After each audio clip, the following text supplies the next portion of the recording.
not even got one mic on. I'm now that I'm early. I'm too prepared. That's the thing. Okay. Um. Come on. There we go. Yes, it's muted. I have outsmarted the YouTube live stream thingy and made it not echo me at the start. I'm getting better at this. It's a learning curve. Now, in this in the pervulsively slimy situation we end ourselves up with, the counter-revolutionary slime of thought, slime, and powers. We are now progressing forward from when I passed off, or just a bit before it, but when I passed out on the last stream because I'm a bit of a doozy. Took a bit of a nap, a bit of a doozy. So let's get folding forward, don't we? Himself into the circles of power, while the Tsarist government, including the military, within the Tsarist government, including the military and aristocracy. It's just a normal way to write about people. It's just normal. I love how normal this writing is. Father, worm tongue. Oh god. The time period in which Alyssa Rosenbaum, I feel like I'm reading someone dead naming someone right now. I hate it, actually. Anyway, the time period in which Alyssa Rosenbaum was born is considered to be a dark historical period for Russian Jews.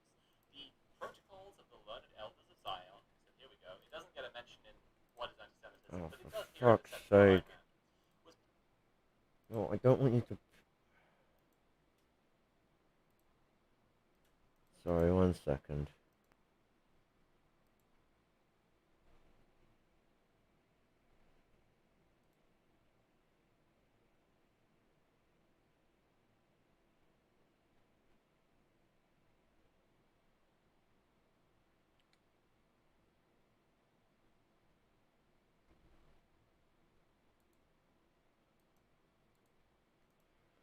Advanced audio properties.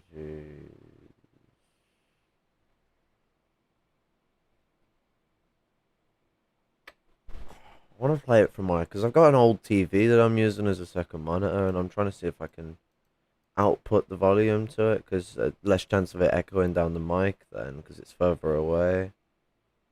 Oh well, I'll just turn the volume down on my computer. Sorry. Delays, as it be.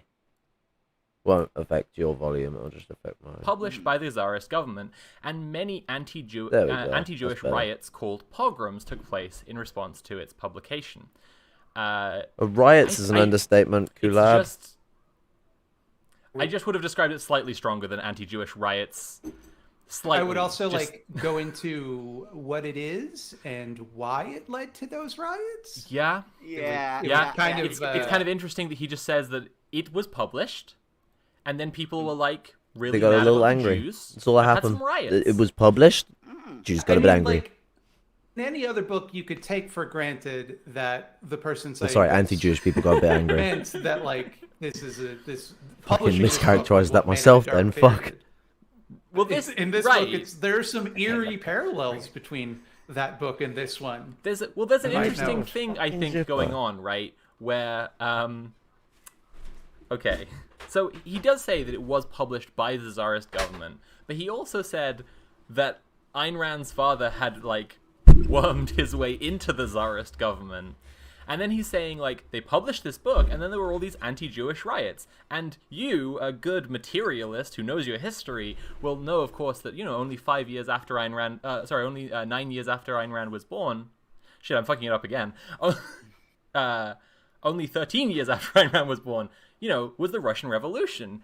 So, you could say he's presenting a narrative. You could say he's presenting a narrative in which people were having these anti-Jewish riots, and then eventually they rose up and they overthrew the government to create communism.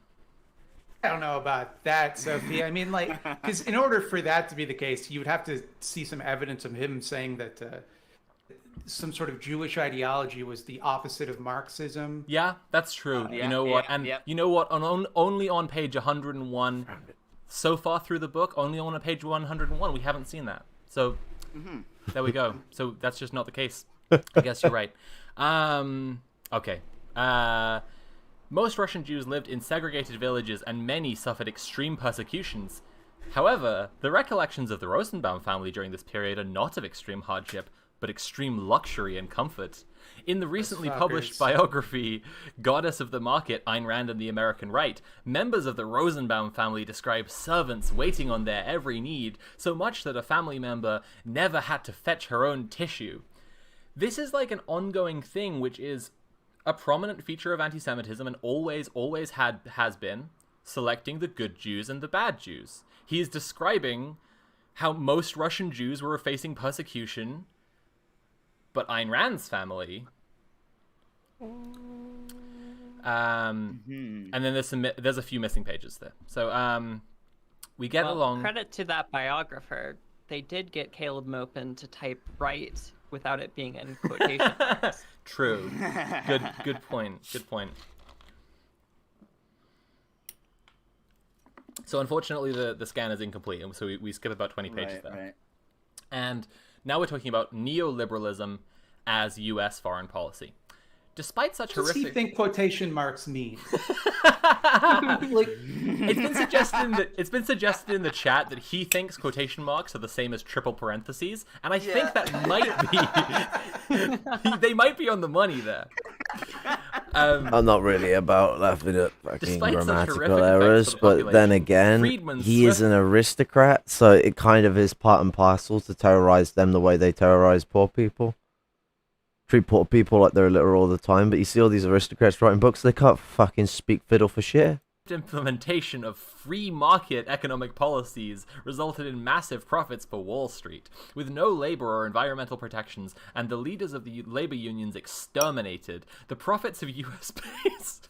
Your face did a fantastic thing there, Mildred. The profits of US-based copper mining corporations soared. The rapid transition of Chile toward a model similar to Ayn Rand's unknown ideal of capitalism became the model for neoliberalism in Latin America. That's not... See, that's not... That's... It's just an interesting thing, like, because again, someone who's a materialist and an anti-American imperialist, I feel should understand that there is a difference between, like, free market capitalism in America and what Pinochet was doing in Chile. Like, a smidge of a difference, and that it was... I mean, there is an argument to say that Pinochet was doing... which shows sort of the issue with how people analyze whether something's neoliberal or fascist. Because Pinochet took very, what we would deem fascistic action. It's just radical right-wing action. You can't distinctly say it's fascistic. We've seen liberals behave like this distinctly, like classical liberals. This is not an unusual pattern for them. I mean, fascism itself was just the focal point of what their contradictions and how they need to... sorry, I'm just adjusting my volume a bit. It just went out then. Okay, sorry. Why is it going into the red so much? Come on, man. Give me a break. Come on.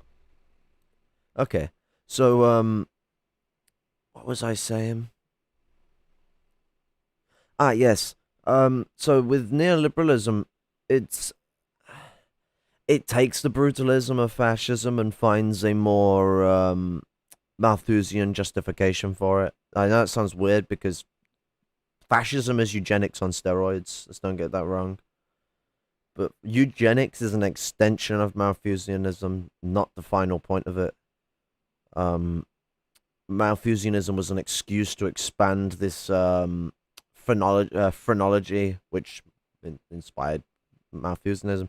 The idea was that there were useless eaters originally, and that you needed to produce as much as you can with these people in a way that would kill them off, so you would cull the herd, and that's what Malthusianism essentially preached. Eugenics preaches that there are just a certain sect of people that don't deserve to be involved in the actual sort of order of the genetic order of society. It's the complete evil of it all. But neoliberalism rides on Malthusianism. I mean, the logic is that if you don't succeed, if you fail, if you're homeless, if you're ill, if you're a drug addict, you have to divulge into crime to survive. X, Y, Z, fucking Delta, and all the other fucking things involved. This is blamed on the individualistic failures of those people. Fascism doesn't speak like that. Fascism speaks more over like certain races doomed to it because of X, Y, and Z. But then they also try and preach that within their own Aryan race, they are God descended, and that their people in society are put in their specific place for specific reasons. That's why fascism is commonly seen with social democratic reform. Like, I mean that when fascism comes, they do social democratic reforms, universal health care, worker benefits, holidays, etc., etc., etc. For white people, of course, but nonetheless, they're buying people off, and they're buying the labor aristocracy off, and the opportunistic working class sector off. And obviously, in the course of both social democracy and fascism, they like to make not just the labor aristocracy as big as possible, but they also like to make sure that there's a chunky sector of the proletariat that is tied to the labor aristocracy's class interests, the opportunistic working class. So, I mean, neoliberalism can be as brutal as what Pinochet's doing. It wouldn't make it fascism. Fascism is a specific order in society. Now, there are arguments to be made about Pinochet that could argue that it is fascism, but the usual way people are arguing it isn't from an analysis of the socioeconomics of Pinochet's society, which a great chunk of it is very neoliberal. It's more so from an analysis of the brutality of the way he came in from military dictatorship. And you know what the similarities with the fascist stuff, he being an uprising from the aristocracy to prevent communism. That would be a point where you could make the argument of it being fascism, because it's liberalism going to its last resort to prevent itself from becoming communist. It's complicated situation. You can't pin yourself one way or the other so profoundly. I mean, we can see like a comparison really if we were to look at like someone who's a little softer, like Deng. Deng was a neoliberal, but he still had to push fascist measures because he was countering communist Chinese party members and red guards and civilians in society. So I mean, coming in a counter revolution, you are going to be pulling in fascistic policies, but his socioeconomics were predominantly neoliberal.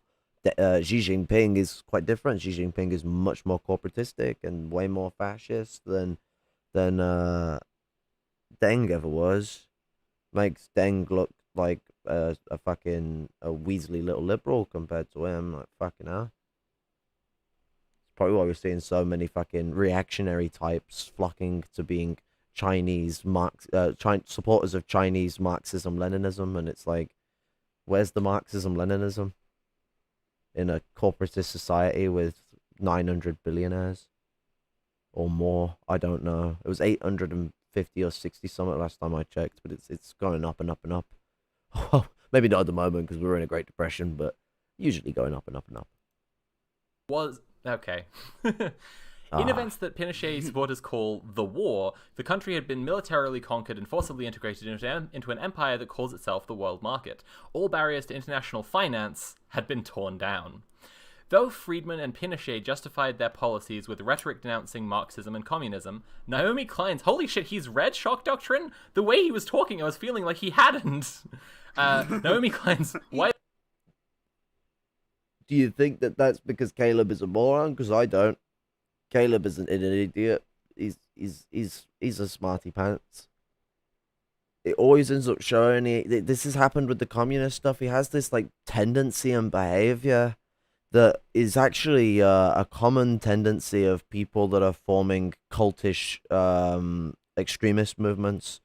So what they do is they test the waters with what stupid shit they can say and get away with, and then see if they can create this disparity within the areas they're trying to recruit from. So let's say, for example, Maupin, as the previous stream that I did, which wasn't very concise, and I am going to make a more concise version of it because it's unfortunate that it's not very concise.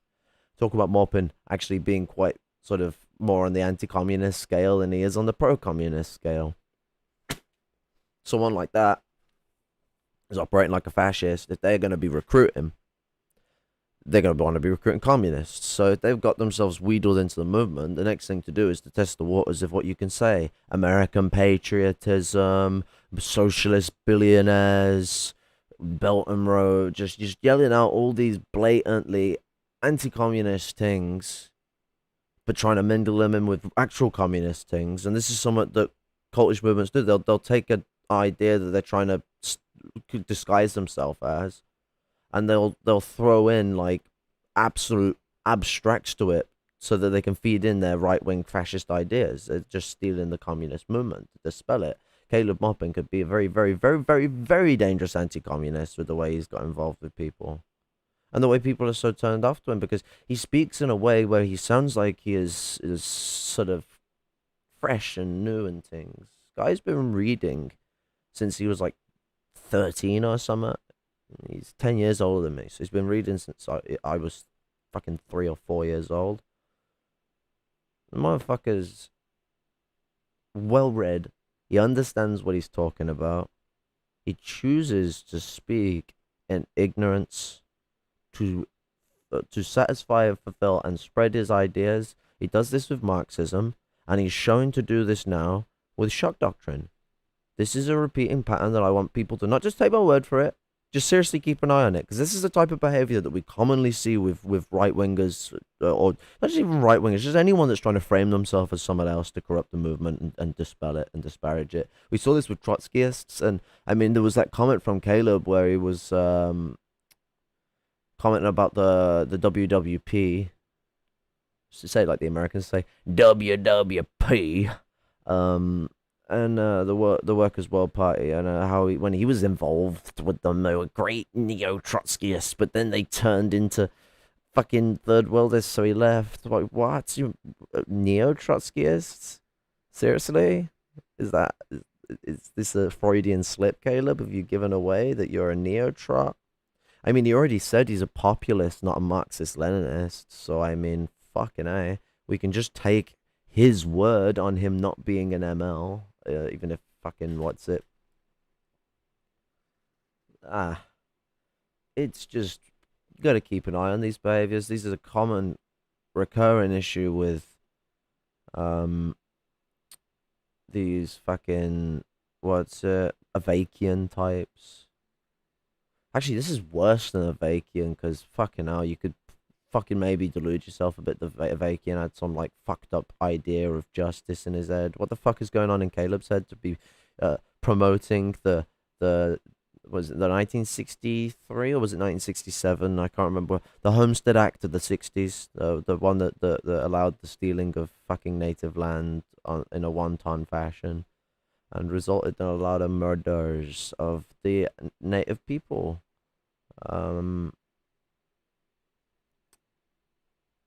Revisionism of history is not an accident. This is purposeful behaviors, and it falls in line with the way that they operate. How much can they push the barrier out and make the movement reactionary to create a fracture in it between those that want to indulge whiteness and those that want to move post-whiteness and past that shit? He might have read it. He certainly hasn't understood it.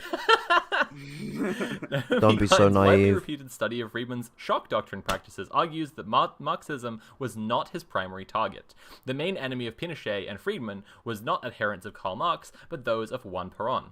Perón's government in Argentina, which had been virulently anti-communist, also had oh shit, I forgot. This is the problem with the incomplete scan. A lot more of it towards the end is just complete, and you can read page to page really easily, because the person who was scanning this was highlighting particular pages, the ones where Caleb is being anti-Semitic. he's writing with a particular fervor, and towards the end of the book, it's a lot easier to just read page to page to page because every sentence is like brimming.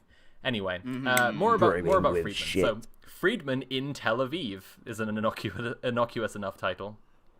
Milton Friedman's I don't know why career the as an color economic ratio keeps advisor to switching government between red officials and green, also but made it's a lasting funky. impression during his Adds brief direction atmosphere. of the economic See, policies changing of Israel. Milton Friedman had always been a supporter of Israel and Zionism. His family of anti-communist Jewish immigrants had raised him with a Zionist perspective as he grew up in New Jersey. I love that so much. Good for him, man. New Jersey just stereotype. fab. Just, yeah, hell yeah. His anti-communist Jewish immigrant family. It's particularly highlighting the immigrants. I should have set up like an feel. anti-Semitic Yeah.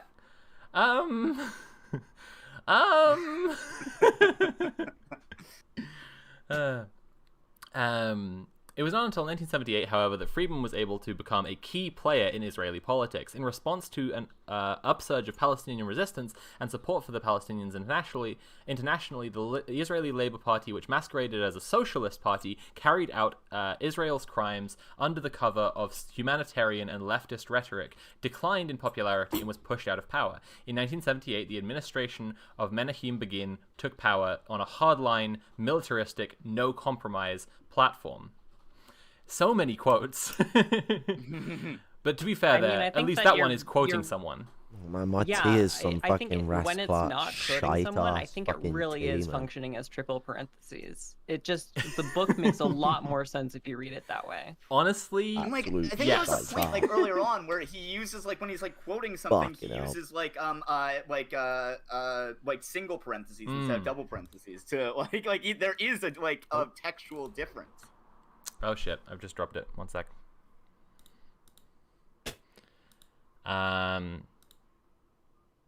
Cool, here we go. At the time when the yeah, this is the one. Okay, so who was Menachem Begin? Begin was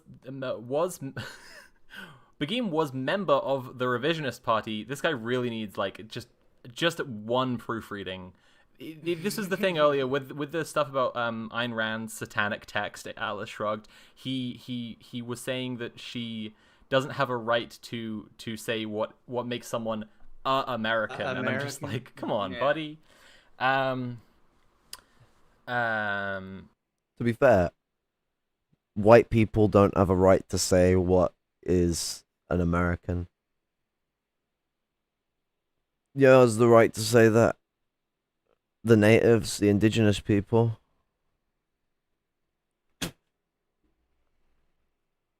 So, what's it? Caleb didn't go far enough because he was just saying she didn't have a right because of politics, but she don't have a right because she's fucking white.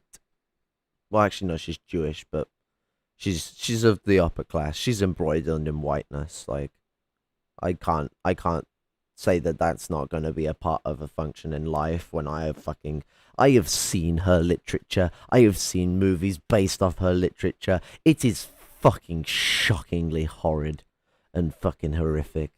And the ground basis for how neoliberalism is so barren of the needs of the people. And even that wasn't good enough for the Rand cult. Member of the revisionist party and its armed faction Irgun. As Irgun fighter Hillel Kook waged a public relations battle against Franklin Delano Roosevelt in the United States, he's not gonna fuck you.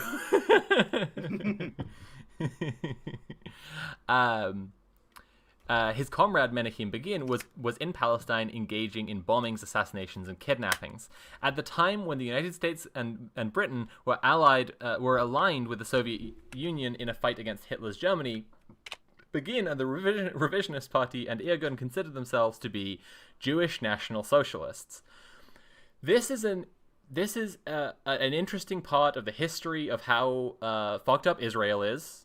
That there were Israeli, there were Nazi Zionists. It's not something that should be handled by Caleb Maupin. It's not a piece of history that Caleb should handle. Yeah, I mean,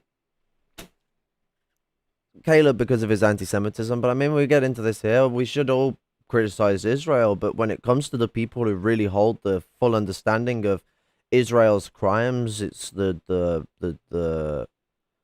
um the Arabic people and the oppressed members of the Mizrahi, Sephardi, Ashkenazi, and other Jewish groups that I don't know the names of and wouldn't want to butcher the names of.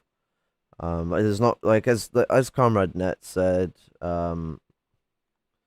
The There isn't an actual Jewish ethnicity. Judaism is a religiosity, cultural religious culture, religiosity. It's a something that's quite intrinsic to certain ethnic groups that are culturally Jewish, but they're not. That their ethnicity isn't Jewish. Like they're either things like Ashkenazi, Sephardi, um, the um, the Samaritans, etc. It's complicated, and like Caleb, I ain't the guy to tell you those things. Like I could tell you criticisms of Israel as a fascist state, but when it comes to the actual sort of contradictions of Judaism, I ain't the guy for that. Like fucking, I wish Caleb would fucking think that he ain't the guy for that, but instead he wants to turn around and spin that in 2008 was the fault of Israel. Let's continue on, shall we? Just need to take a quick bio break. Okay. And considered themselves to be Jewish National Socialists and considered Nazism helpful to their cause of creating a Jewish state by making Europe less safe for Jews. They celebrated Hitler's slaughter of communists and social democrats, which they saw as the main political opponents of Zionism among the world's Jewish population. Again, it's like...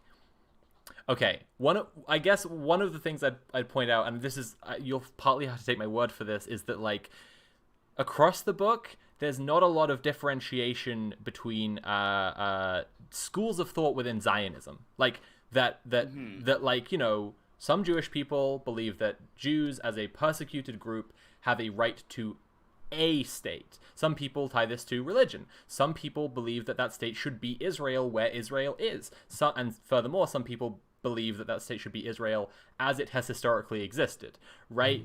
And then even within that group, you have a smaller group still who he's describing here. But I'm saying, like, across this book, there really isn't a differentiation between any of these schools of thought, and so it's like Zionists just broadly may as well all be the Jewish National Socialists who considered Nazism helpful to their cause, blah blah blah. This stuff. It's quite not great. No, it's this is it's very it's very fucked up. Sorry, I gotta go back a second because I was fucking distracted then. People believe that Jews as a persecuted group have a right to a state. Some people tie this to religion. Some people believe that that state should be Israel where Israel is. And furthermore, some people believe that that state should be Israel. Yeah, okay, so I can quote Comrade Nut on this. The Comrade that in the Bundist movement have come to the conclusion that the Jewish are people of diaspora. I mean, one thing we really got to look at is how much like the genocide caused by Israel has traumatized a lot of these people as well. Like it's really hard to throw in sort of this idea of the Jewish state. Judaism doesn't construct a state as far as it exists these days. It is a diasporal nation. You find that Judaism is part of their culture, but it is not the entirety of Jewish people's cultures. Jewish people are all over the world, and the reason why they live in such an abject diaspora compared to the parts of the world they've lived in is because they've been persecuted so much they've never been able to integrate. So they are a cultural people of diaspora. There is no argument for the state of Israel, the one-state solution of Palestine, or as I've heard a lot of people of the Arab people of the region, the return of the borders of Syria to from the land into the sea. Palestine will be free, and so will the rest.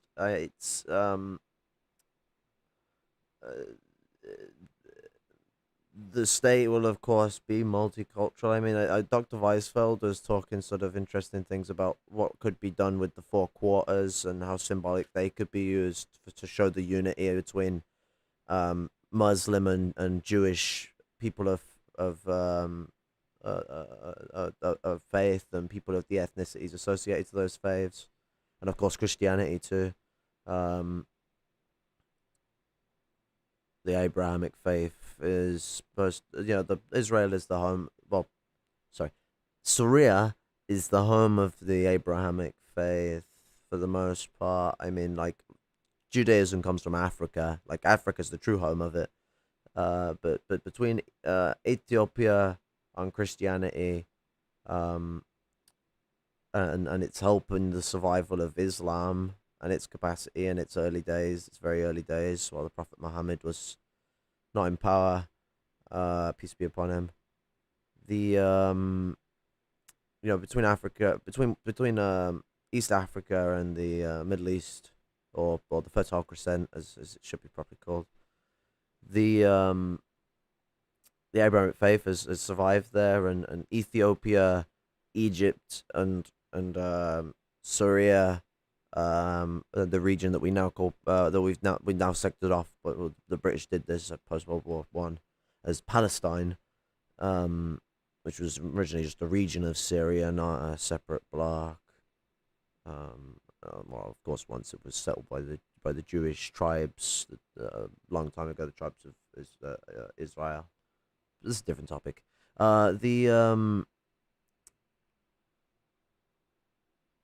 That's those places are the sacred places of the Abrahamic faith on the Oriental scale sort of things. I mean, there's things that go east and other stuff like that. Like, they're not the only ones. They're just very key cultural ones to that faith, of course, because can't forget about the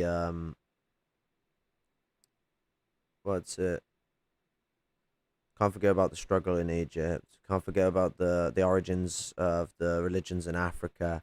We can't forget about the Ethiopia's protection of so many different prophets and saints of the religious faiths, and of course them being the first followers of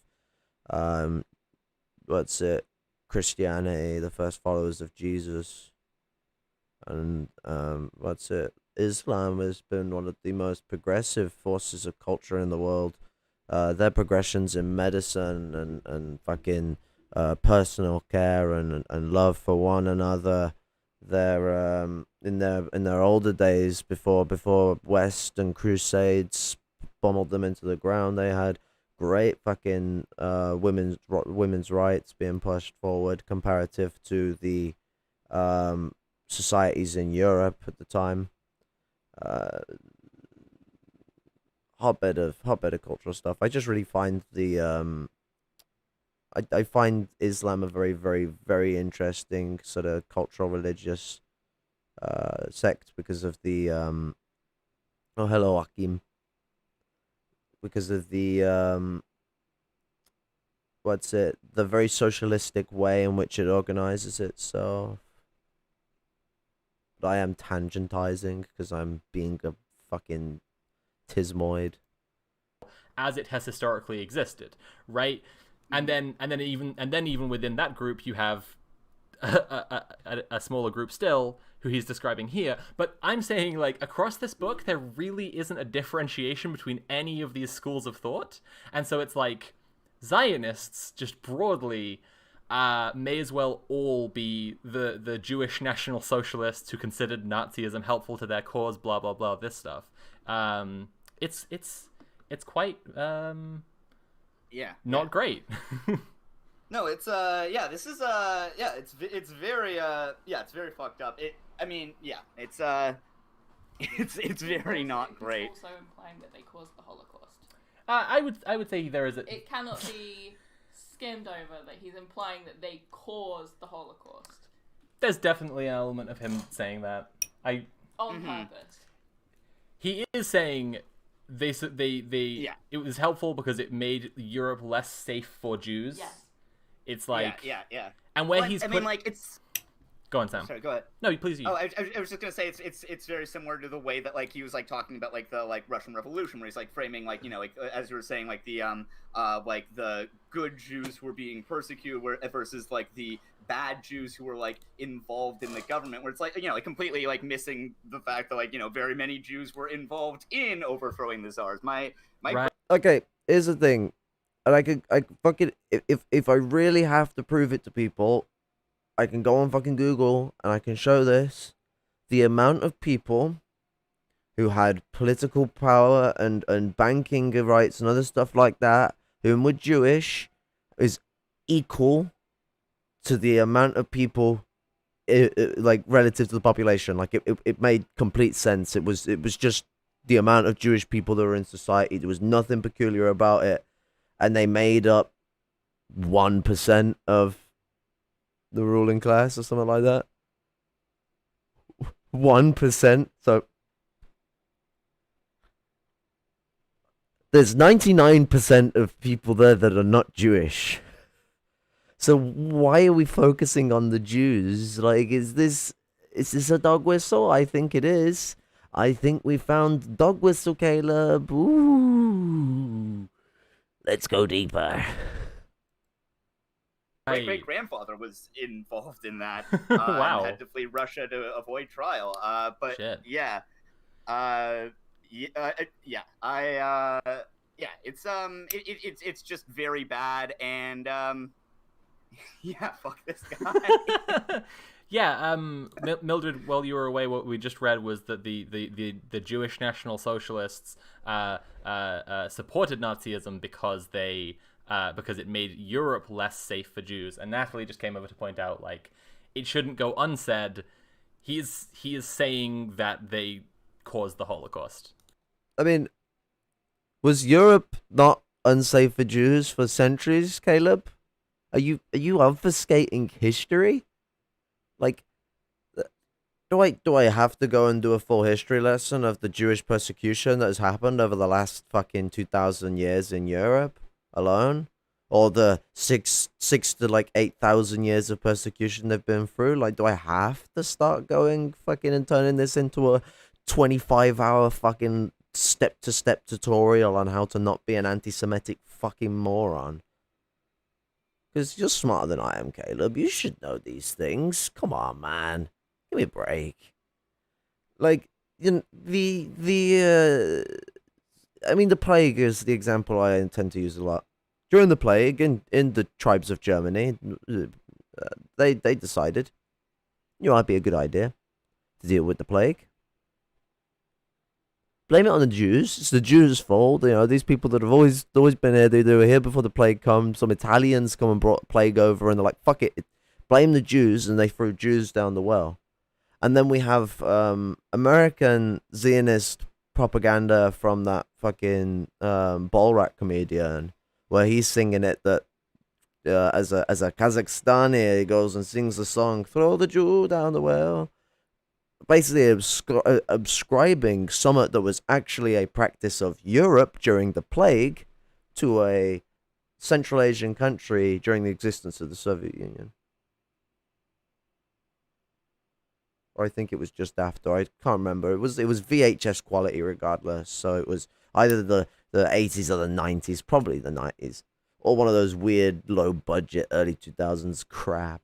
But nonetheless, Borat went and promoted this himself as a Kazakhstani, and as if it's a Kazakhstani thing to chuck Jews down wells. No. That was a fucking practice of Germany during the plague, and it wasn't just throwing Jews down wells, it was burning them at stakes, it was all sorts of fucking horrific things, because they were the problem causers. They brought the plague. Of course, they eventually realized after they killed shit tons of Jews, or they managed to kill as many Jews as they had wanted, and then decided to start taking the matter seriously on what it actually is. I go for the latter, but take it as you will. They then move to blame other groups and move to blame exterior forces and go as fucking superstitious as possible. The way that the way that like they'd realized that it'd come onto ships fucking early, and they still went about this is mental. It's fucking. And it's things like this that project all the way on forward. And Christians always cite Jews as like the killer of Jesus, even though we're well aware that that was the Romans. So the Jews will also always have this like the Christians will always have this excuse to persecute Jews on this quasi historical fucking ground where they've basically sucked and slurped up the lies of Rome and use that as a justification every time they want to cull the herd of people that fucking might stand up against their struggle, which oppressed groups are always a target. They always target colonized people, and I'm sorry, people in diaspora are in that victim colonized position. Their own home space is been voided, and every nation that they're in, they're seen as less than human by a mass of the population. They get targeted. America does this with Jews and Native Americans, especially Native Americans and Africans. Every time they want to cull, they start shooting Africans and shooting natives. And the natives themselves, actually, they have a consistent and never-ending genocidal policy fucking set out against them. They're just not doing it openly and legally anymore since 1990. I think since 1997, it was like they stopped doing the whole like legal education camp crap and all that, and then they moved on to fucking instead just being like, well, fuck it, we've got them rammed in these third world reservations. As soon as we start finding resources on it, they plow through, they take over these reservations without any fucking bill of right or anything. The rights that are actually given to their own land by Roosevelt just get voided, because even though they still exist, they're pointless bourgeois rights. Unless you're a big capitalist native, you ain't gonna be able to hold that shit. And big capitalist natives are more likely to be bought off within the system because of the position they are in. It's a problematic problem with the way capitalism causes assimilation and the destruction of culture. Res is it's open air sort of prison shit in some areas. In other areas, it's bombed out third world sort of shanty places without having to have had a single bomb dropped on them. You know, the best way to put these fourth world locations is they are the absolute literal definition of third world in the first world. And the genocide against the natives has never, ever stopped. They may have applied brakes in places to show face to people that have had problems with what they are doing, but they are only showing face for mere bollock shite ways of pushing around stopping the genocide itself. The genocide must continue. This is the same with the way that the Israelis are treating the Arabic people and native Jewish people that are still sort of, I say native, I mean Palestinian Jews. I know it's a bit complicated with that region of the world, because the Assyrians are technically the natives of the land. But I am not an anthropologist, so fucking someone who is can school me on that one. I mean, yeah. Preferably one from the third world. I don't trust the first world a ones. History scholar. My understanding was the opposite of that. Yeah. I thought it was about like, oh, they're saying that they'll help us move, right, and have a homeland. Not that like they want to specifically accelerationist style make Europe more hostile to Jewish people. Yeah. The short version is yeah. I just don't know what to say to it, because it's literally like, yeah, that's it. I'm trying to find. Okay, so at the moment I'm trying to find a page, but I can't quite find it. So I'm sorry if anyone knows this and my memory of it. Oh no, hang on a sec. I think I found it. It's just a short bit, and it's just the text where it says on page 267. Got some classical on to fucking bummy the time Iranians, the Syrians, and the youth of the United States have a common enemy. Been in They also have a common Mussorgsky and destiny in joining together in Mussorgsky, a I can't say his struggle name for properly, and liberation. Tchaikovsky. And I just thought like that was one I wanted to touch on, just because by the Syrians he doesn't mean the Syrian people, right? And by the Iranians he doesn't mean the Iranian people. He's referring to their governments, right? He's actually it's a sadism. It's more of his like, I won't disavow any anti-imperialists. I think we did the Ayn Rand and the Milton Friedman stuff. I'm beginning to suspect that Caleb Maupin isn't a history scholar either. Caleb Muffin. What? I've been looking for a funny thing to call Caleb, and the subtitles just give it to me. Caleb Muffin. There we go. I'm gonna start calling him Muffin Boy.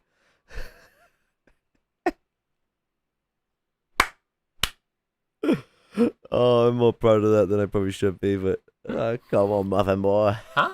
That's just the feeling I'm getting so far. Just I you know. don't know, Jess. I saw a pretty convincing cartoon on his YouTube channel. Makes me think otherwise. Yeah. I mean, yeah.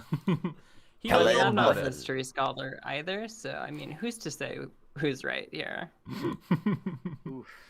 So I think we're going back to more or less where we were before, towards the end of the book now. So we're on page 290, I think. Yeah, 290. 290. Where he's saying the consequences of such a war breaking out among nuclear powers would be catastrophic. Sorry, we've skipped too much of the previous context there. So I'm going to start the new section, which is called Envisioning a New America.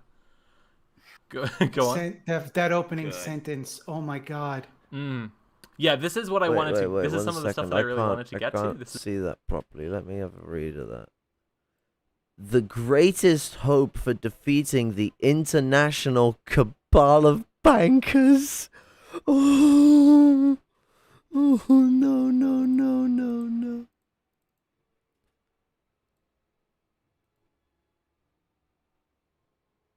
Block you spam channel.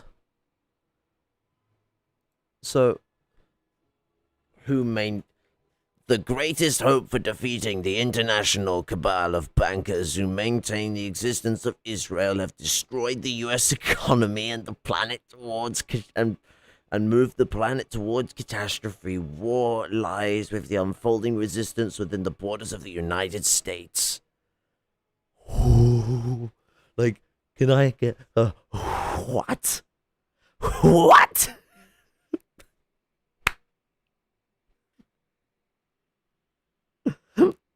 Caleb is literally a fucking neo-Nazi. Like, what the fuck is this shit?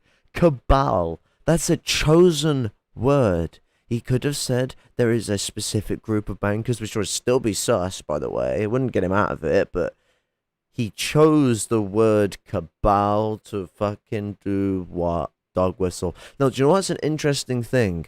When I do a stream about Caleb being anti-communist, I get fucking flocked by Caleb's supporters to defend him. When I mention he's an anti-Semite, they don't even care. Think about that. Really, really, really digest that. They don't have a problem with it. As far as they're concerned, yeah, and what? They're just not going to say that because they know not to say that. They don't care. They flocked in droves when I said I was exposing CPI into stuff. But as soon as I come to speaking about how he's an anti-Semite, they don't care.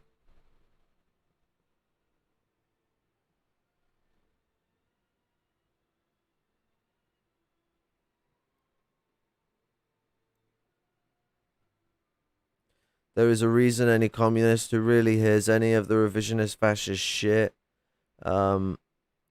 he says immediately sus. Yeah, exactly. It instantly sets off the alarm because the Muffinites, nice. They I got into it earlier. What I feel like is Guan, and it's that this is a typical thing you see with a lot of radical cultish sort of groups. and reactionary groups that are trying to lap in a progressive fashion. Fascism takes this aim. This is sort of one of the grounding points of how fascism operates. Nazism operated like this. What you do is you take the radical revolutionary shit, the culturally sort of progressive stuff, and then you mix it in with reactionary ideas and see how it sells. First, you sell yourself on just the progressive stuff. I mean, you could look at the Nazis being pro-homosexuality for that. And then you eventually start to wean back on some of it and integrate the progressive shit with reactionary shit to drown out the progressive shit with reactionary shit and make it basically an open message to reactionaries that this is a place for you to huddle and hide in a storm of progressivism to protect conservatism and the way fascism tends to operate. National socialism, for example, or the National Socialist Deutsche Arbeiter Party. That was a way of envisioning oneself as a socialist revolutionary, but whilst also envisioning oneself as a national patriot, anti-communist. We're seeing this with the way that Caleb's operating. Caleb is a pro-billionaire communism where there's socialist billionaires, and he believes that wealth is people keeping enormous sums of wealth is not a problem if they got it legitimately. Caleb, you've read Marx, you know that they didn't get it legitimately. You are obfuscating the truth to inspire people that don't want the devolution of the labor aristocracy, the imperialist structure, and the they don't want to remove the bourgeoisie and the market system. It's really, really telling with the support of the Chinese fascist system of socioeconomics. I mean, one thing I hate the people that are like, yeah, but I know some that at least only like Xi and they hate Deng. That's bad. Don't fucking follow them. Okay, fascism 101. They disregard specific groups to make themselves seem like they're popular and not as bad as the other groups. And neoliberalism is the aim of Deng. Neoliberalism is what Deng was doing. Xi Jinping is a motherfucking fascist. He ain't fucking around with no goddamn fucking... He ain't fucking around with no goddamn neoliberalism anymore. That's why we had the businessmen getting all pissy because the fucking governments like to whip things into action. We got all these communists going, oh look, they've gotten rid of billionaires, they've hung someone, they took away some wealth. Yeah, that's happened here before. So what? They're cracking down because economic crisis is occurring. America is doing what Britain did during the Great Depression. It's scrambling and failing because there are people who know what to do, just like there was in Britain. There were people in Britain that wanted to convulse to neocolonialism in the 20s and the 30s. Actually, there was test beds of it in the late 1800s. The Opium Wars is actually an example of this, where they held a specific plot in China, which was old school colonialism, but they were using that to trying to create a satellite state out of China itself and manipulate China by dominating their economy so that they could have mass amounts of opium crops to be grown and fuck all else, basically turn them into a big Burma. But, you know, there were British people that in the 20s and the 30s that wanted to convulse neocolonialism, but the Churchillites dominated the party and they didn't want it. They wanted straight, direct, old school, the king rules everything, Emperor of India, rah, rah, rah. Churchill goes on 5-hour speeches like I go on fucking too long of a stream. America is having the same problem. There are groups of people that know how to deal with the crisis. If they elected them, they could have got America fucking 10 years time out of it. If America built a relationship with Russia, they could have got more time out of it, but they decided to fall for Russiagate. Absolutely fucking hilarious little fuck around with the British starting Bellingcat off in 2014 and the Democrats picking him up in 2016. Very interesting that. China is in the position of the US in the 1930s. They're radically trying to ensure, with fascist measures, just like Roosevelt used fascist measures, to prevent their economy from completely fucking shitting out its ass. And we're now in that 1927 position. We're fucked. China's economy is going to crash. We're going to have like the Red Square crash, because they always label the crash for the growing empire as if that's where it was sourced from. Like the Wall Street crash was like an echo of the crash of the British Empire, because that's what the 1927 was the crash of the hegemonic institutions of British power, their control over the other empires and their control over the world. And what we're seeing now is the same thing with the American empire. Its control over the other empires, and of course its control over the world. This is so this stream. Chinese billionaires did earn their money. Didn't earn their money through exploitation. Oh, did Chinese billionaires earn their money? I get what you're doing. You're doing like the whataboutism Caleb does. I get you. The funny one was anyone remember the what about ethno-states thing he did, where he was like, what is America an ethno-state because of white people? Is France an ethno-state because of white people? Is Israel an ethno-state?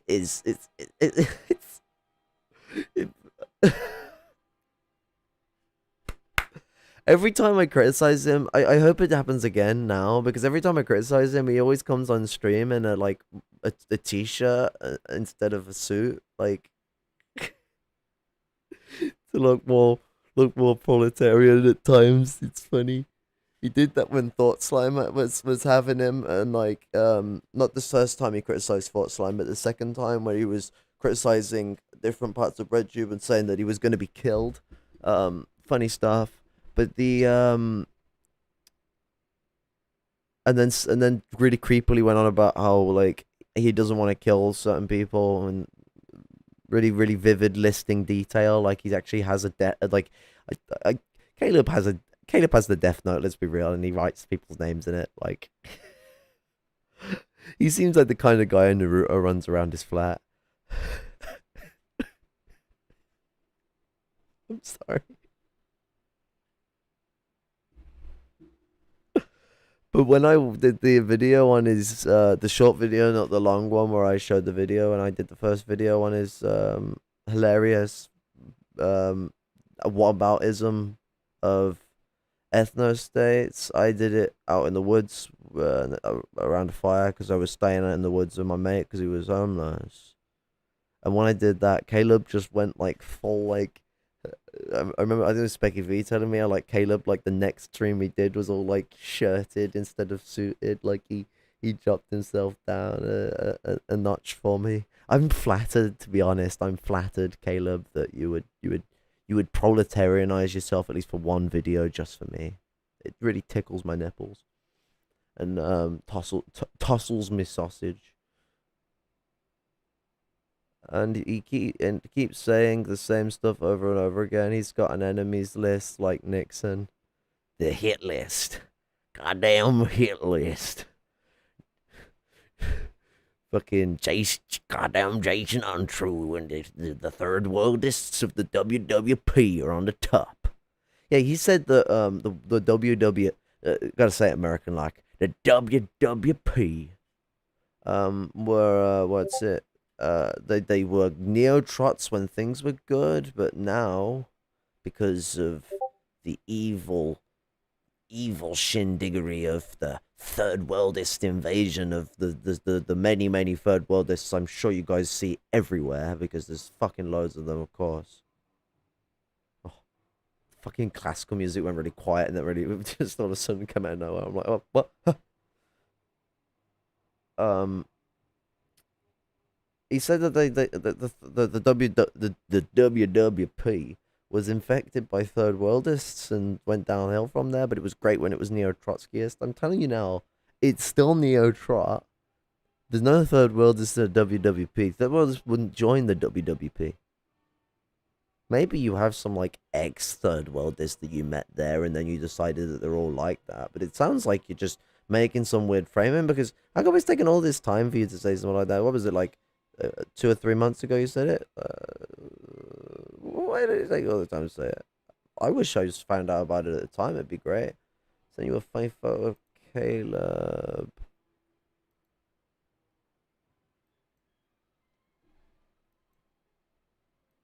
Ah, I see, I see. That is Caleb Muffin.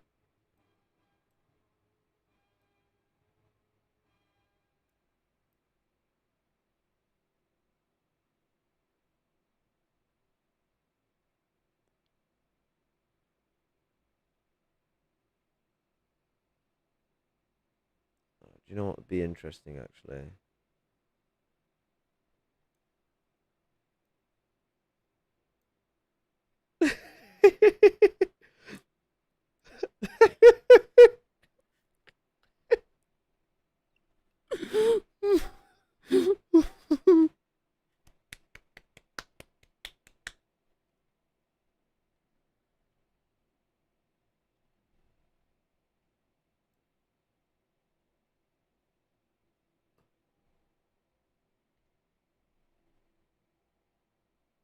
Go back to hell, Anna. No, I don't want to go to the fucking channel. There we go. I thought it said was killed by Joaquin, then I was like, fucking hell, he didn't have to be so extreme. The stream kind of started coming together when I Burger was just really curious. I was like, because I saw, and again, fuck Peter Coffin. I saw Peter Coffin defending Caleb the specific. That opening sentence. Oh my god. Okay. I had a Yeah, moment. this I is forgot what where we were, but it was definitely where I last remembered it being. I was just making sure I hadn't like skipped over a bunch accidentally, having a brain fart. I wanted to. This is some of the stuff that I really wanted to Sometimes get my to. brain does indeed do the farty and This sharty. stream kind of started coming together when I like was just really curious. I was like, because I saw, and again, fuck Peter Coffin. I saw Peter Coffin defending Caleb. Hell yeah! Can we get a fuck Peter Coffin in the chat? Specifically defending this book by being like, people are criticizing this book, but none of you have read it. And I was like, okay, well, I'll just fucking read it. And I downloaded this set of images, this set of scans, and I read this sentence. I messaged Mildred and I was like, hey, should we do a stream where we read this book? Because so envisioning Caleb Maupin and the Jewish conspiracy that he pulled off the shelves because it was anti-Semitic as fuck. a new America.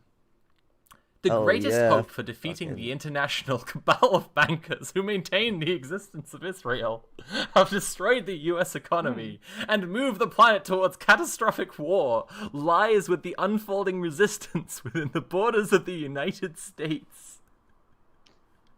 I'm liking where this next paragraph is going.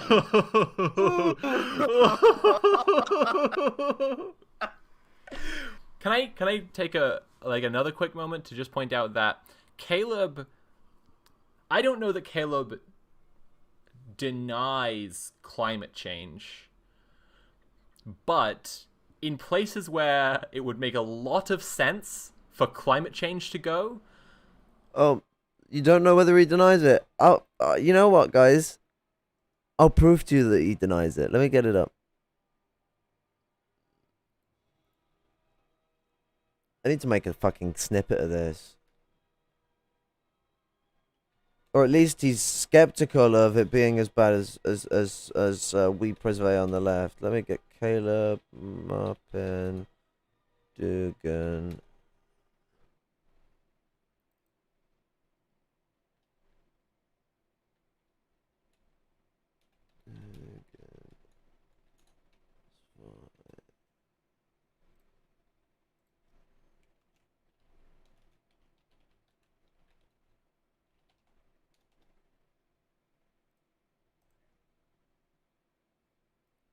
More original video. Badunk, kadunk.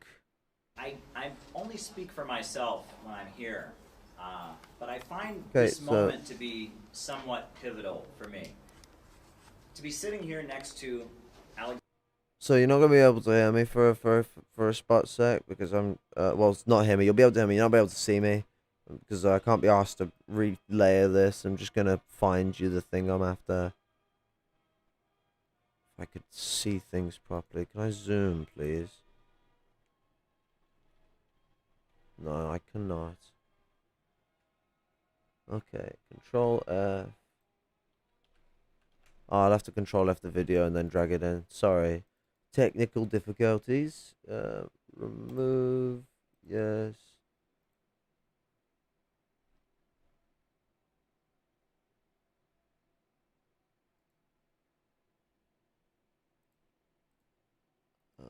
History.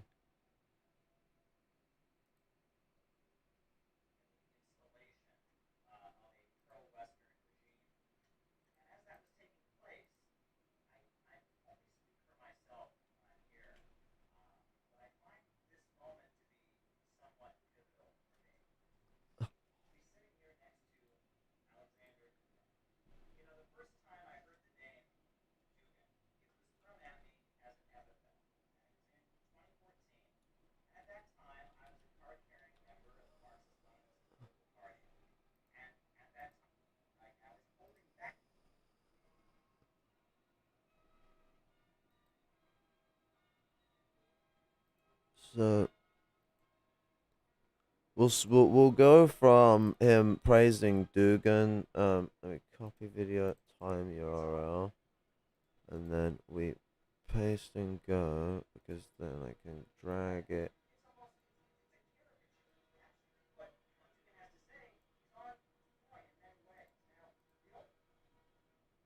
And it's almost it's a caricature. But if you actually read what Dugan has to say, he's on.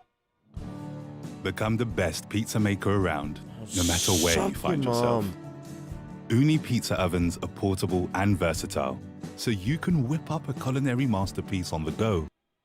Point in many ways. Now, the only point of disagreement I would really have is that I do think that there is a notion of historical progress, and I think one of the primary activities that the global elite is engaging in right now is holding back progress, and that this left that they have unleashed essentially is a destructive left. The message that they give is that people have it too good these days, right? The environment is being destroyed. We can't have people live more comfortable lifestyles. That'll destroy the earth, and this notion that There we go. Quite literally turning around and saying that the left are destructive for claiming that climate change will destroy the earth and that we should reduce our production. So yeah, no, we don't have to have doubt in this. He is against climate change.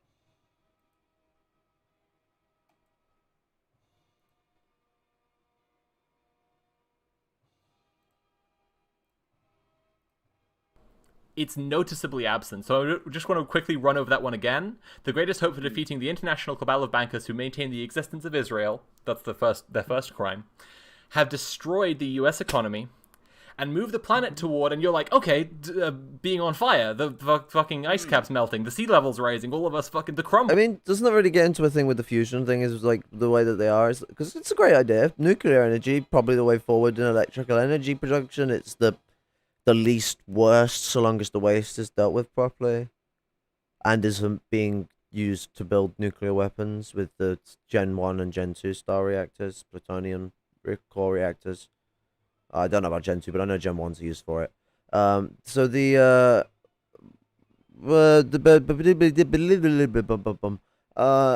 idea that we just need to stop where we are and not fucking get the climate going back to the way it's supposed to be, it's very, very reformist and conservative of you, Caleb, because we need to do more than just build energy production that is more green. You've got to fix the fact that we've changed the environment. Like, climate isn't just changing, we have massively changed it. We have done more than 10,000 years worth of heat upheaval in, like, 200 years.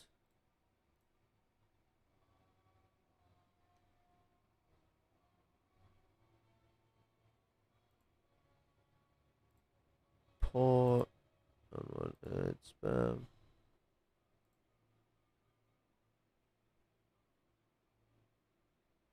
Okay, let's continue on with this slugger. Right? Catastrophic war, because that's what the previous section was kind of about, was that he believes that like a big war is coming, and it's like, what? This whole thing about the Jews being responsible for a catastrophic war, heard this somewhere before. Yeah. Sounds like Mein Kampf.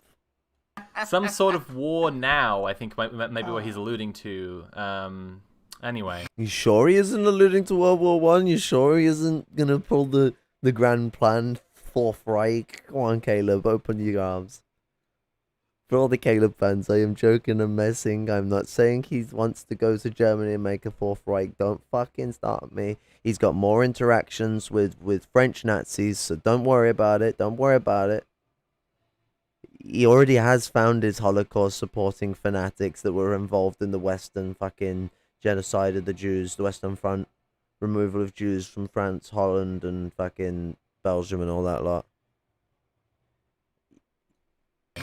That's my struggle Action trying to remember Francais. that. Like That's my struggle too, yeah. Right. Well, I can't wait to hear how something- we avoid that. He's saying something, the Jews, some sort of war now. I feel like there's some kind of...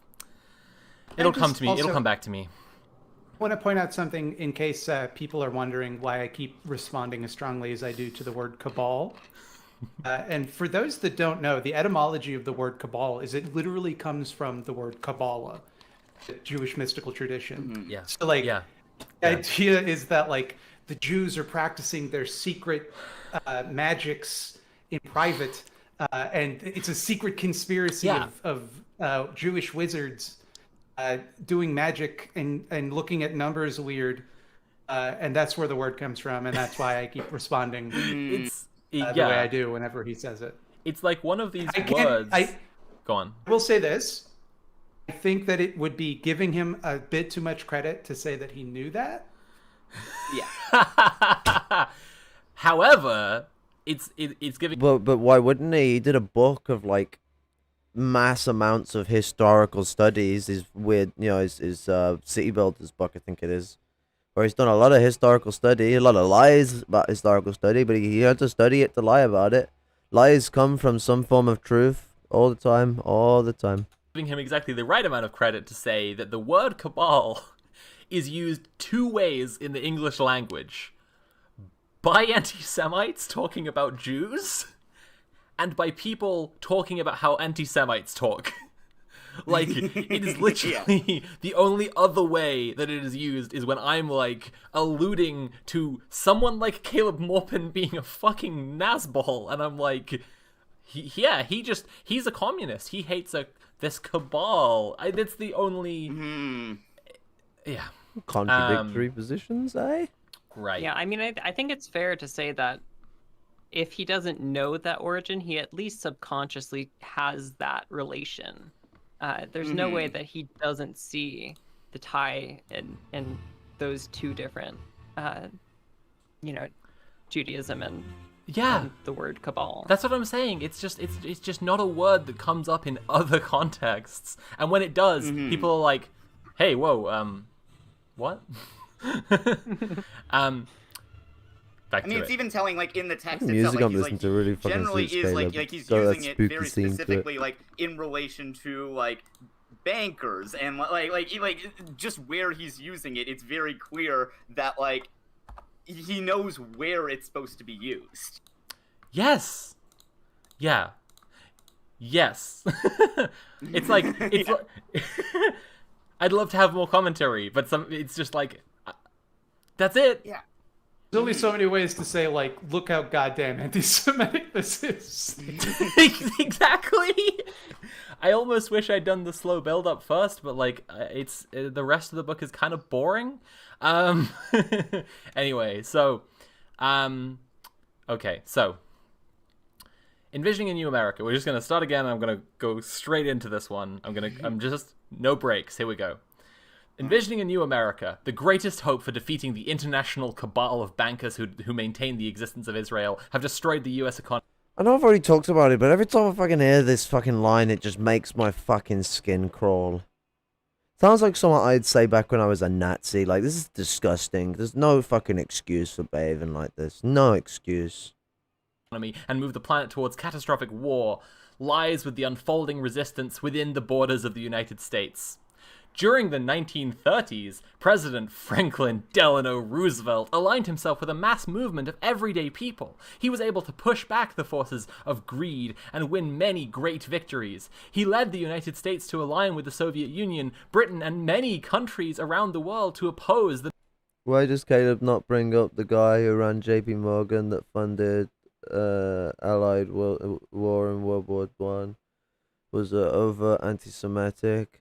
Well, actually, Caleb plants J.P. Morgan as as someone that wants to deconstruct and stop progression and stop endless growth. Like that, the J.P. Morgan, an oil baron, is apparently a degrowther. What the fuck? J.P. Morgan, the degrowthers. Malthusianism isn't even degrowth. Malthusianism is make as much growth as you can on the piles of dead that you don't want to fucking live in it because they're useless eaters. Like, Malthusianism is excuses to wipe out the poor and the heathens. What they wanted was produce so much so you could make a surplus society so they can all live like kings and then just wipe out those that you don't need anymore. A very, very, very bourgeois way of looking to the world. Puritanical. Fits the in line menace with the of aristocracy's fascism. view of the world. Prior too. to his death, Billionaires are Pol Potters. Indeed. But Pol Pot is not a billionaire. Boop, beep, boop, beep, beep, boop. Roosevelt proposed a new Bill of Rights. The law he proposed would have guaranteed all citizens the right to a job. Roosevelt's final speech... You get a right to make the company's profit, but we're not going to give you the rights as a proper human being in society. We're not going to teach people the truth about slavery or American style of colonialism. Now all we're going to do is give you a right to pickaxe your mom, just like a white guy would pickaxe a mom, but you'd be treated worse because you're black, and we all have not been taught how to respect people of different ethnicities in society. I mean, what's the use of fucking giving people the right to work if you've not given them any other right in society that they're not being fully accounted to? And they already had the right to fucking work. They just didn't have a full, completed right to have a job everywhere. People could choose not to let people work. You've slightly fixed some. It didn't change the relationship. Nothing's really fucking changed when you look at it in the modern day. Black people are still heavily persecuted. They're killed in mass amount of numbers. The police is more armed than they have ever been. They're now armed like military men. Like, it doesn't get any more despotic than this. Like Kwame Ture said, things have really been getting worse and worse over time. There's just this prevailing capitalist realism that racism is being dealt with, but it's not. And I mean, as we're seeing now, anti-Semitism against Arabs is ramping up. Anti-Semitism against Jews, they're coming in tandem like they used to back in the feudal era and before World War II. World War II, they tried to separate the Arabs from the Semitic people and not recognize them on that basis. I mean, Judeo-Christian values is a way of disparaging him from it, rather than looking at Abrahamic faith values that are consistent. They try and do this thing where they go Judeo-Christian, which is really just a way of Christians, well, specifically American Protestants, to dominate Jewish people who are in the Jewish diaspora, especially those in the middle class, where they can dominate their culture, assimilate them into it, make them a by-part of Christian culture, and they may put Judeo at the front as some sort of respect of them coming before them, but they don't respect the Jews as being sort of where they culturally progress from. They don't show them that respect. What they show is this idea that Christianity is just completely pushed the way forward, and that Jewish people who are Jewish should just be ethnically Jewish and religiously Christian. And that's why Jewish people really, the ones who are struggling for their culture and in diaspora, they don't trust a lot of Jews that support Jesus Christ. Not because they've got a problem with Jews that like Jesus, but because a lot of times when you hear someone who identifies as Jewish and has a lot of love for Jesus, they're one of these Protestants that have been assimilated by America, Britain, and other places like that. Speeches emphasized... FDR also gave right to die for Japanese in the US concentration camps. He did indeed. But come on, guys, he allowed native people to own private property you know, that think that you need to have capital to own. Yeah, well, he said that they're allowed, so that's somewhat.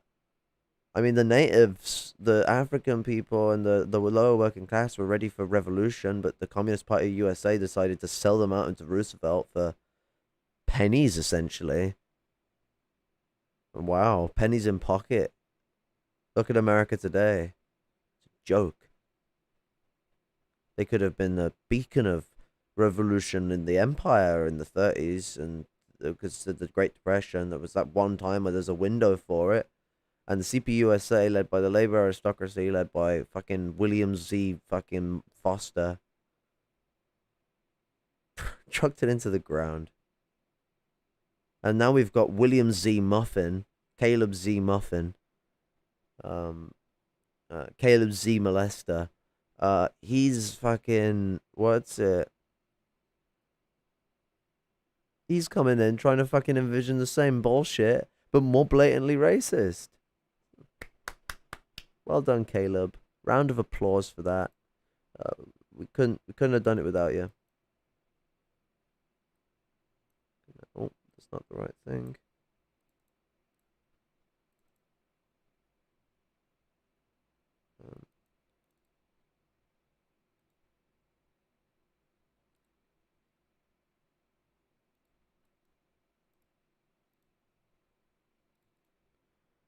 I cannot grab the muffin.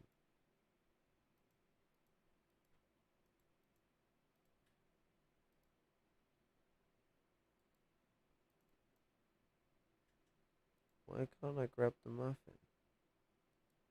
The Muffin Man say no? Oh, it's just because the fucking sides are so big. I want to make him a wee bit smaller. Wee bit.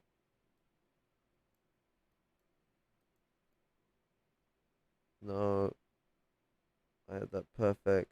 Why would you do this to me?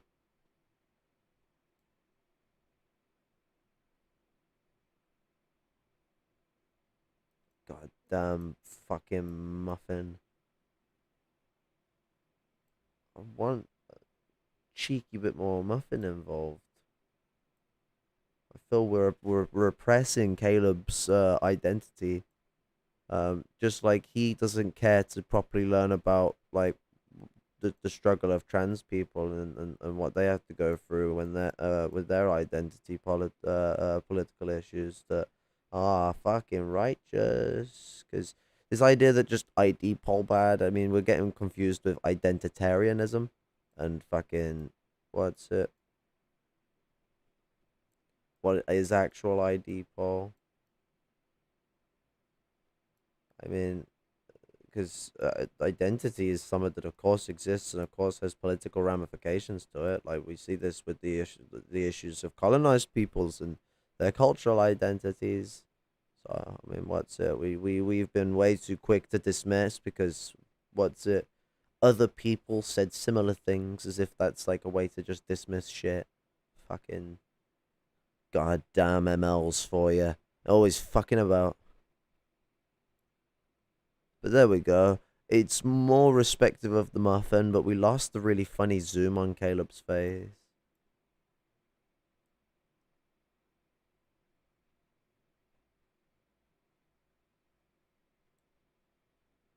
We're doing advanced muffin science.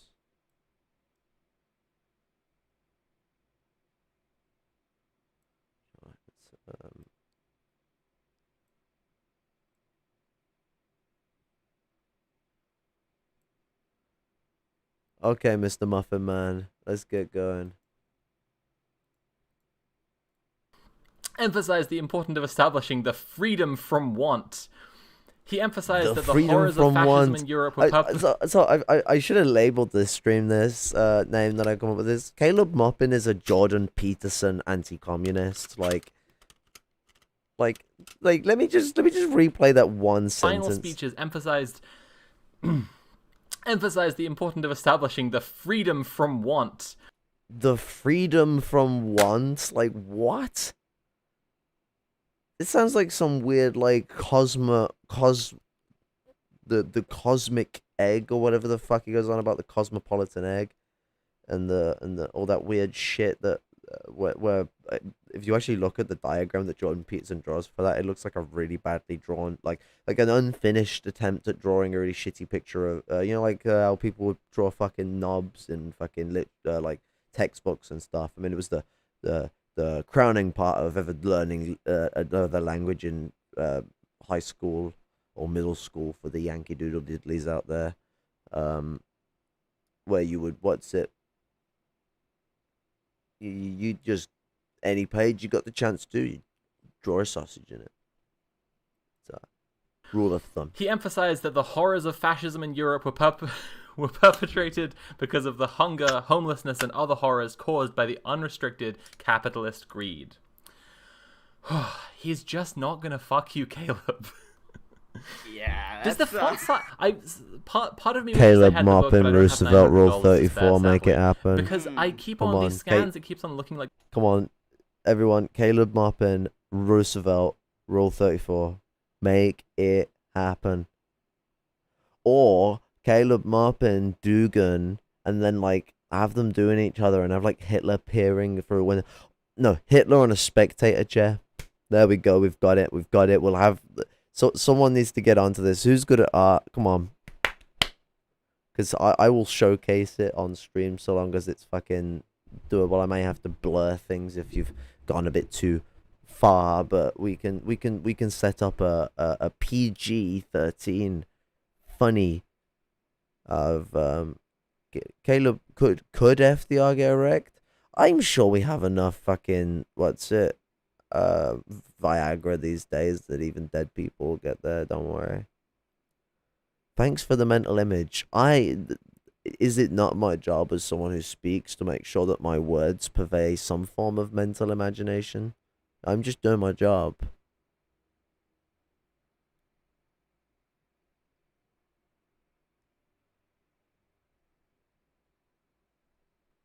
Like the font size changes sometimes, but I'm sure that's just a weird scanning issue. Sorry that my absurdly picky nitpicks. Roosevelt represented. Sorry, go on. Caleb believes that the only hope to overturn this global order is within the United States. Yes. There's only America. the only way that yeah. anything can be done about any of this is specifically if American resistors stand up. Which again, nowhere else. Like I don't want to. Okay. Very anti-imperialist. I'm not looking to drag more of our beloved comrades into drama here, but like. Hell yeah, Bosch do it. Has a very like American-centric fucking like view of things, right? And again, when there's the that's an understatement. The particular beef between Caleb and Vorsh, I'm like, but you guys just believe the same stuff, except for Caleb being an asshole. Like, except for the stuff Caleb says out loud proudly, you guys agree on. I mean, except it kind of reminds me of like Caleb and I think like Peter Coffin and Vosh are all like very against. I did a video about Steven Pinker recently, and so like I read a bunch of Jason Hickel, who's written a lot about Jack off Tinkle. I would definitely argue is not the best Jack off name Tinkle. for what he is proposing. Like there are lots of ways in which like you can frame it in a way that is much more palatable, and I think also in a way kind of more accurate. Right. But it is essentially arguing that like there are Vosh and ways Caleb in which, are two sides of the same coin. Slowed down and shrunk Popcoin. instead of expanded in order to like fight off the threat of like climate Jess change. and I the muffin read is Bill gone, Gates's book the other master day in on the stream, muffinism, and like so even less involved political theory, like you know. I mean, Vosh is supporting the fascist aims of the Democrats. Caleb is supporting the fascist aims of Chinese-style fascism. It's like, woohoo. They're juggling two acts. Exactly, they're two sides of a very similarly embroiled coin. Depending on how you want to sell it. I guess you could argue that Vosh fits more of the fucking, creepy pedo-libertarians, but they're normally just fascists that want fucking the ability to be creepy pedos as well as the ability to corporately control society and heavily crack down on dissidents and bring the peace. in that, like one of That the means earliest genocide things that Bill people. Gates, well, it was ghostwritten, it wasn't actually Bill Gates, but one of the earliest fucking things that says is like, during the pandemic, we're actually doing the stuff that we need to do to fight climate change, because there's barely been any, like, the economy has been at a standstill, and it was just like, yeah, we just need to slow things right the fuck down. Like, it's pretty basic, honestly. It's pretty. Yeah, I mean, He's Well, that as won't much as he will be protest fighting it. That would against just be degrowth, stopping it. Fighting it would he be will reversing also, it. like in other times, talk about how Marx thought that capitalism inevitably leads towards overproduction. Right. mm-hmm. Right. Seen him mean, talk like- about that in videos and streams. Yeah. One of the things with like Hickel too, I mean, I think kind of notably is that like, his focus is very much on like raising the living conditions of everyone around the world with like policy like. Oh, and what's it? Caleb, it's the evil stuff. It's the devil's lettuce. You're going to send me to hell, Caleb, for actually taking something that's very intrinsic to people's culture that actually also has some very spiritual, religious significance. That Christians calling it devil's lettuce is fairly offensive, especially to Jewish and Rastafari people. My response to these people that are all getting all funky, because I to put it as Bob Hartley put it, I smoked the herb. Suck your mum. I just like doing this because it's funny, because Caleb fucking followers are just as bad as Caleb, but they're all like whingy, middle class, bitchy fuckers that are like, when they see marijuana, it makes them fucking go on a panic attack. They start thinking they're about to get fucking cast down to hell itself. Like he advocates for policies like an international minimum wage, democratizing the cheerleaders are IMF in fascists. terms of like population size instead of just like countries' wealth, things like that. And like it is very telling, like that, like Caleb Maupin views the way of like views everything through like a purely America-centric thing. That like, yeah, that would be at the expense of the rest of the world to do those types of things, and like that's why he's like against these types of policies that would help globally rather than just like nationally. Yeah, literally. And I think that's also why he doesn't talk about climate change. I think. Mm-hmm. That's exactly what I was going to say, that he doesn't mention climate change, and it's like, when he is particularly worked up about degrowth.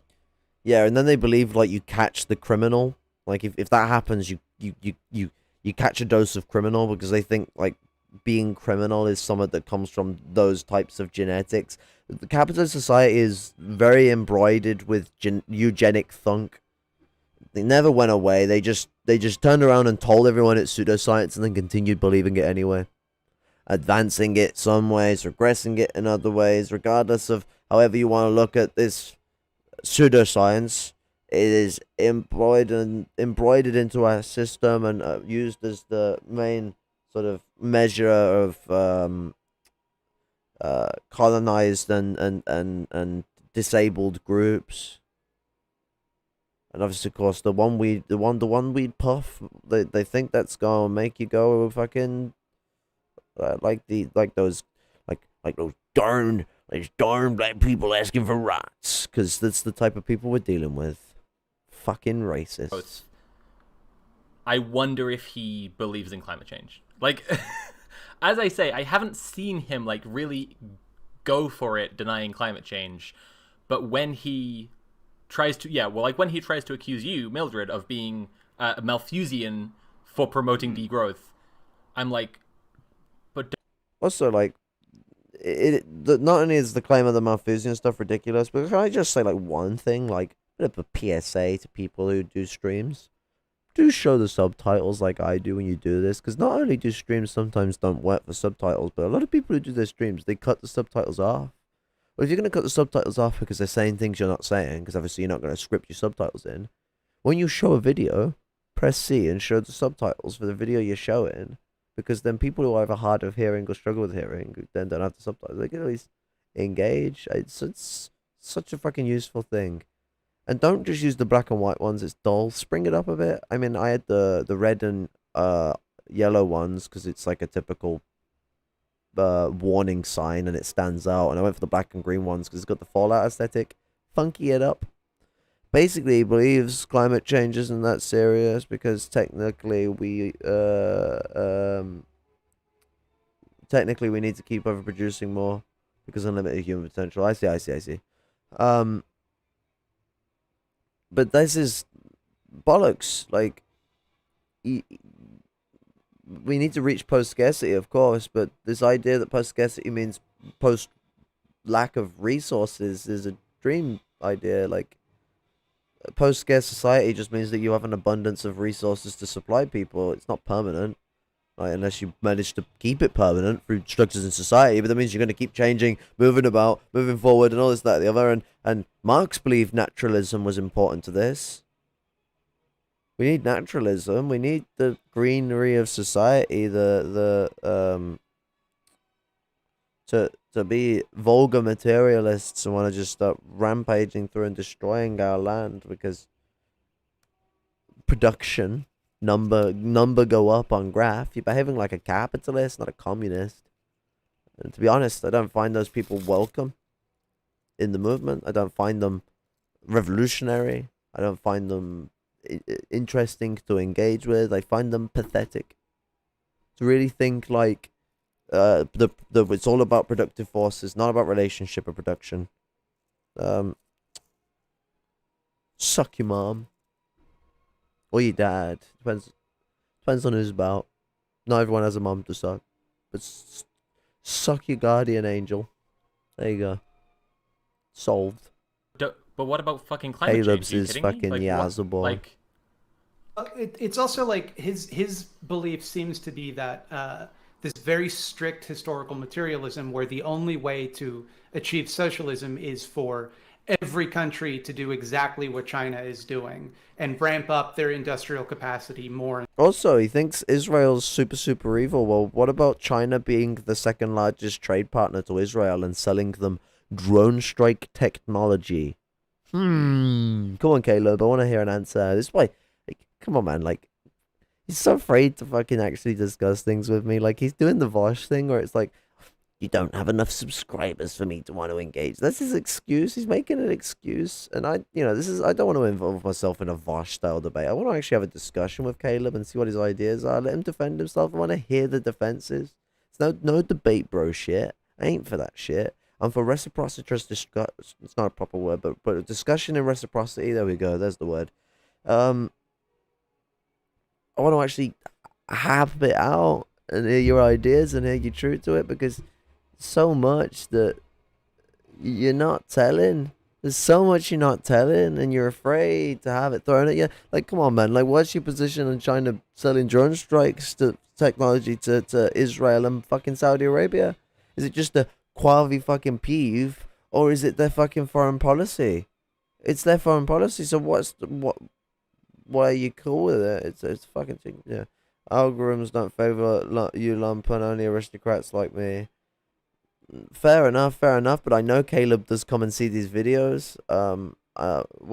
There are people who follow him, either people who are not associated directly or people like Dust James who are associated directly, who either have me subscribed and notified to see what I'm saying, or at least check in every now and then.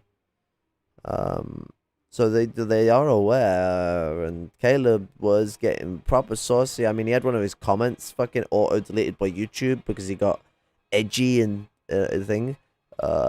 He banned me off Facebook because I dared criticize the the fascism of Roosevelt, and he figured out who I was because obviously I have my name on YouTube, on my description on Twitter, my bio, and then decided to go like, oh, the cult of Maoists that you've involved yourself with, twisting your mind forward. You don't understand what lumpen and fascist means, as if I don't understand my own class. What a fucking moron. And more, yeah. Which inevitably leads to like a greater excess, and that makes everyone richer, and then when everyone is rich, then it's communism, right? Which it's like it's right. cataclysmic in practice. Like it's good that people are getting lifted out of poverty in China. Right. It's very bad that in order to do that, there had to be a lot of pollution, self-evidently. Right. Mm-hmm. Okay. If only so- we could get FDR to come back and institute full world communism. It's like the Simpsons gag of like Lenin punching out of his glass case in the mausoleum and coming back, but it's FDR instead for no reason. Like it's the exact same bit in the Simpsons, but it's FDR who wakes up instead of Lenin, and everyone's just like, yeah, communism, FDR. Wasn't his criticisms of Milton Friedman that he stripped like copper mines of environmental regulations? Yeah.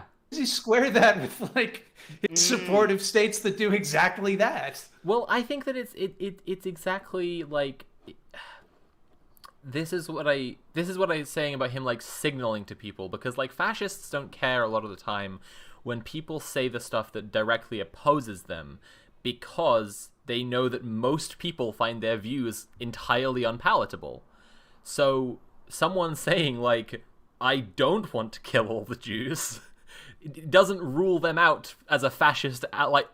Doesn't rule them out as a fascist ally to fascists, to be clear. Like, fascists are like, well, that's how most people talk, and they could just be lying and be one of us. So it's like he'll just casually drop out things like stripped away all the environmental protections, but then it's like, this is what I mean. I just want. This is what I was getting to earlier. Like, this is what they do. They leak in their right-wing ideas to show to the right that they are one of them, and then they favor them all the time. I mean, Caleb has turned around and said that there's a sector of capitalists that are willing to align with him, and that they will, well, not willing to align with him, sorry, that are worth aligning with, that are like renegade capitalists from the American empire, and it's like proper fucking Hitlerite shite, man. Proper Hitlerite shite. Right. I'm not saying that he denies climate change. Hitler shite. It is a pure curiosity for me. Caleb, if and when you see this, please let me know. Do you believe in climate change? I'm just remembering now that you're a liar, so it doesn't matter. You will never tell me. Never mind. Shit. I 100% guarantee he is watching right now. 100%. There's not a doubt in my mind. He is watching this. Can I throw out a hypothetical related to your earlier point? Uh-huh. So hypothetically, if you did want to sort of like still express those views that you know are a little bit unpalatable, and you were doing that through a book. Oh, yeah? Now, in this situation, would you put the unpalatable stuff sort of towards the beginning, or, for instance, on page 278? Well, yeah, I mean, if the book was only 300 pages long, I'd probably put it, like 5/6 of the way through, roughly. Or exactly 5/6 of the way through. Just hypothetical. It's a hypothetical, yeah, it's a good hypothetical. No, speaking of hypotheticals, when I was watching that stream with Mildred and Lance the other day, part of my research for this, there was a clip where Caleb said, if he was talking about, like, he doesn't want to be popular because, something.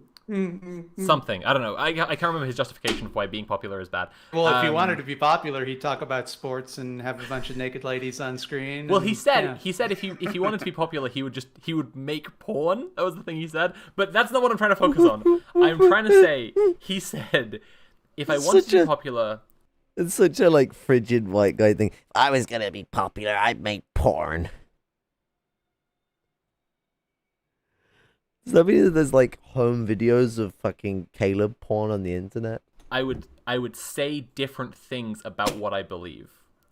And I just thought it was so fascinating that he was like, if I wanted to be popular, I would lie about what I believe in. It's always watching. Caleb is the kind of telling, is the right? great Lord like, Oculon. I think that, like, my beliefs, like socialist beliefs, like accepting trans people, opposing racism, I think these beliefs are popular, and I don't need to lie about them.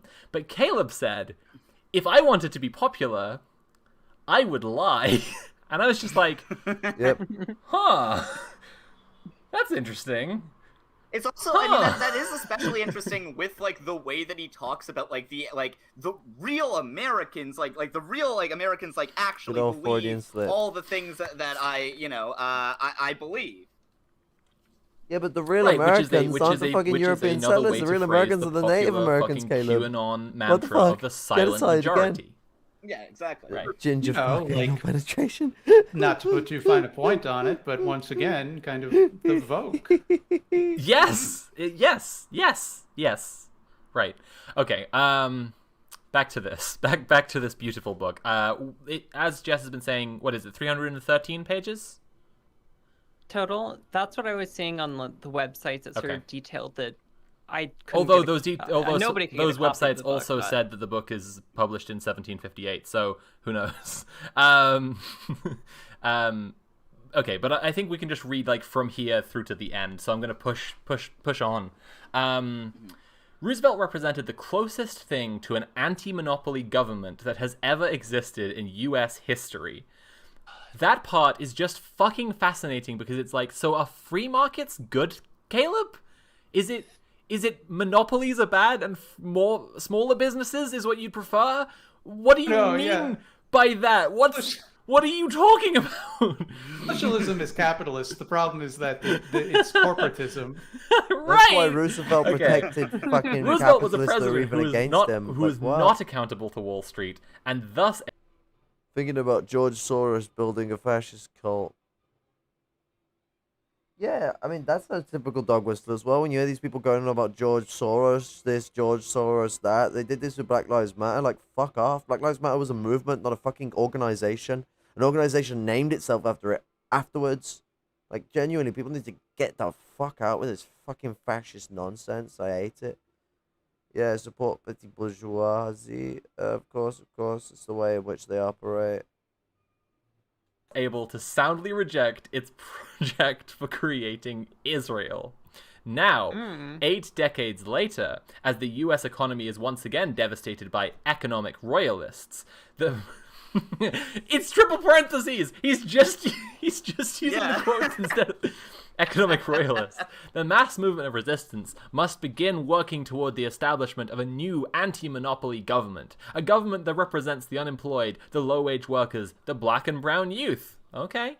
As well as the millions of formerly middle-class Americans who have been dispossessed must take power in Washington, D.C. Such a government... But he disregards George's sorrow, not Soros. Oh, okay. I don't know who Sorrel is. I mean, he says about the disenfranchised, but he doesn't talk about the lumpen proletariat and doesn't support them. So I guess his version of disenfranchised Americans are cut-off middle-class people, not the fucking bottom bomb-ass poor who are struggling on their ass. Class, huh? Middle class. Yeah. Very Marxist. That's an interesting one. That is an interesting one. Like some sort of movement of like... Middle class. Yeah. Very Marxist. That's an interesting one. That is an interesting one. Like some sort of movement of like not the haute bourgeois, like not the established bourgeois, but like a smaller bourgeois, like a movement of the petty bourgeois is what he's advocating. A movement that cares about seizing power. I'll come up with a name for that one. I'll get back to you. I think Fascism. he's onto something with that one. I think that a movement of the petty bourgeois who want to seize power. That could be good. That's a good one. Nazism. That's communism, George right? Soros was a revisionist Marxist who later helped develop fascism that Mussolini, Hitler, and Franco adopted.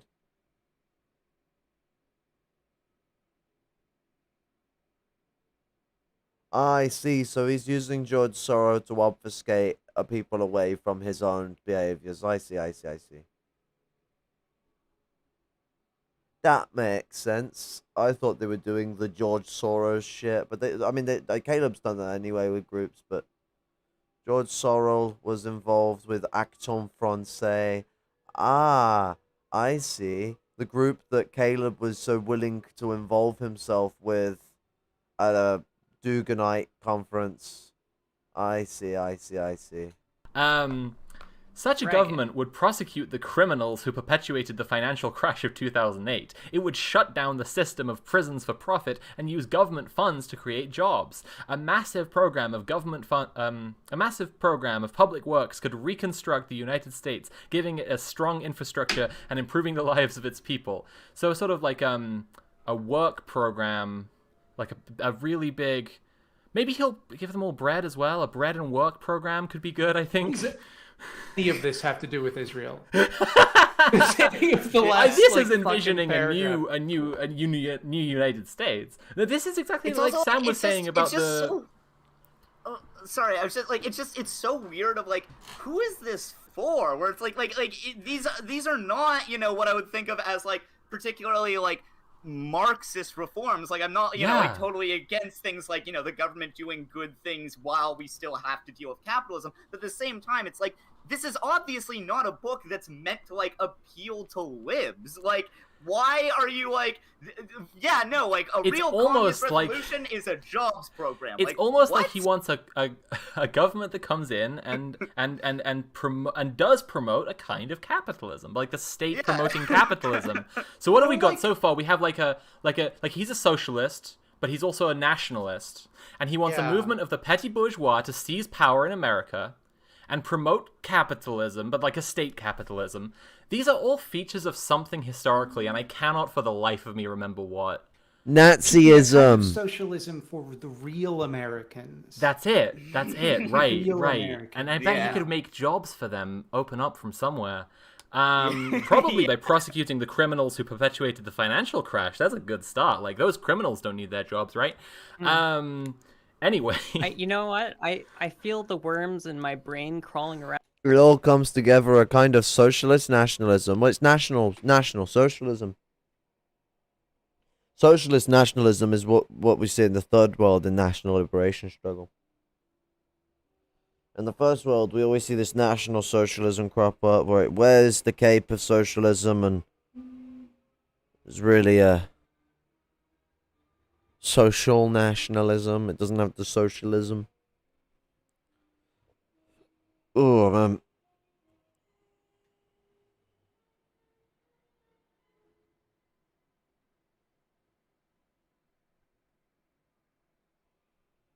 Sorry, if I wear anything on my head for too long, it fucking causes me to get really, really high fucking pressure on my head. Got a dent in the back of my skull. Got a couple, actually.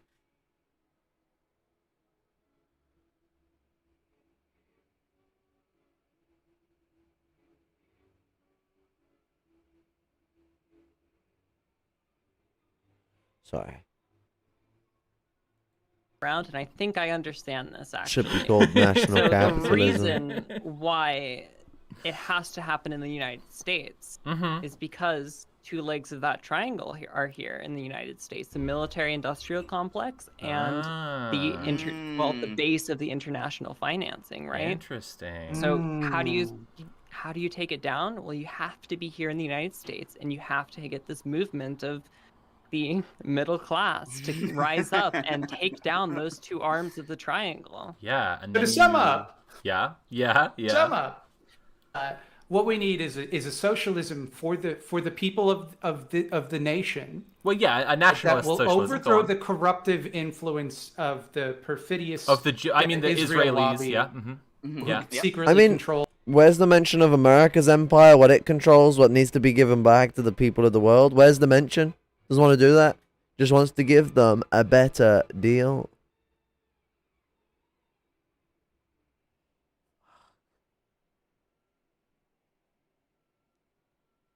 Sorry. The arms manufacturers The media. and media. Yep. They control it. Yeah, that would be good, I think. That would help us out. Have I heard this before? That's what I'm saying, and I think that economically what he's proposing is really similar to some kind of historical society. Happened in Germany. Shit, man. It's just, I'm blanking so hard. An anti-monopoly government in the United States would shut down the military bases all around the world and use the money instead to provide healthcare and education to the population. Massive government investment would be used to fund productive scientific research to cure diseases. Now, see that? We will just shut down military bases. No mention of actually dealing with, the return of occupied land and imperialized land through finance capital. Finance capital structure will be kept intact. Just take away the teeth. and to what extent they do that would be limited anyway, because obviously they're only ever going to do half of what they do. They'll shut down certain military bases and keep the rest, preferably the ones that people don't really think about, like the ones in Europe and the ones in North Africa. Repair the environment, okay, oh there it is, and develop technology to improve the quality of human life. The arts would also be subsidized I do mean and in their promoted preference. in order autism to moment. ensure a new I'm like, didn't vibrant clarify enough. cultural revolution. But we know that and develop technology to improve the quality of human life. The arts would also be subsidized and promoted in order to ensure a new, vibrant cultural revolution. But we know that there's some kinds of art that he thinks are... But you don't just go and grab the existing fucking artists, bourgeois intellectuals, and fund them to revolutionize culture. No, cultural revolutions work where you get the ordinary people, the bottom of society, the working, and if you're in a society that's worse, peasant class, like as in like worse as in class conditions, you would go to those people and you would get those to revolutionize culture. They would bring it forward. They would expand the arts. You don't just fund the existing bourgeois arts, and as they're about to get into, we know that Caleb has certain arts that he thinks are promoting degeneracy. Yes. But he wants to he wants to I could get that up funnel on the money Dugan debate into again if I want. good art. Okay. But like, no, it wouldn't. An anti-monopolist government wouldn't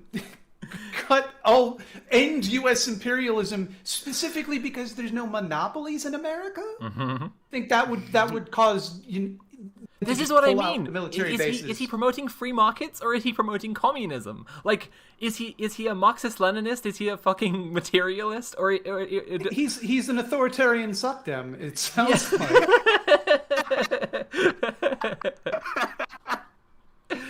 Oh god. Popular control of the economy would ensure full employment. Full employment, cool, nice. Major industries like steel and auto manufacturing would be revived under public control and ownership. Auto? Wait a second. Yeah, auto manufacturing. Cool. How did we get under popular control over the economy? How did we move from specifically anti-monopolist to full-blown socialism? It's fascinating. Well, I guess that just naturally follows that an anti-monopoly government would implement popular control over the economy. Of course, yeah. Yeah, come on. Does anyone remember when Roosevelt instituted communism, guys? Does anyone remember that? And then that evil McCarthy just instantly undid it? Come on, guys. You don't remember? You don't remember? What, are you telling me he was a fiscal conservative that implemented Mussolini-like fascist policies? Come on, man. Nah, Caleb's saying he was a socialist. Come on. Come on. You telling me Ginger Weasel, Mr. Muffin? The Muffin Man? Telling me the Muffin Man's wrong? He wants a war on black, brown people in the fatherland. Fucking, what's it? Careful, he might mistake your quotation marks for fucking triple parentheses. Almost like a fascist. Yeah, he does tick the boxes. Now, he's in denial of it, but, I mean, you know, everyone goes through the denial period of their life, Caleb. Eventually, you'll come to realize it, and then you can embrace who you are. A Nazi. You can get yourself, you can shave your ginger stash and go for the little mustache, and you can become the mustache man. The mustache muffin man. Of workers to form labor unions and collectively bargain would be protected, which is just like, but wait, don't you want the people to control the government? Okay. Yeah.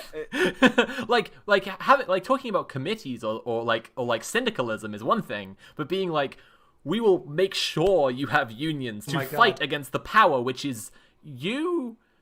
Okay. I just read ahead and oh my God. That's why you gotta not do it, because it just gets you, it just hits you too hard like this. Oh, I agree. So the way I'm coming at it is more from the Freudian angle of how he's functioning with the id. Like, he's aware that he's supplanting it.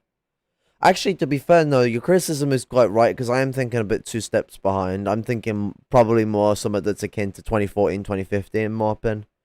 And that's if him being arrested at fucking Occupy Wall Street didn't end with him getting a deal from the feds. We have to consider that angle. But the what's it? Mr. Muffin, the Muffin Man. He is definitely well aware. You are correct. I'd agree with you on that one. You can sort of see in the way that he operates, picks and chooses the way he engages with criticism, and while he does go on his blind enragements and stuff like that, you can see that while he struggles to keep himself concise and properly contained, he does select his targets wisely, and he does try and pick and choose where he can somewhat squabble up a battle to make himself look like some form of a principled and targeted person. He tries to avoid things that will actually tackle with the facts. He wants the drama.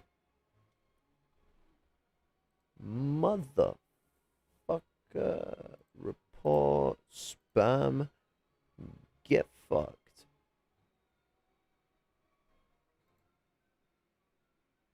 Oh no, I pressed play on the stream, not the fucking video. Communication breakdown. Okay, let's carry on then. The concept of working poor would eliminated, with legislation and government oversight ensuring that all who work full-time will have a substantial income. Why not just fucking not have people, whatever, fucking, okay, the shit that Marx has covered here to do with people working less because it's a... Anyway, the military disabled people also. Right, a full employment program, and it's like, actually, I want people to not work. Okay, policing agencies would be subject to community control and regulation. The military would become democratized and transparent. The kind of miraculous transformation that has taken place in Venezuela, Bolivia, Iran, and other countries that have ripped themselves, which is you. Okay. I just read ahead and oh my God. That's why you gotta not do it, because it just gets you, it just hits you too hard like this. Okay, let's carry on then. The concept of working poor would eliminated, with legislation and government oversight ensuring that all who work full-time will have a substantial income. Why not just fucking not have people, whatever, fucking, okay, the shit that Marx has covered here to do with people working less because it's a... Anyway, the military disabled people also. Right, a full employment program, and it's like, actually, I want people to not work. Okay, policing agencies would be subject to community control and regulation. The military would become democratized and transparent. The kind of miraculous transformation that has taken place in Get working, you goddamn hippies! Venezuela, Bolivia, Iran, and other countries that have ripped themselves free of international capitalism would begin to... Oh my God, this is the best Caleb quote ever! Oh my God, come on! The military will become democratized and transparent. Rejoice with me on this, it's brilliant. Has taken place in Venezuela, Bolivia, Iran, and other countries that have ripped themselves free of international capitalism would begin to unfold. They've ripped themselves free, everyone. They're free. We are free from the international... what was it he called them? Cabal of bankers? Anti-Semitism on steroids, yeah, folks. Oh my God. I gotta get back on that. I love that. Has taken place in Venezuela, Bolivia, Iran, and other countries that have ripped themselves free of international capitalism would begin to unfold in the United States. Miracle of Iran. Famously great place to live. Oh God. The government would work to politically empower and involve the population, and a network of community organizations and popular militias would be established. It's just... Whoa, wait. Political education. Political education would take place across society with... Isn't it ironic that Matcha Slave by Tchaikovsky has come on just in time for Caleb to tell us his society? This is something I have seen. That is something I have seen Peter Coffin and Caleb Maupin openly ridicule when it's come from leftists. I have literally seen leftists specifically talking about the history of racism and the way that people would need to be educated and make sure that everyone fucking understands the history of colonialism and racism, talking about political education, and Caleb Maupin and Peter Coffin fucking ridiculing it. And here in his fucking book, he's like, political education. I guess it must be some different kind of political education. I don't know about you guys. But why would you phrase it with those sinister terms? Those incredibly loaded terms. Why, I know. It's a choice. Like people always want to look at it as like some innocent incident that occurs. Like people they accidentally use harsh words. No, the book has been written, reviewed, proofread, and published. That's how books are made. You don't just shit a book out. Not even if it's by your own publisher. You don't just shit a book out. I mean, anyone who's ever wrote anything knows this, that you constantly go back through what you've written. He was obviously conscious of what he's writing, because, so, people, if you were writing a book that could sound anti-Semitic, but you didn't mean it to be anti-Semitic, where would you put the sort of definitive of anti-Semitism, and obviously your pointation of your prothesis, your hypothesis of the book? Would you put it A at the start or B just before the end? Well, Caleb, the motherfucker, he decided that he would put the definitives of anti-Semitism at the back, which not only obfuscate parts of anti-Semitism that he even talks about earlier in the book, but gives the most sort of childlike and pathetic definition of anti-Semitism that allows his own positions to basically go obfuscated. You know, everything is bad that's anything further from his own position. He's the one who ain't anti-Semitic, rah, rah, rah. Well, he didn't put that until later on in the book. It's trust fucking bullshit. You're watching Satan at the Fountainhead, Caleb's book about the Israeli cabal of bankers that control the world. I'm not joking. Okay. And this is also another thing, by the way. Pulled Like, this I book. forgot to mention this earlier, but speaking of shit that like I've seen that the whole crowd ridicule. They ridicule the book Settlers a bunch, and particularly just like a whole, like in a broader stroke, they ridicule like people talking about colonialism, just more broadly. And the whole way through this book, if you do read the whole thing, and again, do not, it's like just a basic understanding of Israel as a settler colonialist, white supremacist project on Which it behalf of is. American imperialism would solve actually, the it was started entire by- issue, and it's so frustrating that It actually was started by British colonialism, and it's on behalf of European imperialism, and any imperialist that wants to engage themselves in it, but it very much is settler colonialism. Let's not scoff at that idea. Like, Caleb has said many anti-Semitic things here. Calling it settler colonial and Protestant is not one. Israel is a settler colonial project. The same fucking dipshit is... okay, alright. Sorry, I may have misconstrued what they were saying. I think they were saying that he managed to define it well by looking at the settler colonialism, and then same dipshit said, I don't know, we'll move on. Okay.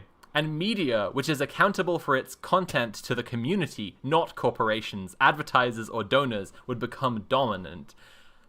Now, that sounds to me like the media would have to, well, you could think of it like the folks, you know, the folks in the country, the folks, and what's best for them would be what was allowed in the media. It feels to me like that's what he's kind of suggesting. Because of the central position of the United States in the world economy and its vast natural resources, this change would have a dramatic global impact. I'd say, buddy, it would lead to a surge of independence and diplomacy around the world, with the threat of catastrophic war no longer looming over the human race. At any point is he gonna like talk about the day of the rope? Is that coming up? Like... This is Thought Slime, Jess, this Sam guy who I call Budget Budget Big Joel. And then that's Sophie from Mars. They're reacting to Caleb's book, and I'm reacting to them reacting to Caleb's book, just to sort of abscond how anti-Semitic Caleb's ideas are around the Jewish people. We're in hell. Well, I mean, Sam's name, We're in Hell, that really fits the fucking situation we're in here, eh? Oh god. A new government in the United States which prioritized the needs of its people would spell the immediate end of the criminal existence of Israel. For the peoples of the Middle East. I know it's like a okay, we all can fucking agree that there are people who've been displaced by the colonist project, the inherently racist project of Israel. But we can also agree that for some number of people who are there now, the solution is not to just, like, fucking push them out again. Like... Just as it's not the solution for the United States. Which is similarly built, and Canada for that matter, built on legacies of genocide. Exactly. There's a lot of people who it's not their fault that they are there, and they didn't create this project anyway. For the peoples of the Middle East, it would be the beginning of an entirely new chapter of their history.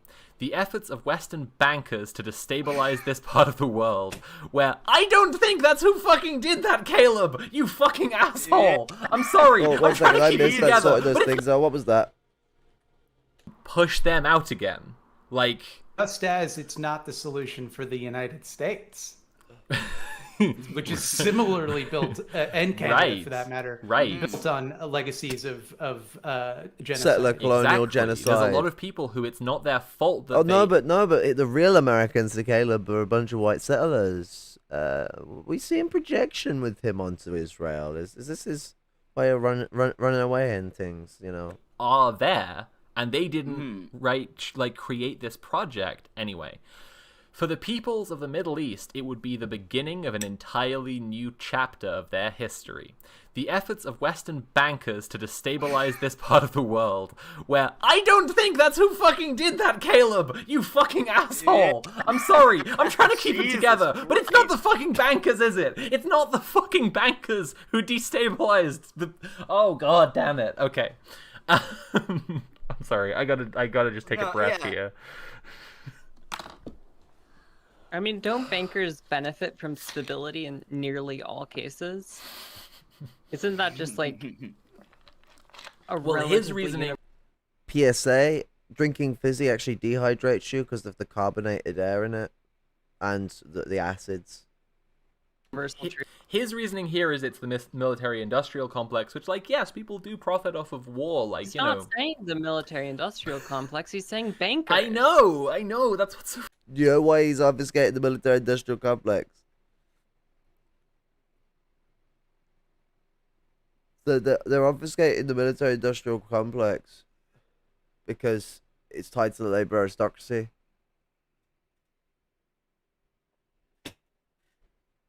I'll wait for Jordan to read what I was writing because YouTube live chat's a pain in the ass.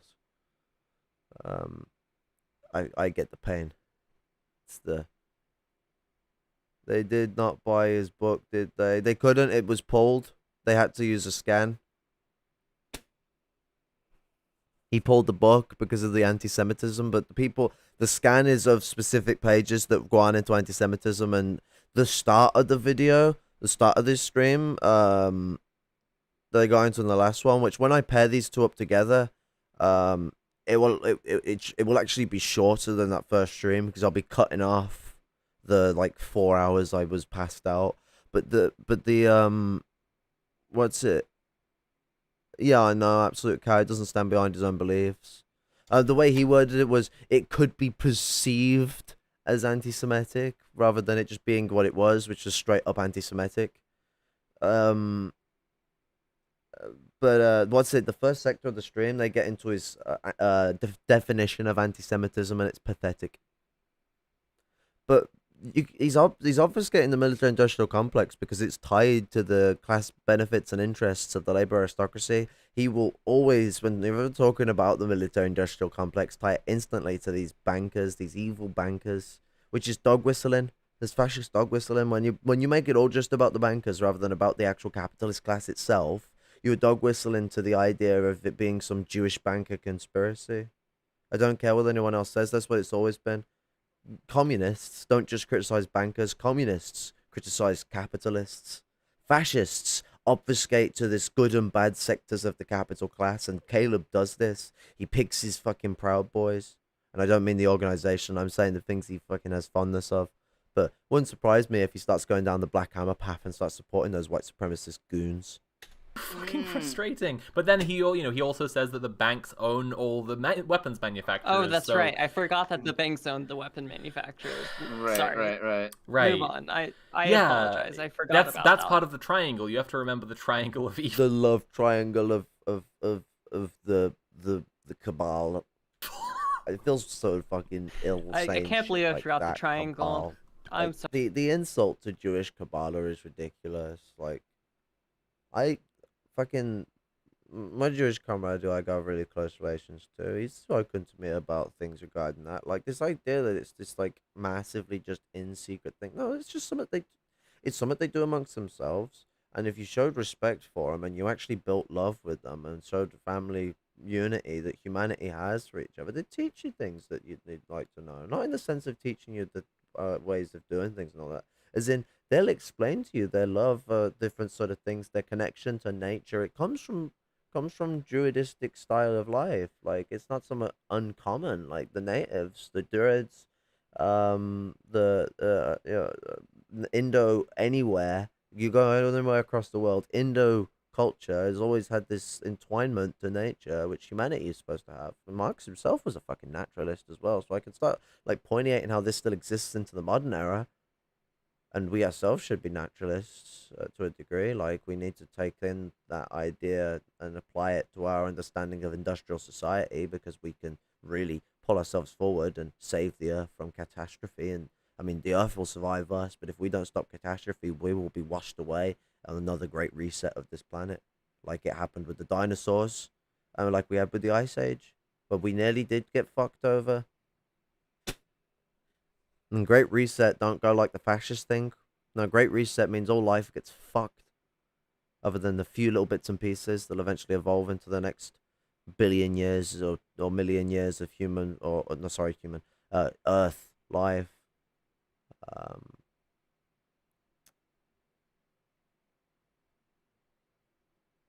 But it's very, very interesting for people to be disregarding the Jewish cabal, and it's not just them using the word cabal distinctly separate from this. There's fucking I've been told about many accounts of Jewish people being prosecuted for fucking trying to express their Kabbalah to people, amongst each other, expressing their Kabbalah amongst each other, entwining themselves in their culture, connecting to nature as they do, and the powers of the earth. It's part of their spiritual culture. This is the disregard for this. You get the pieces you read for history. I hear things off comrades today. I still have to deal this amongst leftists, because the word magic, which will be used by Jewish people in our culture, scares the fuck out of people, or they start treating it like it's childish. It's like it's just a part of their old culture. It's just spiritualism. If they want to embrace themselves in that, they ain't doing no fucking harm. Right? It's amongst them, it's for them, and we shouldn't be fucking using that word to denounce some sector of society as some Jewish cabal that's seeking to do whatever the fuck. Like this is Hitlerism 101. Like I can smell the Nazi. It's that fucking bad. And we're in two different countries. There's a big ocean between me and Caleb, and I can smell the Nazi from here. Sorry, it's on. It's like, I'll don't make me tap the sign, and it's just the triangle with the fucking eye. That's the sign. I'm just like. And for the record, triumvirate of evil would have been better phrasing than a triangle. But does he think the motivation is for the bankers? Because he seems to be implying here that it's all part of this like racial superiority. Like they just have this nonsensical ideological project of enforcing this upon this global hegemony over the world for. People like Mr. Muffin Man would love Hitler if he won. His only hatred is because he lost, and because people wouldn't accept him if he showed the open love. There'll be a time. There'll be a time. Like I said, eventually he'll get the little mustache cut. I mean, there's a weird thing about Caleb where he's stolen a few different styles from a few different people. Like he's tried to get his hair cut like NASA. He tries to dress or suity booty like fucking Lenin. He speaks in wows and riddles. He talks ass. He looks at social reactions and the way that people social interactions and the types of people who should be dealing with the political angle of society from the Jordan Peterson angle. Like you don't think people who are at the bottom like capable of solving their problems. It takes the aristocracy. I love the fact that even though a lot of these people all of these people here are privileged people and are aristocrats themselves, that they recognize this fascistic notion that he's pushing of trying to move a movement for the aristocracy, because a lot of aristocrats this goes amiss to. So for all the problems I have with positions these people hold, I gotta give respect on that, because there's so many Marxists that can't seem to get their head around that. Fucking quotation marks are doing some fucking legwork these days. Especially when Caleb keeps using them wrong.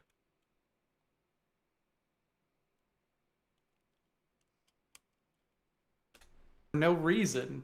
He is Like, implying that in a struggle for racial domination, the Israel lobby are using the banks and the Triangle of Evil to make sure that they racially sit on the top spot in the Triangle of Evil. Yes. It's literally like. And I would think that a more materialist analysis might be that banks, which famously they like to make money. That's kind of a thing they do. Maybe the reason they invest in.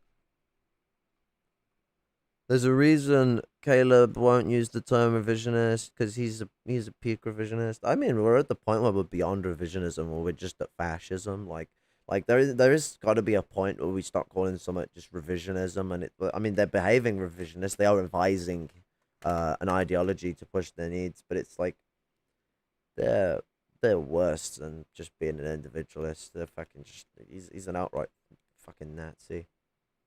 Like, I stand by what Synovia said in the stream we did for Hands Off Jason, that Caleb Maupin is fairly akin to American Hitler. Fairly akin. He's got the Joker aspect going in for certain. He's a right fucking gaff and a laugh, as much as he's not trying to be. Yeah, I agree. He's gone off the peak. Indeed. Like some of the recordings I did on my tapes, when I overdid the record volume. Gotta redo them. Oof. And my cassette deck's broken. They like to make money. That's kind of a thing they do. Funny with that. Maybe the reason they invest in arms dealers and own MSNBC is to make money. Yeah. Maybe. Yeah. Mm-hmm. Yeah. Caleb Maupin is the prime example of why you should never trust Trotskyists.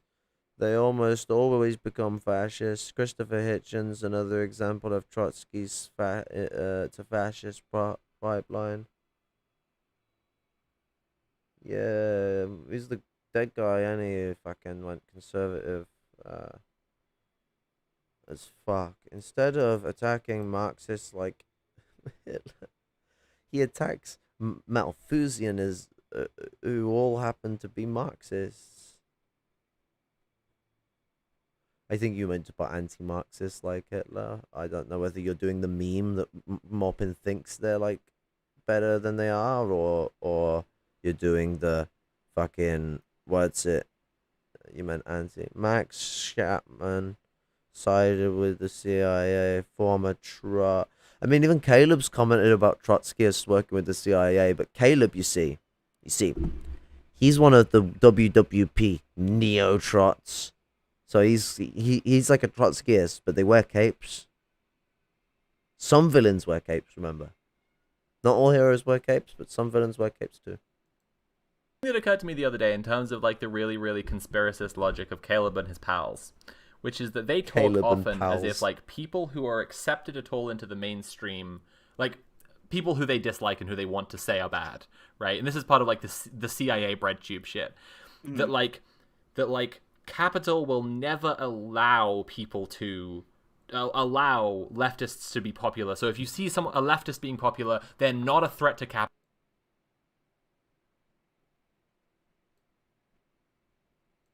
So they're not a real leftist. And it's the most fucking bitter, like, excluded from the cool kids table nonsense you've ever fucking seen. Because again, I am an anarchist, but it was Lenin who said, the capitalists will sell us the rope, etc., right? Because they just want to make money. Like, if you see a big organization platforming leftists, it's because they've noticed that leftist has a big audience and they want to make money off of them. It's like this is the most. I mean, but here's a point that no one ever thinks about. Why don't we take advantage of that and hold to it? Refuse those big companies. Don't just go for the cheapy, quickie platformy stuff. Platforming is not going to work. You're not going to win because you'll eventually have to sell out your ideas to keep up the fan base you'll be given, because you won't be going to the people that you're trying to get to. You'll be in a pool of aristocrats that don't want to listen to you.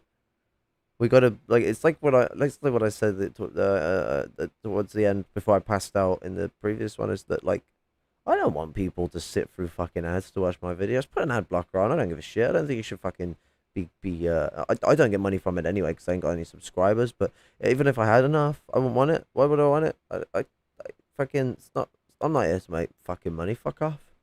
If I ask for money, it'll be going to a food project when I get that started up. Otherwise, get fucked. And I don't want you giving YouTube money for ads because they can get fucked.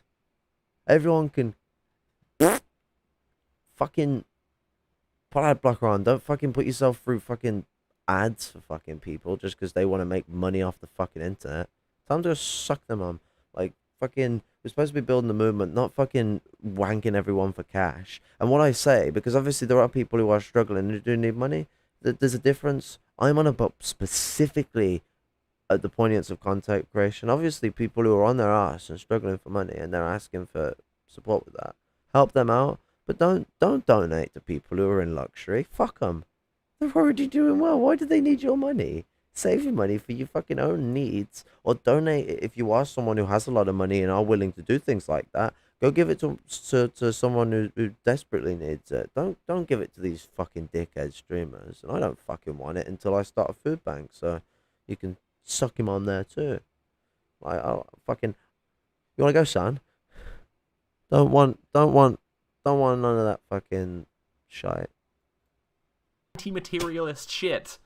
The most anti-materialist.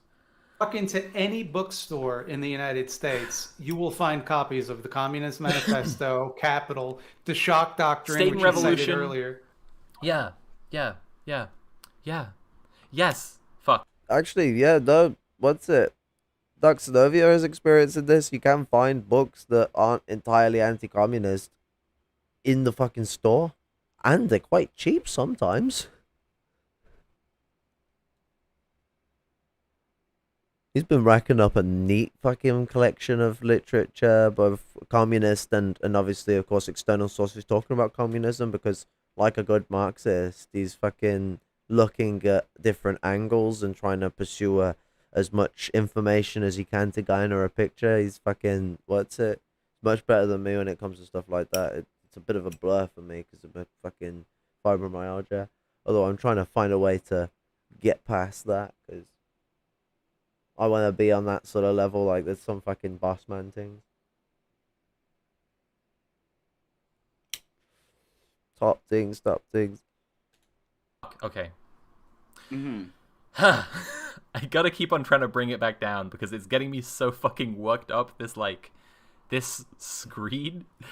Okay. This is so much more than I thought it would be. I I thought it know, would be that's why bad. I had messaged you. no I was idea. like, you guys, you gotta see this. Like, It doesn't matter. Doesn't matter if it's because of paranoia. You understand that you need to know this literature for your art of struggle.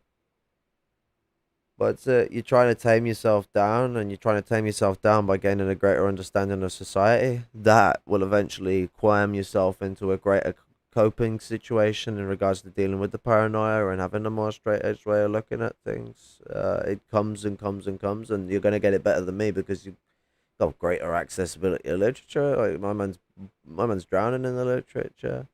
Picking it up is a good idea, and obviously it's going to be a slug to get through, but you've got it there. It's sitting there. It's physical media. It's much easier to go for, especially with the old Asperger problem of when you're dealing with things on the internet, everything has like a hyperlink to different sources, and next thing you know, you end up like 22 pages down, and you've not even read the first page you were reading. You're trying to get content, but it went from being a rabbit hole to being a complex of holes that led to the fucking core of the earth. I know the pain. It has a lot to do with I don't know when the government will shut down the internet, and I don't think it's a mistake for a Marxist to completely... Yeah, I think it's a mistake as well. Yeah, you are right on there. I think it's a mistake for the Marxists to completely depend on Marxist.org and other online websites, especially considering a lot of them are led by Trotskyists, and their views on George Jackson with Marxist.org are very, I guess the best way to put it would be racist. They called him a murderer. For fighting against the police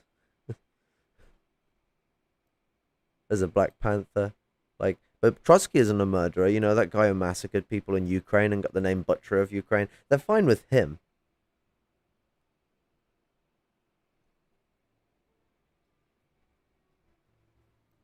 That's why I brought in Jess last minute.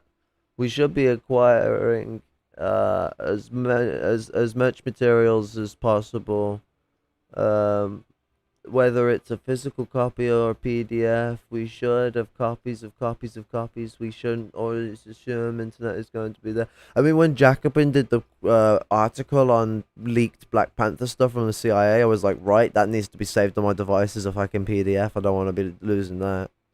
So I absolutely agree with you. Like, we do need to realistically acquire as much literature as we can, physical and digital, and sift through and make a structured, safe library that is accessible from either memory drive or physical stuff. I was actually thinking that what an interesting idea to do with having a cassette deck is I could actually get 120-minute tapes and even bigger than that, and I could record some of the audiobooks people have done onto physical media, cassette tape. Because I don't know CD burner, but cassette tape, I can put audio straight from computer onto a cassette, and I mean, in the third world, cassettes are actually used quite often, so it's even more useful for them than it is for us at the moment. But we got cassettes everywhere that can be used, and actually with dictation stuff, you only really need a cheap, shitty mono cassette to play it. There are tons of things from internet of the 1990s, 2000s we lost due to upgrades in tech. I actually think climate change may have us have to return to magnetic media over magnetic technology over silicon technology, and because we've got a lot of issues regarding the environmental ramifications of the silicon revolution.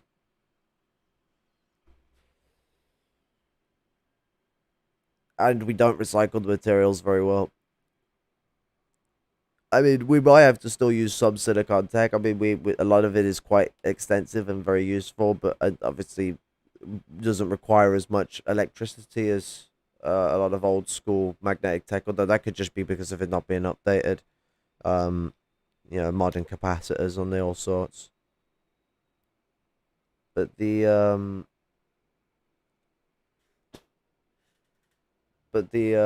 what's it? We're in a position where it's like this technology is strenuated. Is strenuating the environment, and we could there actually has been tape hard drives that have been made recently that can hold like they're still like an 8-track where it's a continuous loop of tape, and I think it can hold like a terabyte of memory.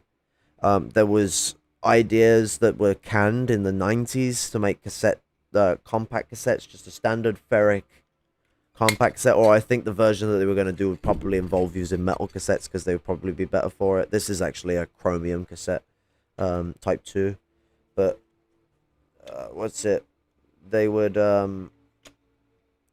be able to hold I think it was 5 and then 10 gigabytes of memory, which in the 90s, if anyone remembers, well, actually Dark Snowy will remember how small memory was in the 90s. 10 gigabytes on a fucking device is ludicrous, and if they could have got the cassette to do that, that would have been insane. Especially considering then you've got the argument of this weird sort of like, if you had like a computer device that was a portable that could read a cassette, you could then make a cassette be even better than any memory device at that time for holding music, and hold 10 gigabytes worth of music on it, stick it in a device, it reads the square signals because that's how it's stored on there, and then what's it? You had the massive music library. They could have beat MP3 to what MP3 players brought to the world in the 1990s, but it didn't happen. The 5 and 10 gig cassettes never got made. Cassette stayed at a few megs, I think. Maybe a couple hundred, I don't know. It varies because it's not very consistent. Depends on the length of the cassette and how fast the cassette's played, the type of square signals you're putting on the cassette, and how long they need to be played to be printed on the cassette. It's magnetic media has got a lot more leeway in it with the way it's designed, but that's why it's quite likely they could have made cassettes that would hold a shit ton of memory. Compact cassette has a problem of not being continuous loop, so you can't just track straight through it fast like the modern tape cassettes that they use for computers where it's all the way around. But just like the big massive cassette reel tapes that they used for computers that were continuous, that you saw in a lot of movies and stuff that are in the big towers, you can, even with a compact cassette that isn't continuous, move it fast enough that you can do quick scanning, and it basically will load things for the 90s era at a decent enough speed where it just speed tracks through the cassette, and keeps the cassette running while you're on it, so that it can keep tracking all the different bits of data, so it sort of has a reference sheet, so it knows exactly where it needs to wind quickly to and stop, so it can read that specific type of data. And it was very interesting because you did this with a horseshoe recorder. Like, they didn't require any special cassette thing. You just got a cassette horseshoe recorder that had a remote port on it for a wired remote, and then you could plug it into your computer, and there you go, shada bing, shada boom. It sounds like something you'd hear in socialism. Socialism for All, it has done a great service by doing audiobooks of Marx's Socialism for All has done a great service by doing audiobooks of Marxist works that have not even been touched, like anything done by Stalin today. He uploaded arguably Stalin's most essential works. Dialectical materialism and historical materialism. Having these works available to more people is a good way of making it more accessible. Might be a good idea to be the first one I ram on to what's it.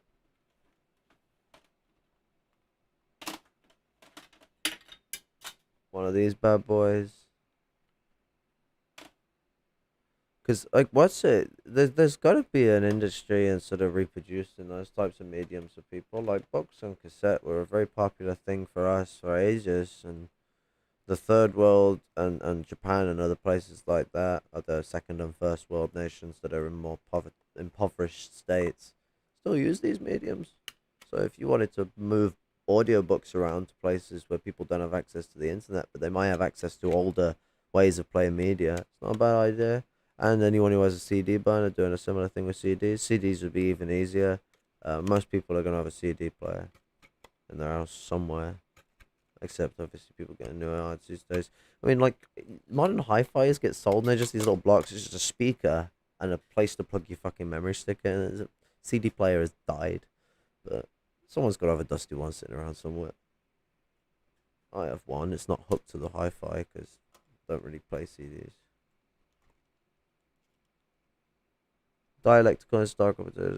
Oh, sorry, I read that one. Here's what I don't get. Why the fuck every time I look up .edupaper, about a subject, I get a paywall that blocks me from being able to... Oh, yeah, that's because educational works are blocked from people being able to read them. So it basically gets not just unis to have to pay into a profit scheme to get money in, but it also obfuscates the poor from being able to see the works of academia, especially those of psychology, because psychology is part of the cultural hegemonic institutions of power and how they analyze society and pick and choose how to deal with us. They don't want us to see Wagwan. You get me?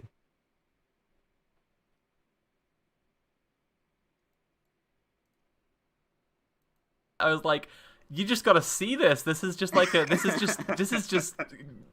You gotta It be is along for the unbelievable. ride. Okay.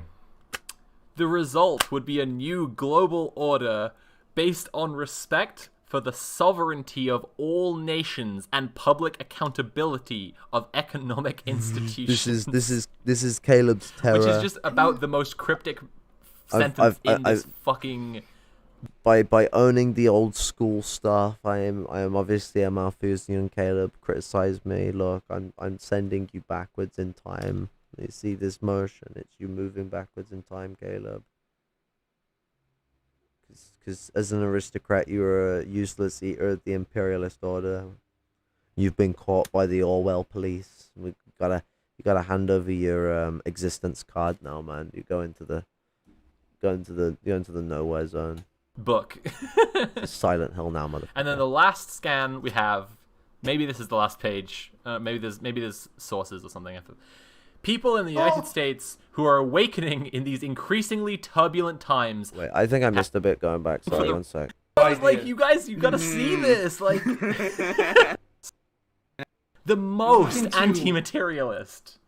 Walk into any bookstore in the United States, you will find copies of the Communist Manifesto, Capital. Okay, I got that. Yeah. Right. Yes. Fuck. Okay. I gotta keep on trying to bring it back down because it's getting me so fucking worked up. This screed. Okay.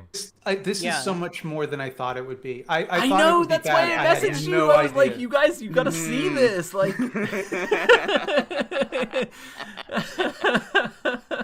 that's why I brought in Jess last minute. I was like, you just gotta see this. This is just you gotta be is along for the unbelievable. ride. Okay.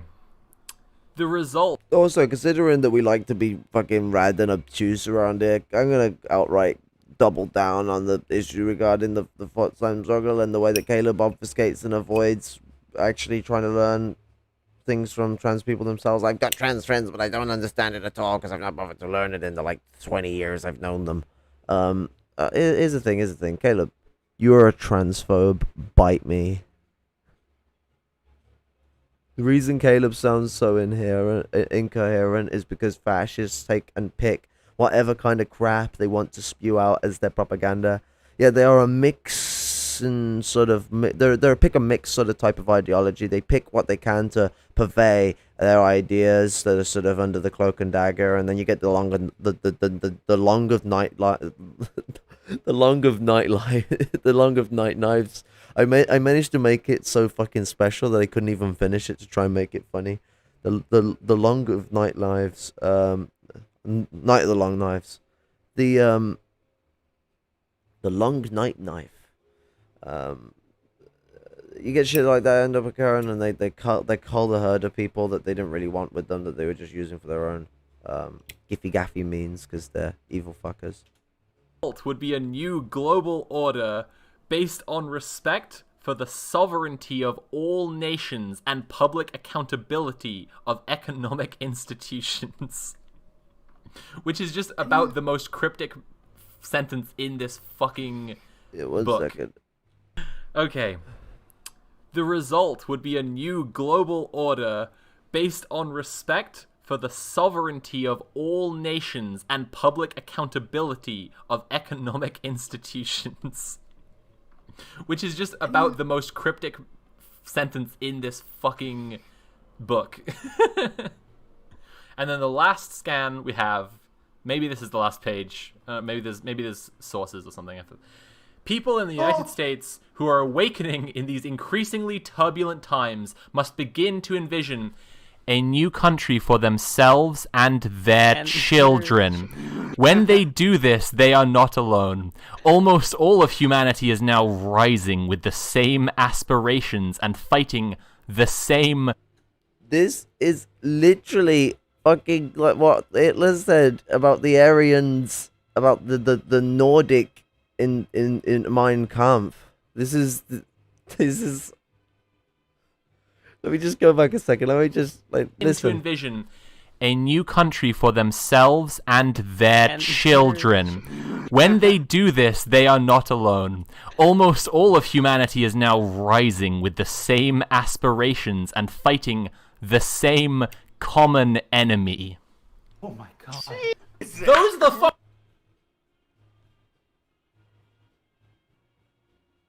Yeah, Satan at the Fountainhead.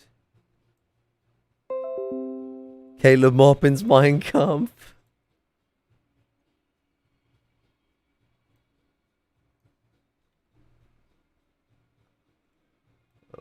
Oh.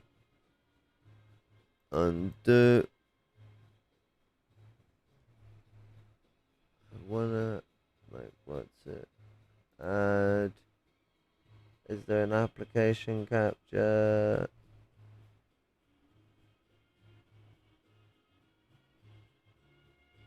Window capture, okay. Snip and sketch, window.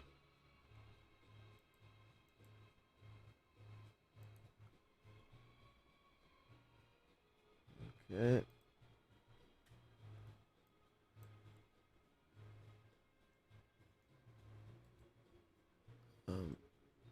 How do I move the fucking thing across?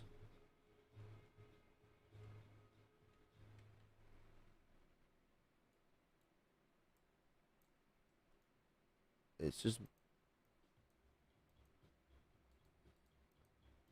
It won't let me fucking rotate the thing, what? Oh, there we go, I got a hold control. Sorry, I'm a bit of a gimp. Just want to have that like somewhere in the corner. Let me go over to here. Do.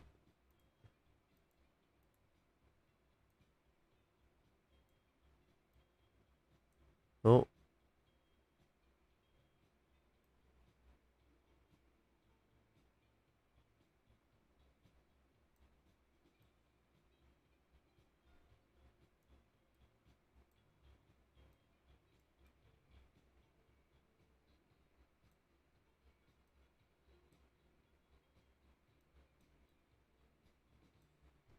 There we go. Drop you down. Click on you.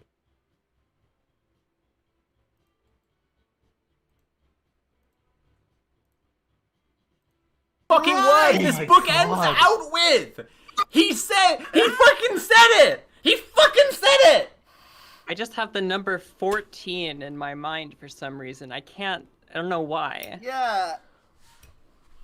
Wow. You know how when you analyze media, you start with Yeah, what's Satan at the Fountainhead. what's Yeah. at the start I got of what the you piece meant. of media, Uh-huh. and what's at the end of the piece of media, Uh-huh. and that's how you decide what the story they're trying to tell is. Yeah. What's the title of this book? Satan at the Fountainhead, the Israel lobby in the financial crisis. Right, and what's the last line of this book? We must protect our children.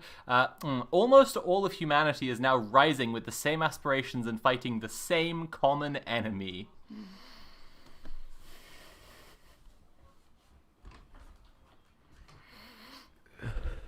This sounds like straight out of fucking Mein Kampf when Hitler goes on about how everyone has the same common enemy of the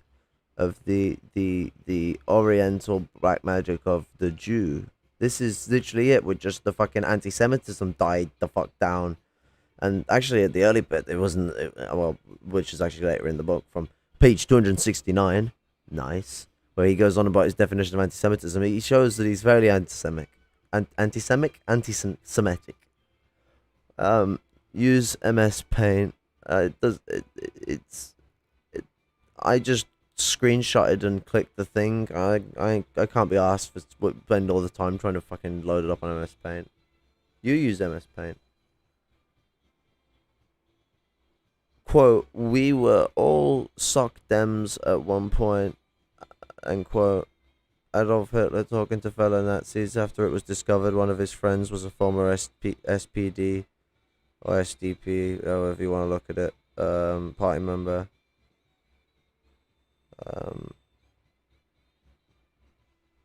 It's the same party is what I'm saying.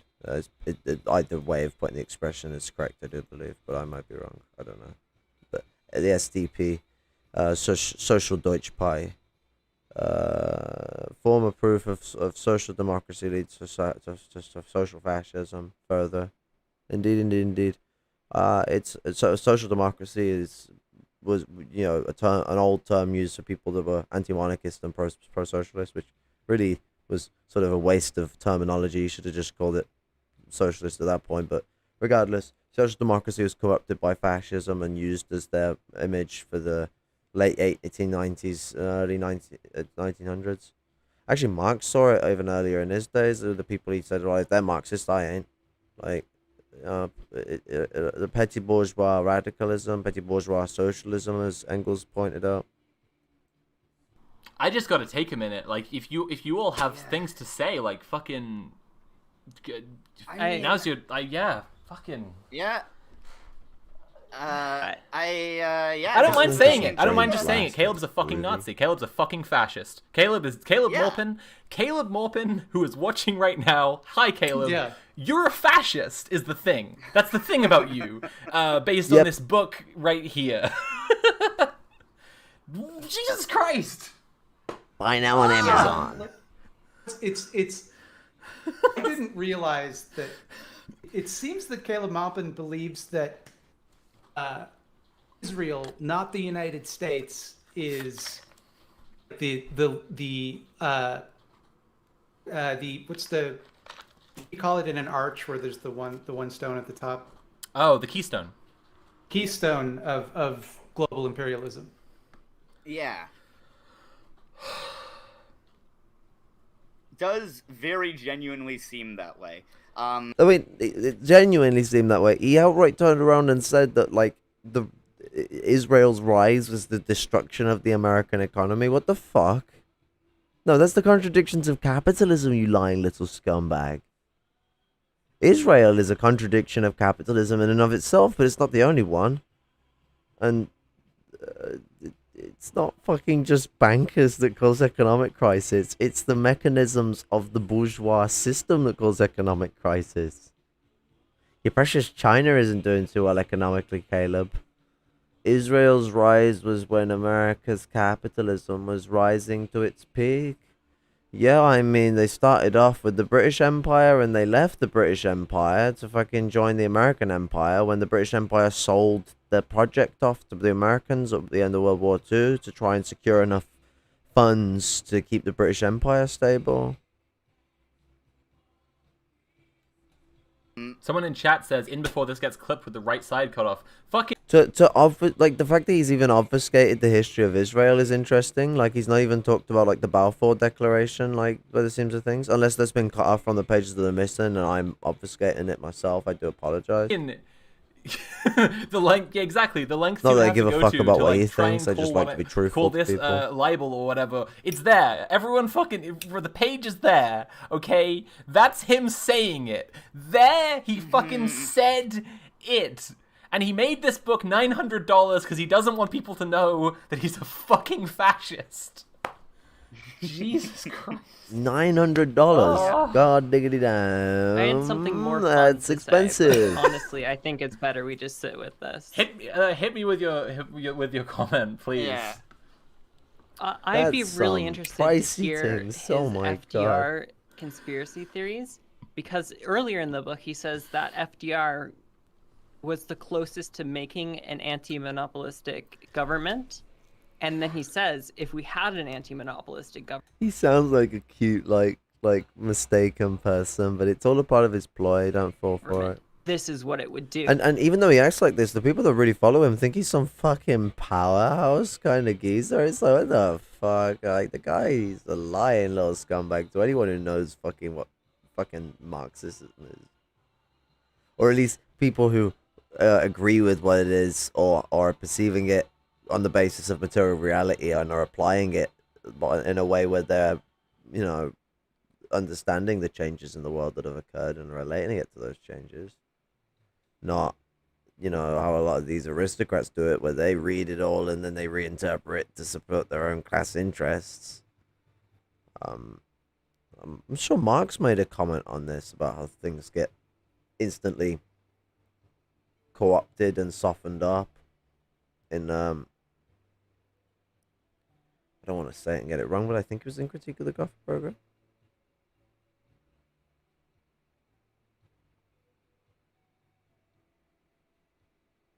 Been a long time since I've read Marx.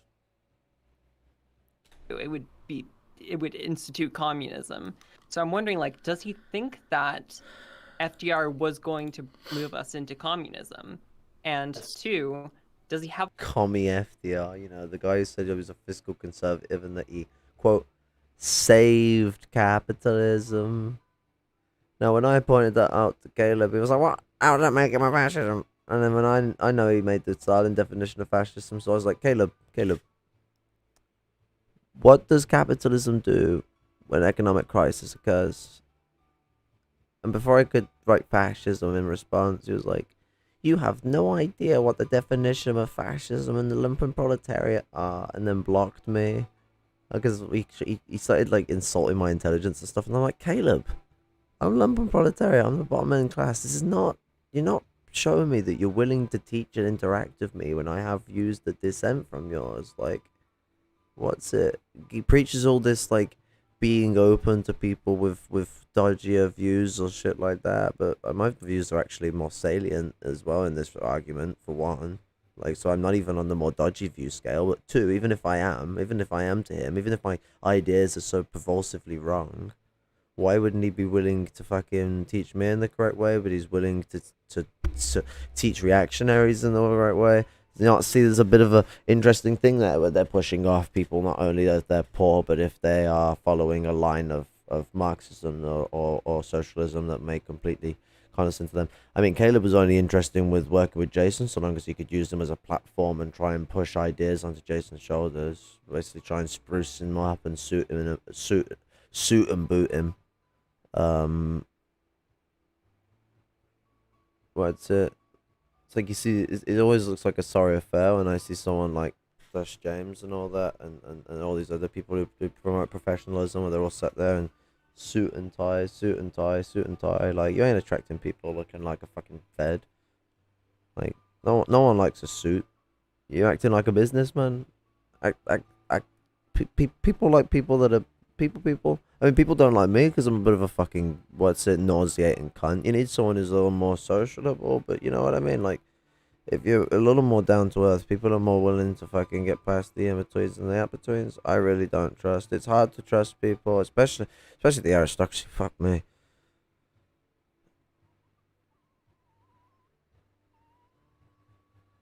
Are there any Jewish people part of the CPI? I imagine that they probably wouldn't be after reading Satan of the Fountainhead, but who knows?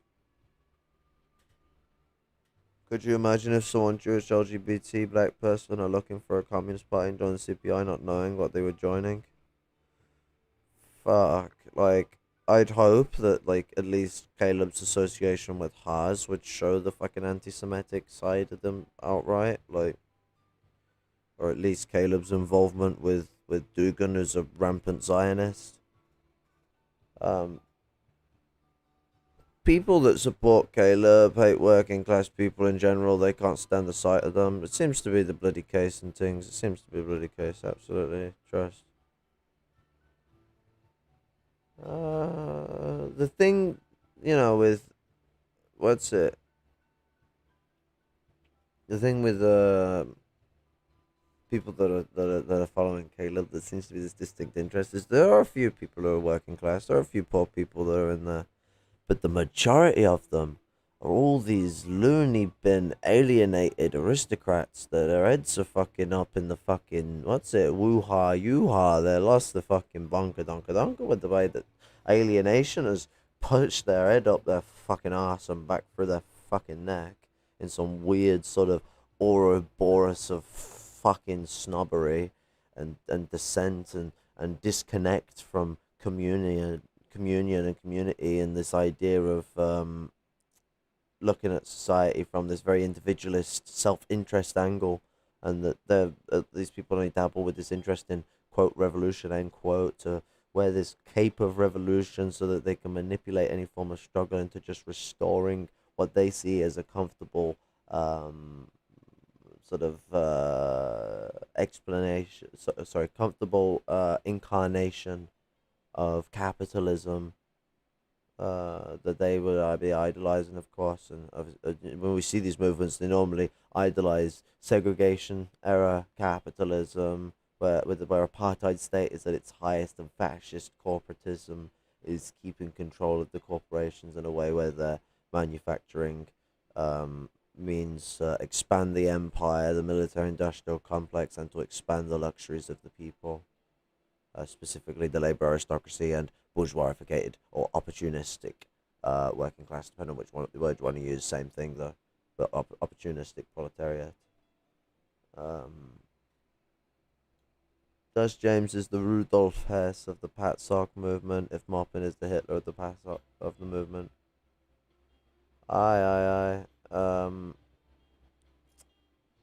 It was unfortunate because like they do this thing where some of them will say shit about the aristocracy being a problem, but it's shown to be all a cloud, because I see Dutch James trying to turn around and say that the labor aristocracy doesn't exist anymore when it's absolutely a massive class and a big problem, and Caleb is a fucking, like, he's not just a labor aristocrat, he's a petty bourgeois aristocrat. He's like right up at the top of the fucking tower of that fucking pyramid, you know, when it comes to the labor aristocracy. He's got a lot of way and sway with the cultural and hegemonic institutions of society, giving his class position. And that's one of the things that makes him incredibly problematic, especially with his international reach and his involvement with right-wing and anti-Semitic parties. And, I mean, fucking hell, like, the Nazbols literally being fucking Nazis aside, the you know, just with the Soviet aesthetic thrown over the top, let's go to the fucking Action Francais, the people who helped the fucking Germans genocide Jews in the West and Romani and disabled people and other peoples, etc., and to round up dissident Germans that betrayed the German people. You know,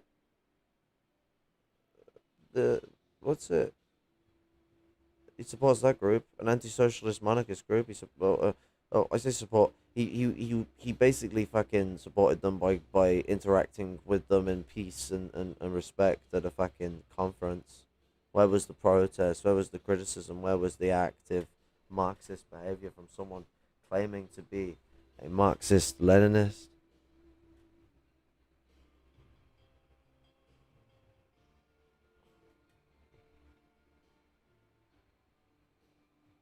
Sorry, I'm getting a weird feeling on my feet. Have a conspiracy theory about his death. Because FDR of literally that. wrote the Haitian Constitution. The U.S. forced onto Haiti that opened the nation up to foreigners being allowed to own land. But come on, man. Caleb says Roosevelt was the good guy. Come on, man. What are you trying to tell me, that he was a rampant imperialist that was trying to expand the American empire, that actually also had hands in supporting the development of the Nazis in the 1930s? Ooh.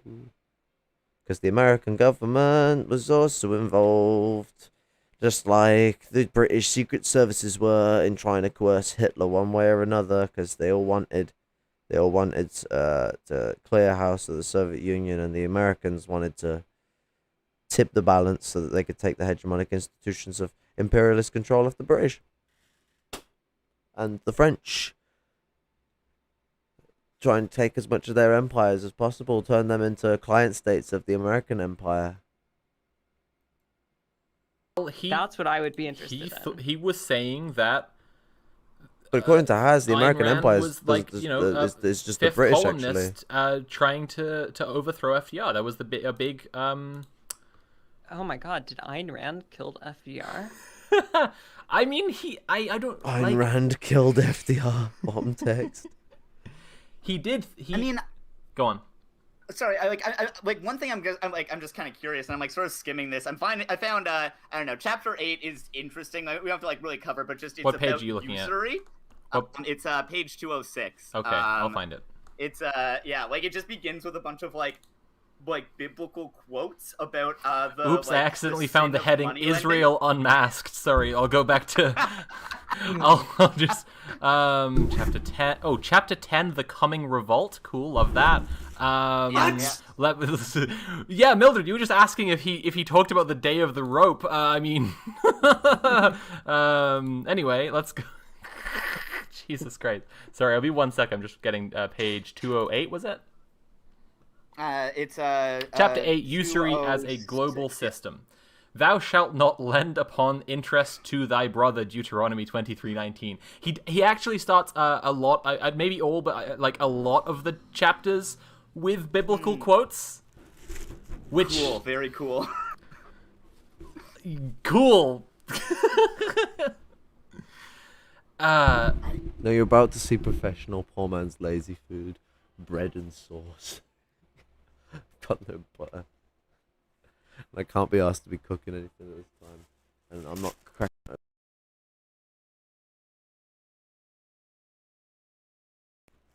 We're going proper bimmy today, lads and ladettes. Yeah, so we've got in between. Bible, Thomas Jefferson, Abraham Lincoln. And if you lend to those from whom you expect repayment, what credit is that to you? Even sinners lend to sinners, expecting to be repaid in full. But love your enemies, do good to them, and lend to them without expecting to get anything back. Then your reward will be great, and you will be children of the Most High, because He is kind to the ungrateful and the wicked. And Thomas Jefferson saying, "I believe that banking institutions are more dangerous to our liberties than standing armies." Oh God, I love this. Just that Like, phrase, I'm just, like- usury as a global system. It's like, I mean, fucking, like, there's a good way of approaching this shit. It's looking at debt. David Graeber's Debt, the first 5,000 years, talking about, like, debt as the chain that fucking binds the world is completely accurate and is a very good anthropological analysis of the history of the fucking human race through the different ways that fucking debt has been used awfully, and why maybe money is just kind of a mistake, and we should Also become Mushroom Wojak. Like, sorry, this is just like this whole. Whoa, this, get a bit like, too I'm radical on for Caleb page there. 210. This whole, like the bottom paragraph is We are converging into the slime. It's getting too much reactionary slime for Caleb now. It's just all in triple parentheses here. The House of Rothschild, the British wing of which was one of the primary promoters of the ideology of Zionism, is considered to be the first pioneer of international banking. The Rothschild family began to spread its money and influence across the planet, most definitely with the finance of the Suez Canal in Canal. Egypt on behalf of the British Empire. Oh God, holy shit. Governments began to be widely indebted to private bankers. Banking institutions in Western Europe and the United States became the most powerful forces on the planet. Well, yeah, I mean, finance capital got people indebted within the system, but that's, of course, the way it flows. Government policy with all social forces accountable to them. He literally is saying that it's the banks who control the governments. But that's not true. The governments control the banks. That's quite literally the way it works. Government is the state institution of capitalist class power. That's how bureaucracy and state institutions function. It's the institutions of class power. I mean, that's why when we saw the Khrushchevite coup in the Soviet Union, and actually even throughout the development of the Soviet Union, we saw the labor aristocracy holding the institutions of class power, and we saw more of an institution around their power than we did around the proletariat. And he's been very clear about who he thinks the banks are. Fuck. No, it's fucking wild. I don't know. I don't know if we like need to go into it. I am kind of curious to what extent he thinks the Jews caused the housing crisis. Well, that's kind of the fucking premise of the book, Sam. Like that's Right. it's called The Israel Lobby and the Financial Crisis. Like, of course, yeah. I mean, like, I don't know. It just seems like so much of this, like, we were sort of talking about this earlier, like, it seems like he has this kind of misunderstanding of, like, the way that, like, capital functions and like the way that it's like deregulation has like pursued short-term maybe it's not a mistake, maybe it's on purpose. profits over like even just like long-term financial stability has like been like lost to just like making like as much money as possible in the next quarter, and that has like led to a lot of problems where it seems like instead of that he believes that like any like financial crimes or whatever are part of a Jewish conspiracy to upend the global order and institute like racial hierarchy. Yeah, and then when he fucking describes what his good world is like, Sounds like it came straight out of Mein Kampf. It's go on, Jess. Sorry. It is extremely interesting that when he's talking about all of these banking institutions, he's talking about them in terms of families, in terms of houses, and also like ethnicities where that applies. So he's like the Italian banking dynasties. Well, he keeps or on. He just the keeps different on. houses. He It's keeps on just- talking about Jewish immigrants as. He's what's the thing called? It's like the second dual loyalty Loyalties. thing, right? It's the.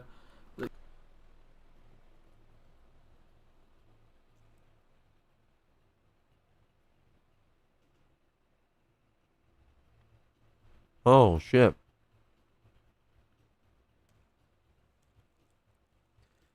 He's the save face for American settlerism guy.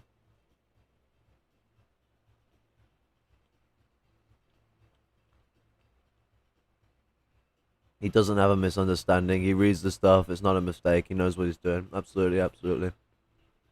Yeah, like he's implying that like Jewish immigrants are fifth columnists there to usurp the state, the nation state. Like this is actually just really classic. Oh jeez. Yep. Should we read a bit from here? I'm happy to go for a little while. So. Sure. Okay. So I mean, the major. I'm going to read the section. The major financial players. By the early part of the 20th century, the wealthy railroad, steel, and oil capitalists that existed in the 1800s have been completely subdued. He just changed tenses, whatever. I'm not a break now, I'm sad. No, what? Competition What? among The oil industrialists. capitalists have been subdued? It's a. I know. This is what's throwing me so hard about all of Caleb's writing is that like I don't know why this is my tendency, but like I am just so invested in what a shitty writer he is. Like he did just change tenses and change back again in 2 sentences. Mildred, you're on the money with like actually looking at the facts he's saying and how they're wrong, but I'm just like, what the fuck is this sentence? like I mean again it's the same thing of like his problem with like oil capitalists and like like capitalism in America is that there's not enough competition. Like what is literally this is crony capitalism is what Yeah. he's trying to talk Yeah, about. he's talking here. about monopolists. A handful The of reason we don't have socialism monopolies. is because someone has shut down all the railroad tycoons who were building it. Again, sure, monopolies are bad. It's better when there are not monopolies. This is a but huge- also like that doesn't get you to like communism. This is a huge quotation marks as triple parentheses moment, because this is where, right, I was saying at the very start of the stream, right, like his writing feels so condescending, because he'll be saying things like a handful of monopolies as if you never heard that term before. But what he's actually saying is a handful of monopolies began to emerge within every major industry, and the monopolists, that one needs a quotes too, began to centralize their efforts in banking institutions. By the 1890s, the forces of wealth and power in the United States were almost exclusively concentrated in the houses of finance, with industry existing under their dominion. Chase Bank, one of the most powerful banking institutions in the United States, is a concentration of the 3 richest families in the United States. The House of Rockefeller, the House of Morgan, and the House of Carnegie have all I'm sorry. centralized. Yeah. You literally These just singular- got through I mean, saying houses of finance. literally just got through saying that they were subdued, and now you're saying they control everything. So did they subdued themselves? Yeah, they've centralized. They have all centralized their power into this single financial institution. But apparently, 1 second.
Fucking, what's it?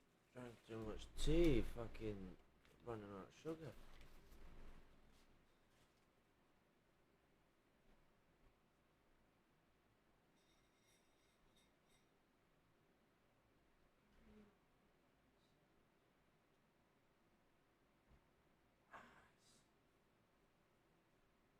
And I got no golden syrup either. Gotta use, what's it? Sugar that's got coffee in it. Because coffee's messy unlike tea. Well, tea's messy everywhere else because you've got to mess with the tea bag. But coffee, you always end up getting coffee in my sugar somehow. Even when I do the sugar before the coffee, it just somehow drifts in there eventually.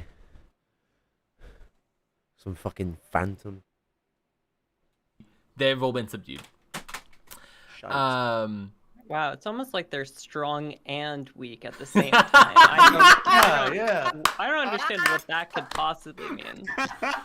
I think I'm rereading and I'm like, okay, so actually maybe what he's saying here is by the early part of the 20th century, the wealthy railroad, steel, and oil capitalists have been subdued, right? Competition among industrialists was gone. So he's saying that like the capitalists and the industrialists were good, and that now the monopolists have come in, and now there's no competition. So that's who was subdued. This is what fascism likes to do. Is it likes to go back a bit. It wants to go back to the golden age of capitalism, which was the golden age for capitalists, which was the 1800s, industrial capitalism, when they were one ton abusing the absolute fuck out of the world. Common thing with these fascist fuck nuts. About these capitalists before. Crony Something about capitalism. Yeah, something about those isn't real ones. capitalism. This is crony capitalism. No, but follow me here, right? There was something about the guys who like were involved in the founding of America, the capitalists who were around when America was founded. There was something good and cool about those guys. They were good, the ones that held American slaves. capitalists. And do you know what? I've watched Caleb on stream talk about George Washington, and he just says he did some bad things. He doesn't even talk about the fact that he was a slaveholder. Now, what the fuck's that? Does that show you? But then shortly after, these monopolists came in, Bastard. and there's something bad about them. Bankers.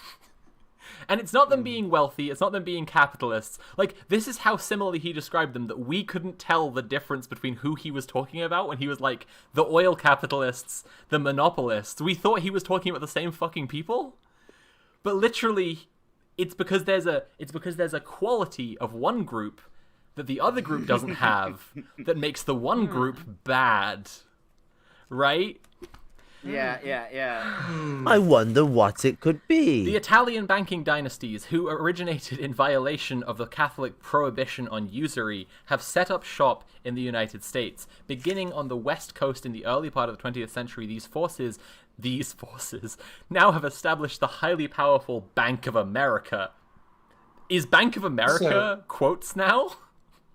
Also, just the idea that like he has to call out that they originated in violation of the Catholic prohibition and usury, as though like benevolent Catholics tried to stop them, but swore the Italians those traditional violated Catholics, their rules. back when people had good morality, those traditional Catholics, they wanted to stop this. That's the thing. I don't understand. Does he want to return to the Papal States? What is he he's saying Catholic. here? Oh, sorry. I just found something. This is just going back to I think page 209. Sure. This is very interesting. This is the middle of the page, the second paragraph. He says, the person who has borrowed the money, however, must labor in order to pay back the lender. The lender collects interest, which is the result of someone else's labor. When someone enriches themselves, not through their own efforts, but through the efforts of another, this is called exploitation. Like, the fact that, like, this is... The banks are doing exploitation, but the capitalists are not.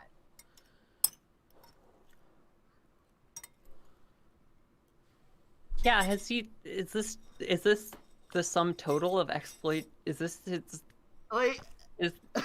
his definition? Exploitation is when it's when the banks or the triple parentheses banks do it. Hold on. In addition, when someone cannot pay back a lender, they become indebted to them. If they have to pay them back, they were already in debt. Just doesn't make sense. He just doesn't understand how anything works. There's an interesting thing, right? In just back to the early 12th or 20th century, the wealthy railroad, steel, and oil capitalists, blah, blah, blah. Like, there's an interesting thing about that, which is that, as I said, I've read Atlas Shrugged, and a big part of the first couple of acts is Dagny Taggart complaining about like how because the book is incredibly reactionary. She talks a whole bunch about Nat Taggart, her grandfather, who was this good railroad capitalist who like completely dominated the industry and from her perspective, she's calling him a wealthy capitalist, right? But she is also there's also a whole back and forth throughout the book about monopolists and people trying to stop people from being monopolists. And it's just like it's bizarre because it's like the same exact like language being used to perpetuate this delusion that like your guys are good for absolutely no reason. And it's so interesting to me that he brings up Ayn Rand in this and basically tries to complain about her using the same language that she complains about the people she didn't like. I don't know. It's just bizarre. I mean,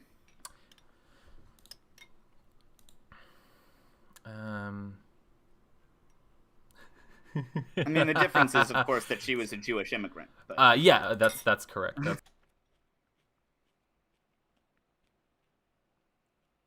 Yeah, of course, it's just not just Labour great views. Yeah. This reminds me of Nigel Farage talking about central bankers, indeed. Very much rings those doorbells. Caleb's got real big John Peterson vibes. That's the thing with Maupin. Dual citizenship always applies to American Jews. Also, all these huge capitalists are subdued by the international banks. This reminds me so much of Caleb lies to our mission. So in Maupin's mind, Marx loves billionaires and believes in infinite growth. Yeah. Even though Marx was like a naturalist and used to hate vulgar materialists, he used to speak like that and used to hate like like actually enjoying humanity. They just wanted this mechanical, systematic society that was just very much akin to the industrial capitalism that existed at the time. That's correct. But at the start of that page, it says Christianity, Islam, and almost every other religion has condemned the practice of usury. That is a juicy sentence. That right there. Let's name some religions. You could say that the fault is with the religion. My girlfriend just made an amazing noise. She sounded like a valve letting out steam. Yeah. She's watching the Twitch chat on a slight delay, so she just got that sentence about Christianity and Islam. Almost every other religion. Almost every other religion. Almost. There's almost every other religion. Almost Like, every I mean, other like, religion. Yeah, too much there's milk. one there's one asterisk needed here. There's one that didn't. That's true. Yeah. Scientology. Yeah. Yeah. Yeah, definitely Scientology. Yeah, that's right. And I mean, just like like the idea of this is like material analysis, where it's like later down that page. Over time, the practice of lending money for interest leads to about that. The traditional systems of morality sought to prevent these things with their ban on usury. The moral opposition to usury, ribald, as it is called in the Islamic societies, is not simply religious. He's blaming this on like societal, on like cultural decay, not like any economic circumstances or like historic. Like this is straight up cultural decay. It's literally like. Again, if in his section on what is anti-Semitic,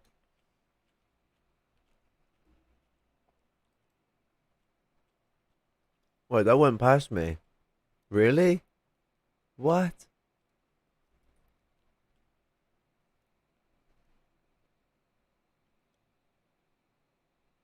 That's sus.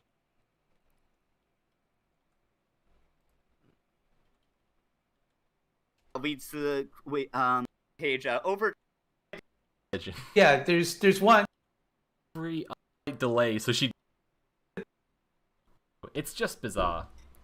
I mean,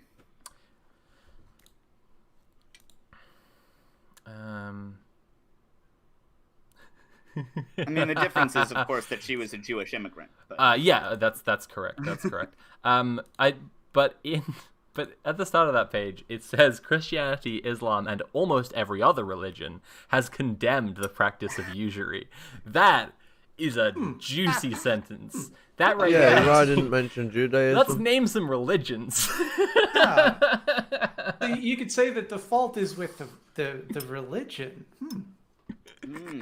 My girlfriend just made an amazing noise. She sounded like a valve letting out steam. Yeah. She's watching the Twitch chat on a slight delay, so she just got that sentence about Christianity and Islam. Almost every other religion. Almost every other religion. But I guess Almost. apparently not Judaism, according to Almost every Caleb, other because he didn't bother listing that. And you'd have thought you said Almost the every other Abrahamic religion. faith Yeah, and there's one. a lot there's one of other there's different one branches of asterisk religion. needed here. There's one that didn't. That's true. Yeah. Scientology. Yeah. Yeah. It's like how America uses Yeah, that's Judeo-Christian to exclude I mean, Islam just like from, the idea of this from is like the material Abrahamic analysis, faith. where it's like later down that page, over time the practice of lending money for interest leads to the about that. The traditional systems of morality sought to prevent these things with their ban on usury. The moral opposition to usury, ribald as it is called in the Islamic societies, is not simply religious.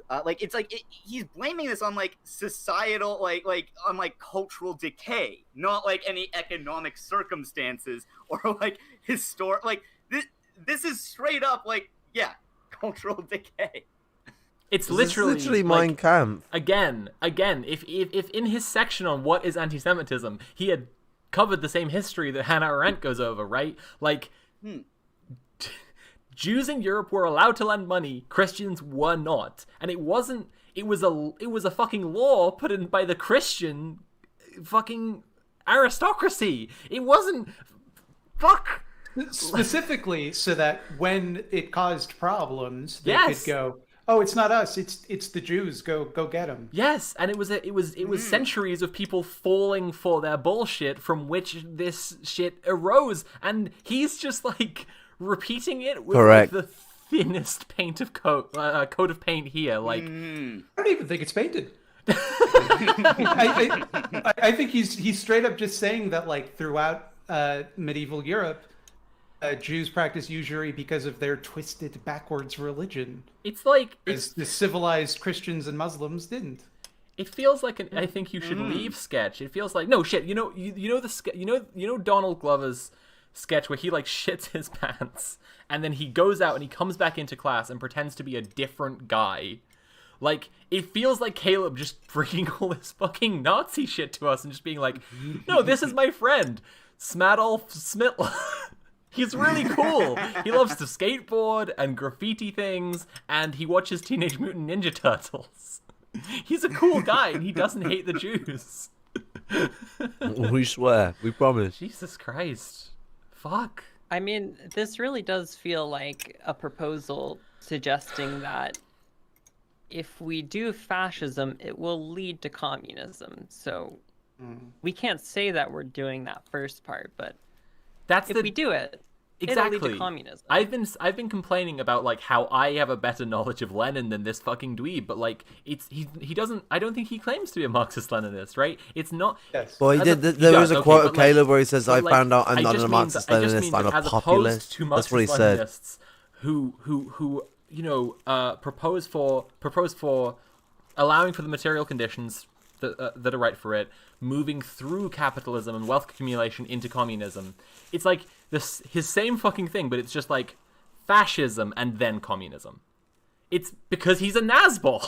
Like, sorry, I'm just going in a big circle to reconclude the same thing that's just like the first thing I ever knew about this guy, but it's just so true. Like, It's like the more he denies it, the more evidence just keeps piling up. It's like if you believe that fascism is the final stage of capitalism and you have to move through capitalism to get to socialism. He got really, really stuck on the dictatorship of the proletariat. He was just like, Dried that out sounds wheat. fucking awesome. Like, I like the dictatorship part. The proletariat part I'm not so hot on. Jesus Christ. Yeah, truly a shock, though, to see the guy who went to the Nazbol conference and sat with the inventor of being a Nazbol, suggesting that the Jews are responsible for everything. Are we sure, though, that this isn't just several hundred coincidences? Oh, I didn't think of that. That's a good point. It's possible. But when ContraPoints makes a video you don't like, that's the CIA. Yeah. Oh, Jesus Christ. Okay. Caleb logic. This reminds me of the movie the Nazis created called Jude Sauce or Sauce. I don't know that I don't know the Ulta goes in that. The U the U with the double dots. About a 18th century Jew in the court of a German duke. If Caleb was alive during the time, he'd write the screenplay. He'd play the judge. He'd play the German duke in the play.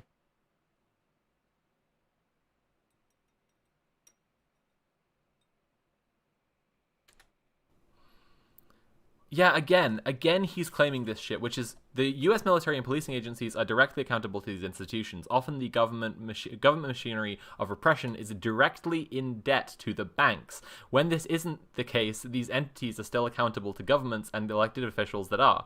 And it's like okay, again, debt the first 5,000 years opens with the American what's it called, idiom. When you owe the bank $10,000, the bank owns you.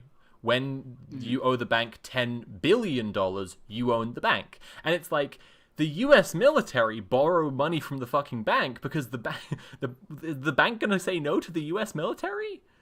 Is the bank gonna be like, okay, give us our money back right now to the U.S. military? Like, it doesn't. It's such a bizarre fucking analysis of the world to be like. It is collecting facts because you're trying to fit them into a conclusion rather than building your conclusion based on facts. There you go. And what conclusion is he trying to build towards? We will never know. It's the same old trick with the capitalists. They always, I mean, to be fair, the function of banking it has been a scummy practice anyway because it's used to harvest capital. And there are much more bankers that are not Jewish, by the way. Plenty of them. But they're seen as like they're sort of like the scummy sort of middleman of the bourgeoisie. Like not of them to the people, I mean amongst each other. And they mediate capital, but they don't control it. They mediate it. They just make sure the money keeps going up and that it is secure. They don't have full control over the society. They can manipulate how the economy might be organized by edging on society, but that's only as much power as any capitalist holds, whatever capital they wield. And, you know, not all the capital in their bank is theirs. Means they don't hold too much power in comparison to the amount of capital power they have within their grasp.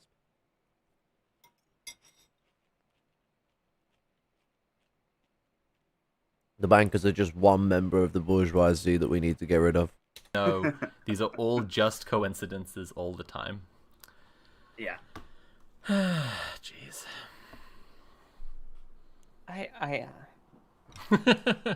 Who? I Caleb seems to be targeting natives. Oh my god, as well. that's No, yeah. so. Is this dude ever read Marx?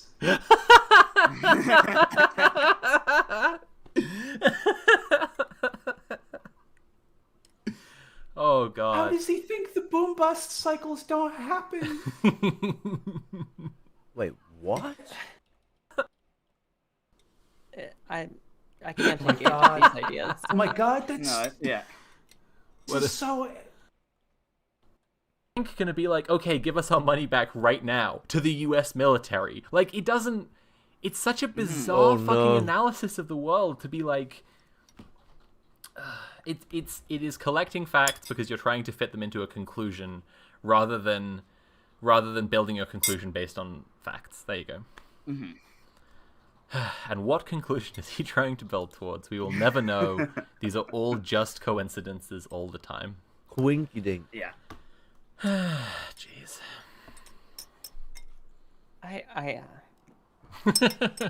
Who? I can't engage with these ideas. Oh my god, that's No, yeah. so. Is this dude ever read Marx? If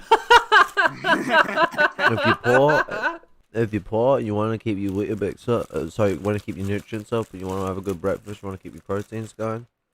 And get yourself some wheat biscuits. Wheat biscuits, bit of milk. It's gonna be good. I mean, if you're well hydrated, you can just go.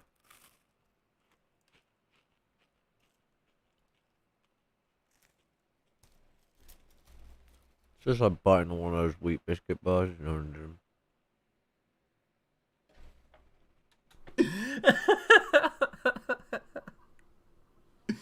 Oh How god. does he think the boom bust cycles don't happen? Oh. There's so much going on here. There's so I much just going can't on here. engage. It's I just can't- too much. Like, I don't The know. worms have overtaken my It's- brain. I can no longer attempt to understand. It's like I should just go back to the fucking final page and just leave that up. There's all the discussion that's fucking necessary. yeah. There it is. There it fucking is. You know what really fucking gets my goat though? Is that like anytime we bring any of this up, there's going to be a contingent of dipshits that are going to be like, "This is just leftist infighting." I know. It's like this dude is like, fucking, the Jews control the world. We got to do something about it. We need to have a global revolt against international Jewry. Right. Also, capitalism bad, and people are like, "Well, can't you just work together on the parts you agree on?" Yeah, I mean, also fucking at the same time, like No, we while Caleb and his pals like have tried to insist, like, you know, from the first video you did about him, like you were pointing out him hanging out with that turf and like palling around. Yeah, as a good rap song I listened to said, it's Murder Runs the World. I think it's called Murder Rules the World. It's those people who say money runs the world, they just didn't know. Murder runs the globe. Murder runs the globe. Some people say that money makes the world go round. They didn't know. Murder runs the globe. Murder runs the globe. And it's telling the truth. War, famine, death, and disease. The process of imperialist conquest. And it's a continuation in the modern era as we see it today.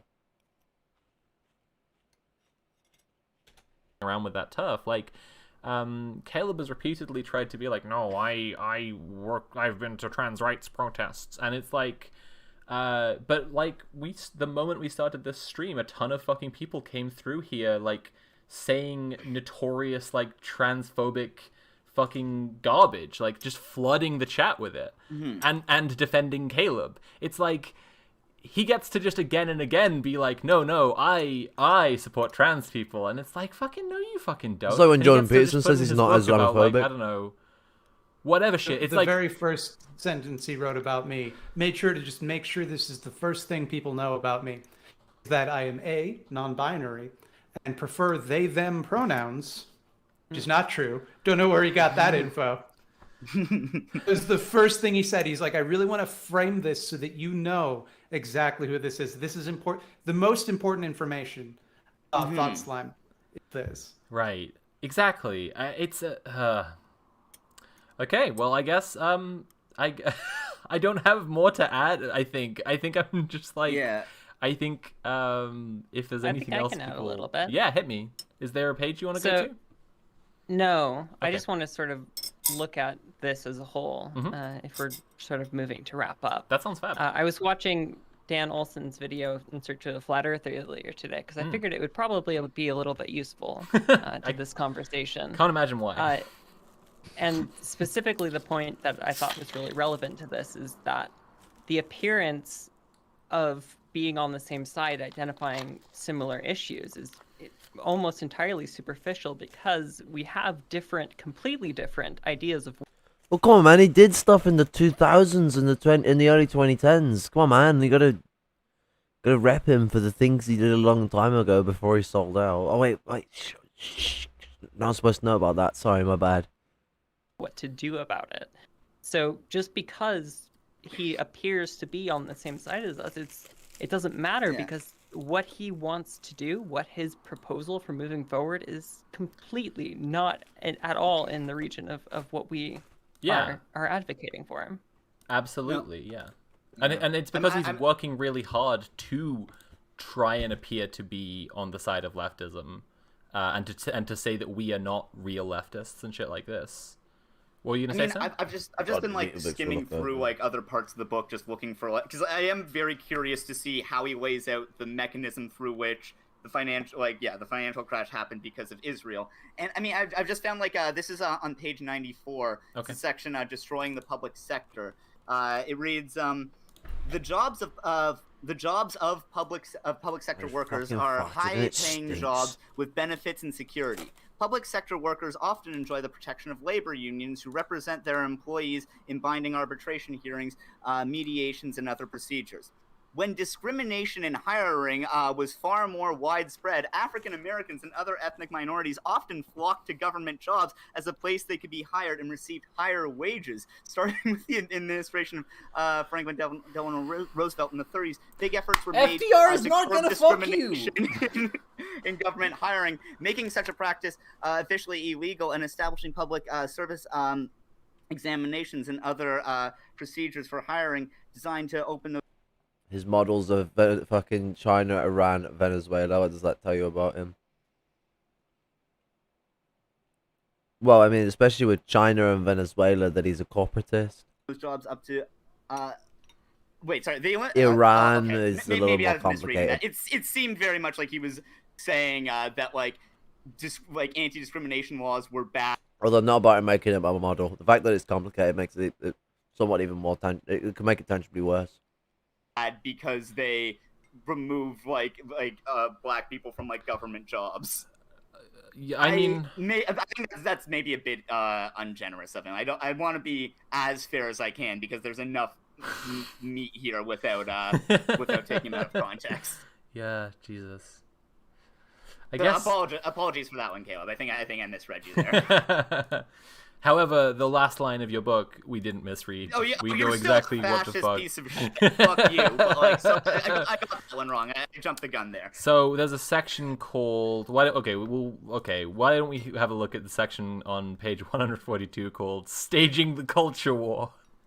Oh god. Which again, yeah. it's just like every single fucking bit of this. It's like you can have a Marxist analysis of this stuff, you can have a materialist analysis of this stuff, but if your book is called "The Israel Lobby" and it's called "Satan at the Fountainhead," and then you have a section that's called "Staging the Culture War," it's like Like, who, if the world was a stage of perpetual conflict.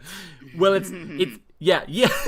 So if you, it's like I wonder if there's a book. I hate this so much. I wonder if there's a book just that that talks the about the world the of perpetual unspoken conflict. I wonder if party there's several different books acting about history in for both every neoliberal section and title fascist. and every state chapter title side throughout the like book this. is Israel, and by Israel he does mean the Jews. And so when you say something like "staging the culture wars," it's just like, there you go.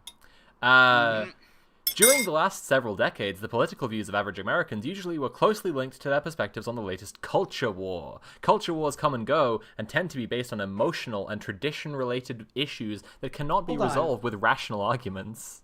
Yeah? Capitalized culture wars. That is somewhere where you actually 1 second.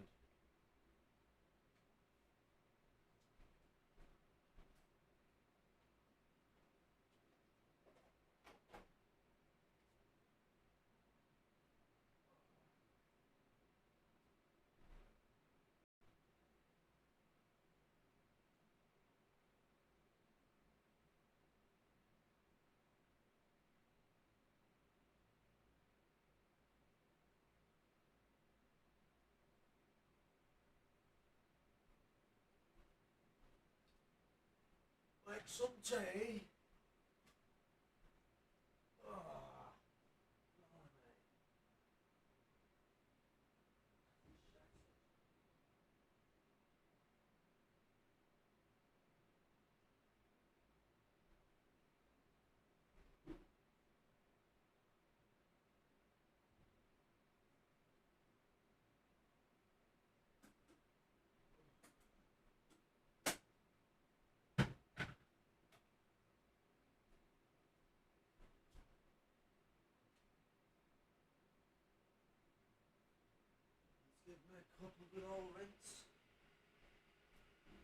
Just making some tea, innit, Achid?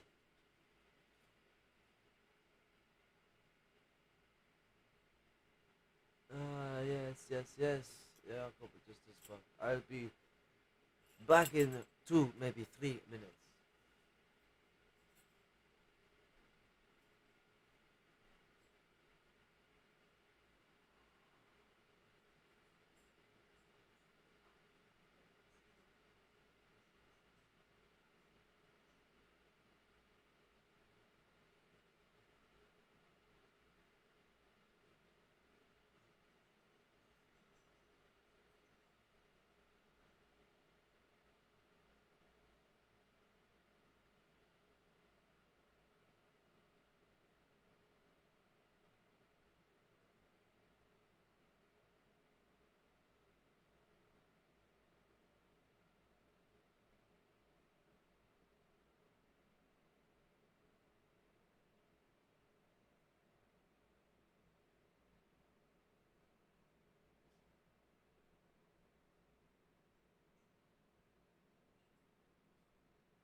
What does culture wars tie into the 2008 collapse? That's an interesting question. We're back over now. Clean up your mess. You got tea on the floor.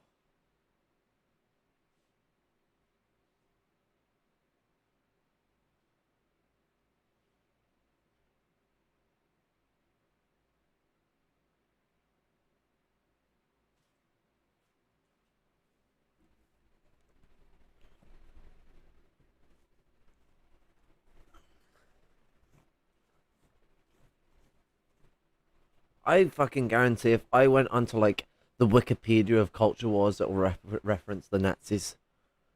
What's the betting? I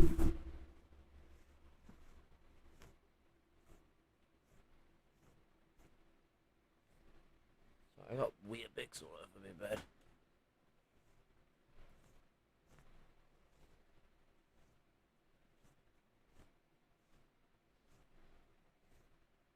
Because Caleb's getting owned by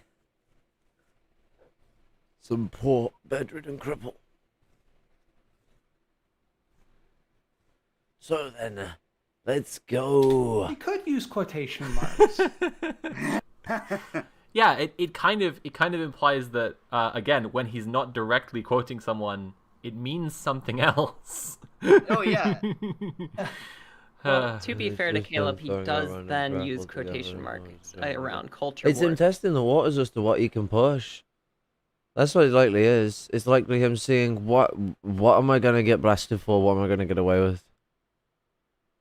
And I mean, it's funny enough that last page is one of the things he's gotten away with and keeps pushing. He keeps pushing this Hitlerite idea of fucking the one true people being an never-ending war against the impure savages, etc., etc. He's speaking like Adolf Hitler did in Mein Kampf.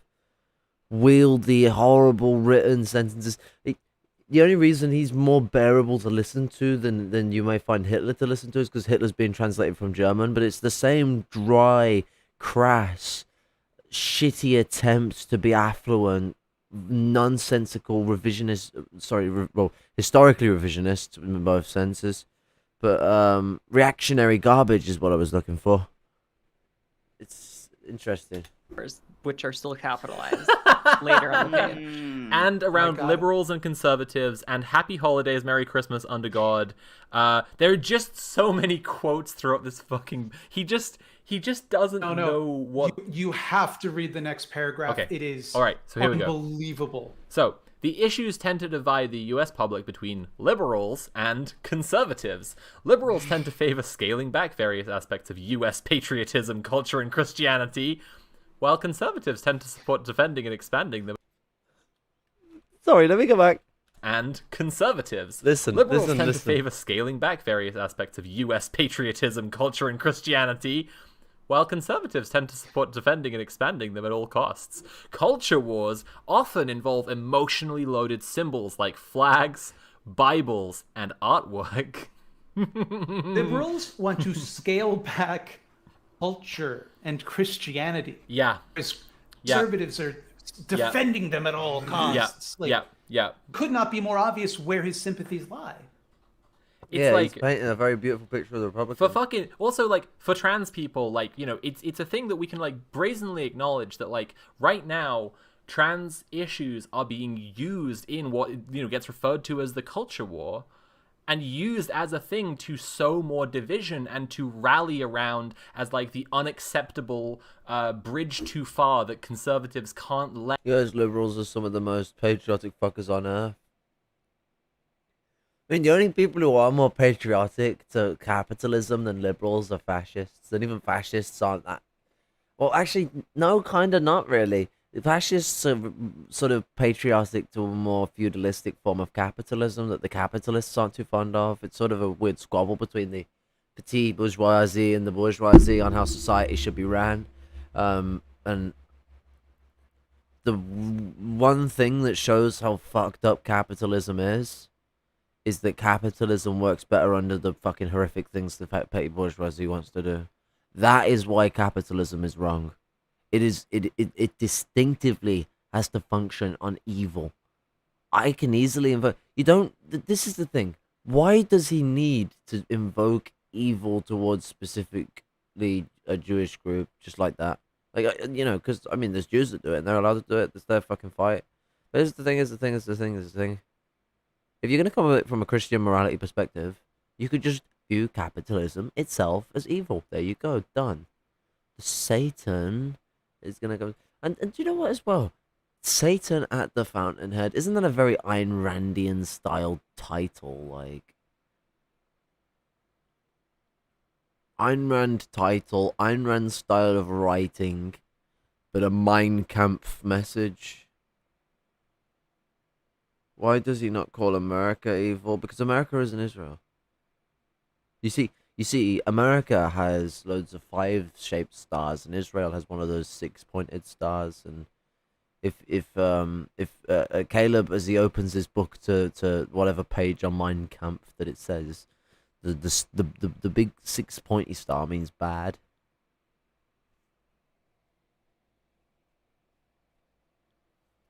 I mean, it's like Israel is a settler colonial state. That's a fucking nice, good criticism to make. But Israel is a settler colonial state that is in active settlerism. It's not a completely settled country. It's still being settled. So who is in power? The country doing the settling, or the country that's controlling the fucking flow of settlers to that nation and is the father or mother country of that nation? It'd be like turning around and trying to say that what's it? The 13 colonies in the 1650s controlled. They controlled the British Empire. And they caused its economy to just crash every now and then, as if like Caleb isn't aware of the fucking boom and bust cycles of capitalism. He obviously is. How could he have read Capital? Because he has. He's quoted from it and even fucking gone on about him as reading of it. He's read Capital. He can't have not fucking read about boom and bust cycles. So here's the thing. Why is he turning around and making it out like it's somehow settler colonial states like Israel that are just causing capitalism to do the pooty shooty and shit itself?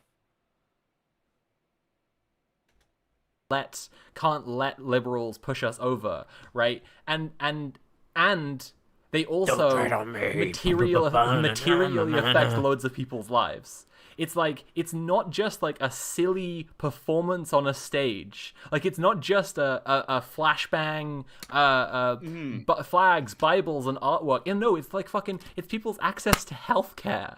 It's people's fucking ability to get a job. Like, in the UK, like the fucking turf shit, like there's a company who inform the human resources practices of the entire fucking country, and they just published like guidance that completely ignores what the actual law is and essentially advises bosses to discriminate against trans people on a case-by-case basis. Like, yep. That's a fucking material effect. I don't know. I keep on coming back to this materialism thing because the brainworm I have is that these people and their supporters have been saying that we don't care about materialism and that they care about materialism for such a long fucking time. Mm-hmm. And they are so antithetical to material analysis. Anyway. Right. I think that's why it's such a struggle to try to look at this book through that lens, is being like, I'm trying to put your ideas in sort of like where you're saying they are, and I cannot do that. Yeah, you keep telling me that what you believe and a microphone is this, because I'm a cool kid. And when I take your ideas and I try, they just don't fit. So like, of my videos has more citations than we've seen in this book so far. Have we seen a single one? There been a single citation? No. It's just Caleb dictating the narrative of all history, which is very cool. I saw a couple early on where you like cite, I think, specific New York Times articles. That's it. Okay. Oh. Okay. So, the distortion of Christianity. Imperialist It was news not in source, the New York Times. So, the distortion of Christianity. The teachings of Jesus Christ and the Christian religion, as it has developed over the course of the last 2 millennium, is incompatible with the ideology of Zionism. The ideology of Zionism is articulated by Israeli rabbis with statements such as was articulated by Rabbi Ovadia Youssef. In 2010, the prominent Israeli religious leader proclaimed, "Everyone's reading ahead of me and it's not fair. I want to get to the quote." Yeah. The prominent Israeli religious leader proclaimed, "Goyim were born only to serve us. Without that, they have no place in the world, only to serve the people of Israel. That is why Gentiles were created." Zionism in all forms is racism. Religious Zionists interpret the Talmud and the Torah as proving Jews to be inherently superior to non-Jews. In its secular form, Zionism views the end of establishing and securing a Jewish state as primary, with violations of human rights as acceptable. And wait, does the Talmud talk about? Oh, sorry, in a secular form. Okay, sorry. I thought he was still saying that this was from the Talmud, was ignoring human rights as acceptable action towards achieving this end.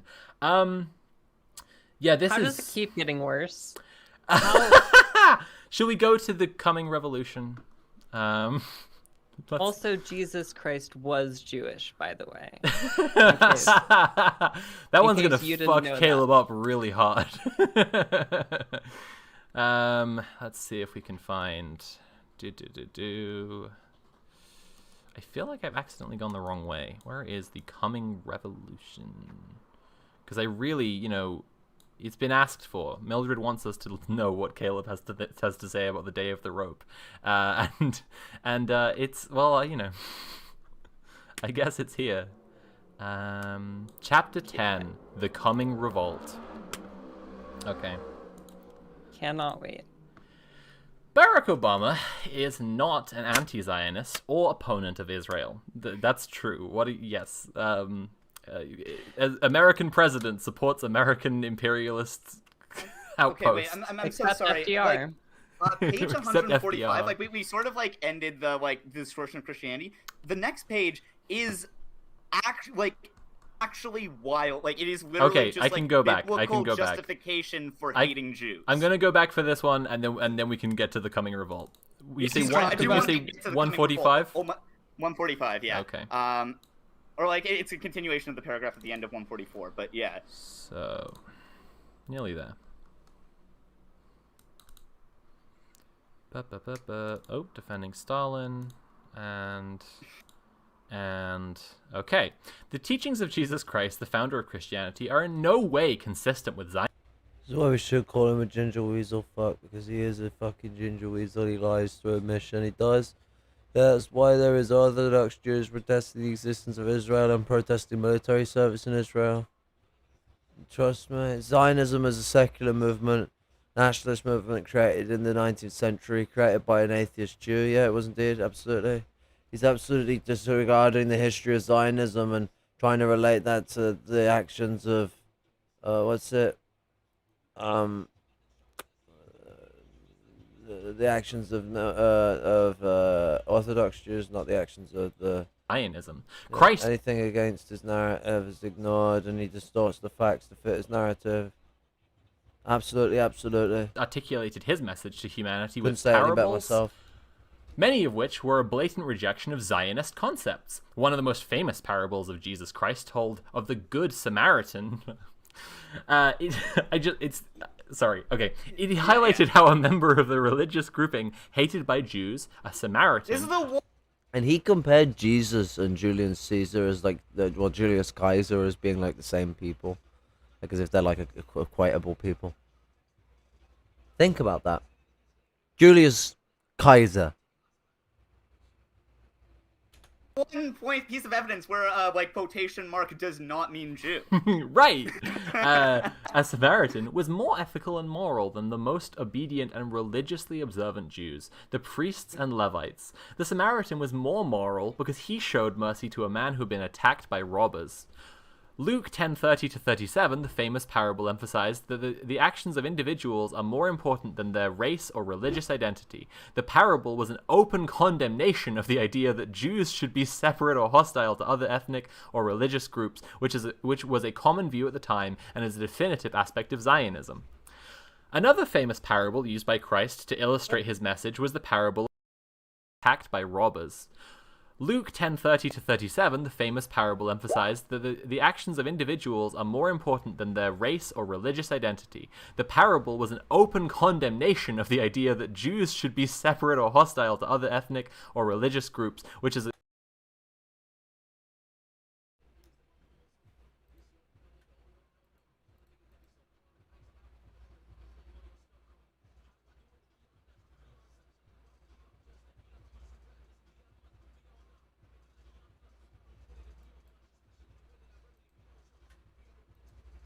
Sorry, something that's not important right now. which was a common view at the time and is a definitive aspect of Zionism. Another famous parable used by Christ was the Roman Emperor, don't you know? That's why King Herod tried to kill him. He was Kaiser.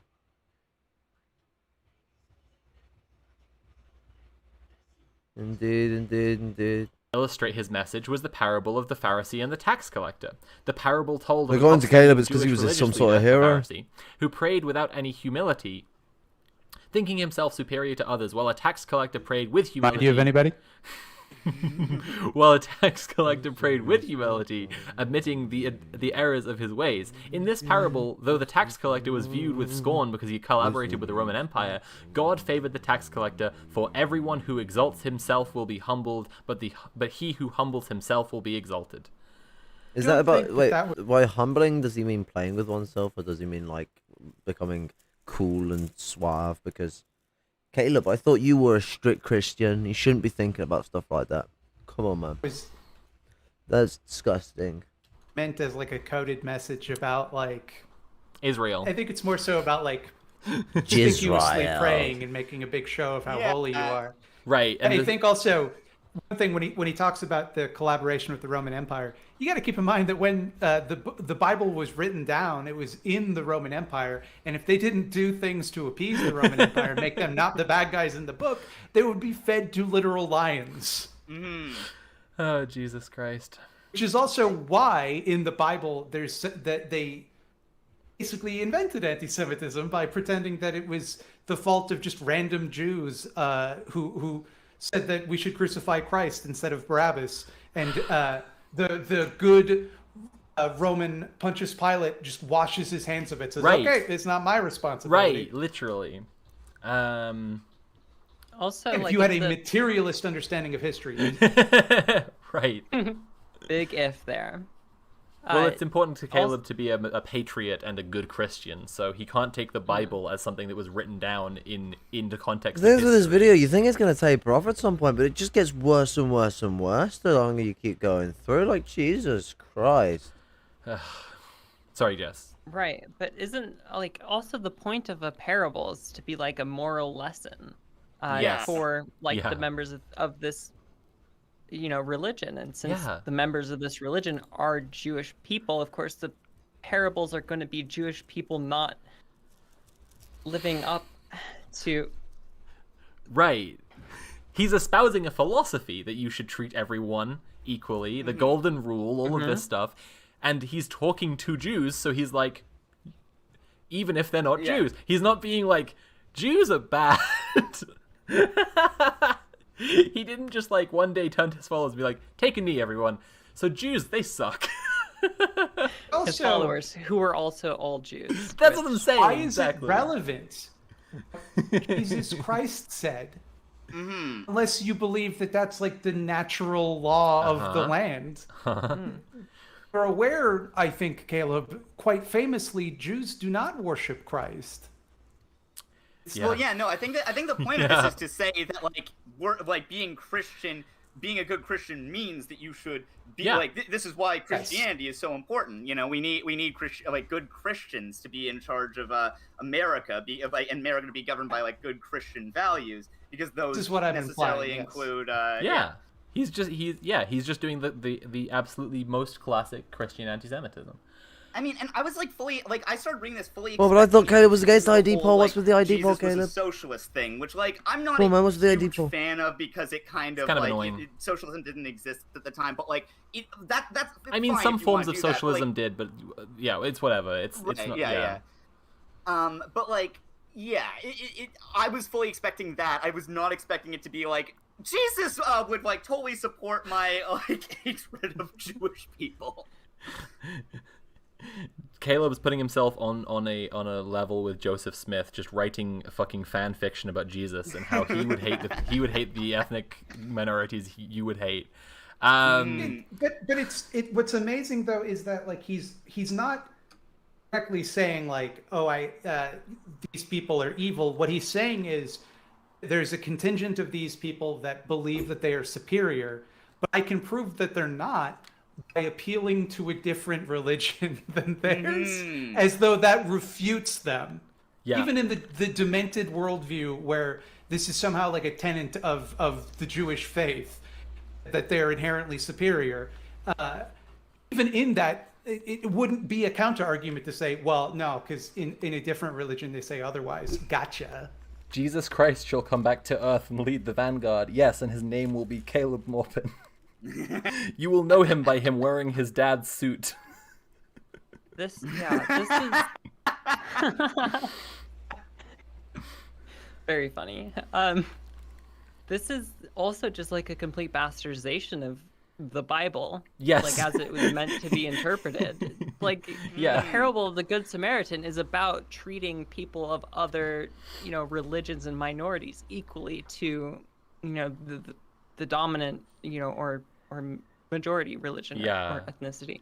And he's just using it as but he actually, in the parable of the Good Samaritan, he's saying that Jews were worse than the Samaritans, which is the Samaritans are Jewish.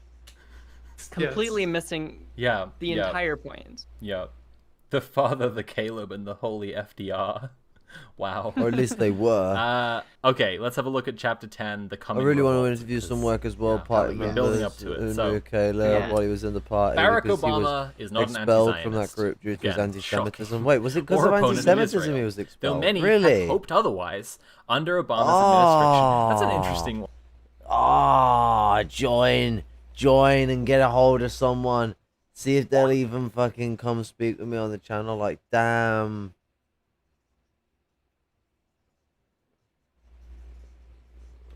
I feel like Fox mate. News had fear-mongered Fucking otherwise. Ben. I don't know that people had really been Bombaclat. I'm backing Obama because he's going to By tell the Israel Australians. what's what. Israel has been able to depend on the continued support of the United States. Obama may have deeper experience with and knowledge of Islam than other U.S. leaders. What? Wait, what was that? This administration. That's an interesting one. I feel like Fox News had fear-mongered otherwise. I don't know that people had really been I'm backing Obama because he's going to tell Israel what's what.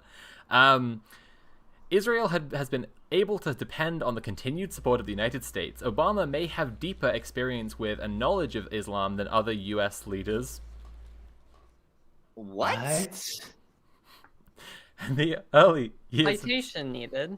political career involved politics much more radical than those he currently espouses, but this has proven to be irrelevant. What? That was not catching up. I'm sorry. He's saying Obama is a Muslim. What the fuck? What the fuck? No, he's saying may. May. You may. Well, but he's saying it with a...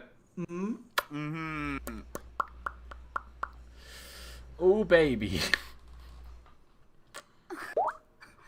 This is actually a thing I was intending to mention about Caleb, which is that, how he presents himself like a boomer, even though he isn't one. It's the Nazbol party, unless I'm misremembering this, were basically controlled opposition and, were appealing to a bunch of conservatives in Russia and, conservatives in Russia who, older people who lived during the Soviet Union. A lot of actually reactionary and conservative folks are communists in the former Soviet Union. and like that's kind of the shape of the Nazbol party. And so it's kind of an interesting element that like repeatedly you will kind of see Caleb appealing to like who the ordinary folk is, the ordinary working class Joe, and he's talking to like a 90-year-old. Like the way that we might be like, the way that we might be like, you're a working class person, you have to work 3 fucking hospitality shifts back to back, and then you get home and you watch an hour of this Twitch stream, and then you have to go to bed because you're exhausted. He's like, you're an ordinary person, you love Werther's Originals and naps. You hate when you feel like the Jamaican nurse is stealing from you. That's an ordinary working class concern. Why do the Zionists make your iPhone so hard to work? Israel is making it so your grandchildren never call. Yeah. Right. Well, yeah, ordinary people are concerned about how the Israel lobby took away NCIS.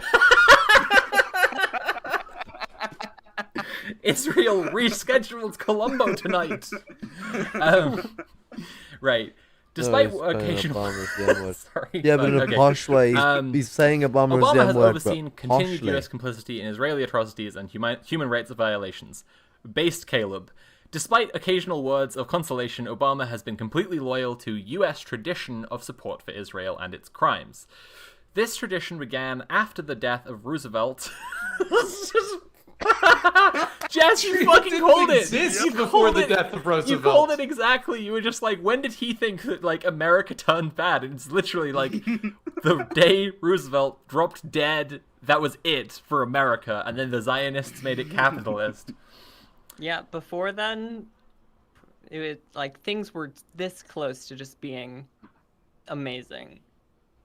And then Ayn Rand took her bullet in the shape of a polio disease and killed FDR. CIA and Ayn Rand worked together to give FDR polio. Jesus Christ. What is the... Okay. I'm just checking on a thing that's coming up here. This tradition began after the death of Roosevelt and the assumption of power by Harry S. Truman, who once thundered, "I am Cyrus," at a Zionist gathering in New York City. Barack Obama has received standing ovations from AIPAC, and was even declared by Israel supporting columnist Jeffrey Goldberg of the, I'm surprised that name isn't in quotes, of the Atlantic Monthly to be the first Jewish president. Cool. The historical significance of the Obama presidency. In U.S. politics, the first years of Obama's presidency were unique, not due to any policy or statement of... Sorry, I've just remembered again, like, I said that like, people weren't, like, hoping Obama comes in and, like, tells Israel what's what and sorts them all out. Like, Fox News were being like, Obama is a Muslim, so he'll end support for Israel. And then Caleb reports that as, like, many hoped he would have been against Israel. And it's like, that's just not true. Like, whatever. Again, I hate to interrupt, but is this the title? Have we moved on to a new section? Did we just completely skip over? Like, we're in the chapter. We're in the chapter, The Coming Revolt. This section is called The Historical Significance of the Obama Presidency. Yeah. There's a great sentence coming up. Yeah. Really, hold on to your socks. I just wanted to make sure that we are still on track for The Coming Revolt. Yeah. In U.S. politics, the first years of Obama's presidency were unique, not due to any policy or statement of Obama, but the historical importance of Obama's taking office. Obama is a dark-skinned man of African descent, and he is the first non-white man to ever assume the office of the President of the United States. Why didn't he just say he was of African descent? He is a dark-skinned man. What's with the fucking sinisterness there? Listen to it again. Obama is a dark-skinned man of African descent, and he is the first non-white man to ever assume the office of the President of the United States. Jesus! The reason for the extreme euphoria resulting from his type that using his calipers? Yeah.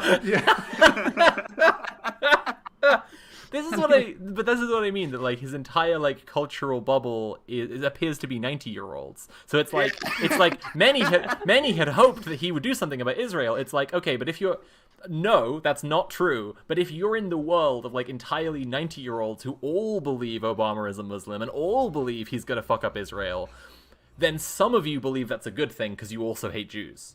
Like, if you think that like your nursing home is the entire political spectrum. Anyway.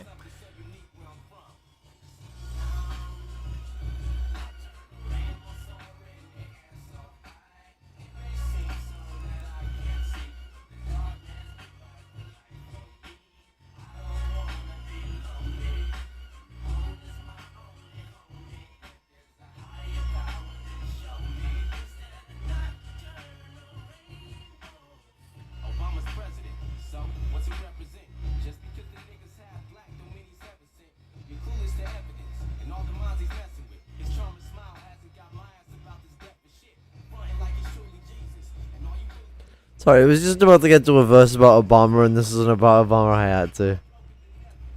The reasons for the extreme euphoria resulting from his I know 2008 Hobson electoral won't have victory the video are pulled. rooted in the history of the United States. The United States' very existence as a country is the result. How are you explaining this to me right now, Caleb? What is happening right now?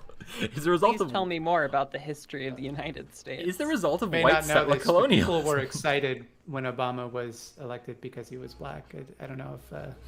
I mean, why did he even need to mention it? Like, period. Like, because normally the use of color is to, like, the use of explaining, like, color is to obfuscate culture and nationality.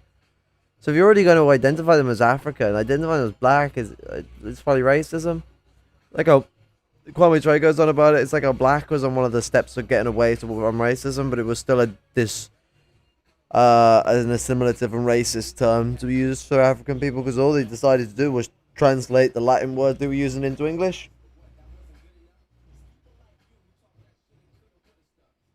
It's just the N word, but sensitized, and it's one of the things that make me like the only reason that black is become acceptable is because of black power. And that's the only time it's acceptable is when black people are formulating black power for their culture, black people. But to obfuscate someone as black in any other way other than empowering them in their struggle is to be genocidal towards the African people, the Indian, and I don't mean Indians in America, I mean Indians, black Indians, and other black people around the world who have been scorned as black people and have been enslaved because of it. Blackness was started by the Spanish for colonial purposes and was used by the Spanish and the British and the French to expand their colonial empires far and wide, and even used them the French against the Italians and the British against the French and the British against the Celts. Treated them as black, or at least there or thereabouts. I don't know if you knew that. But a dark-skinned man of Black African Americans came to descent. the United States in chains from Africa. That's not quite true. Black Americans didn't. Okay. With millions not surviving the initial journey. Slavery continued until the bloody Civil War, which was followed by the decades of racist apartheid conditions. African Americans continue to struggle against discrimination, police brutality, and higher rates of African American unemployment, is a poverty. assimilative The term. recognition of even basic humanity of African Americans has been a result of centuries of struggle and confrontation. Does it feel at all like he is doing like a tokenistic summary of the history of racism so he can get onto like other shit? Like, it just feels... It's like the thing I was saying before about like the way that fascists will just like... It's fine for them if someone says things that they disagree with because everyone says things that they disagree with because they're fascists. So it's just like, I'm just saying this bit to cover my ass. Like, I'm just showing that I know about racism existing, I guess. Obama's assumption of the presidency was the cause for so much celebration across the United States because of its symbolism, an event that could not have taken place in the 1950s or even the 1990s. Wait, it could not take place. The 1990s? What do you mean? If it wasn't for the Republican Party having a shit fit, Colon Power was gonna be fucking... They were gonna put Colon Power in charge. What a name, Colon Power. An event that could not have taken place in the 1950s, or even the 1990s, had come about. A black man had assumed the office of Commander-in-Chief despite the extreme amount of ugly racism in both the present and past of the country. The event was seen as the culmination of decades of struggle against racism, and different sectors of U.S. society reacted to it on that basis. Okay. Israel's... Go on. This is the coming revolt? I know. Relevant to... What? Do you understand why this is?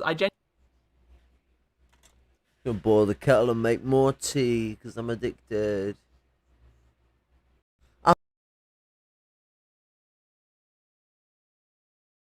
The booth is marijuana.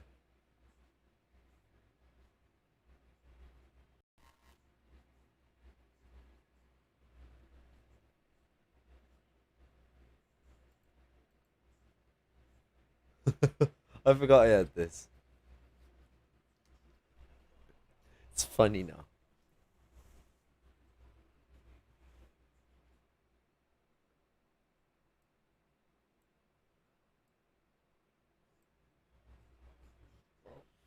Communication breakdown.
Bastard.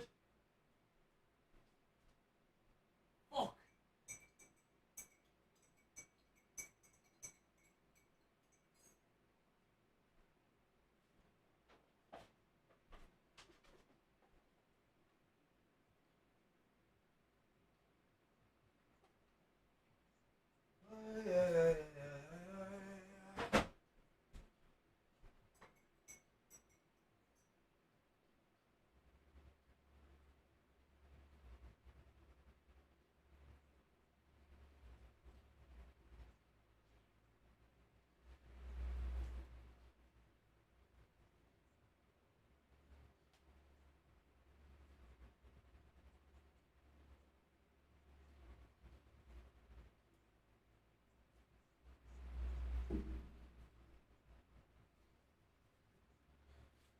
Days in spent blazing and now down with making ways and amazing. Down with the Burger Kang. Hello, left side crew, my G. Down with Burger Kang. Huh. Genuinely... I don't know. Why is there so much talk about race and about the coming revolt? I just don't see the connection. Yeah, you may have solved it. It's like he's writing a book for an alien who just arrived on Earth. Andrew, hey Andrew. Andrew in chat says, brace yourselves, and I think that's probably the best possible attitude we can have here. Okay. I don't know that Andrew has read it. I hope for his sake not, but like he's probably right. So Israel's changing image. In its early years, the Zionist political movement attempted to portray itself as a progressive struggle for national liberation. The Israeli Labour Party painted deceptive images of Israel as a kind of socialist Garden of Eden. Repeating this falsehood, the majority of the world communist movement and many... Spilt my spliff on my lap. Fuck.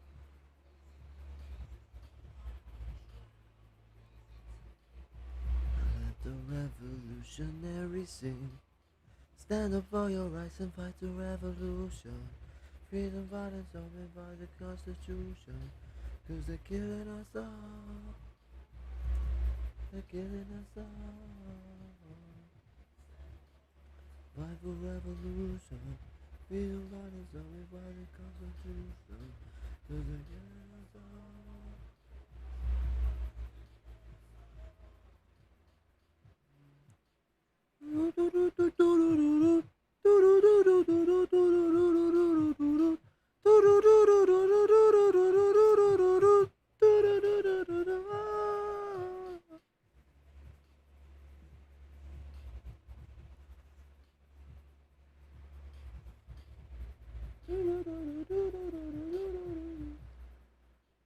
Fucking spilt me joint.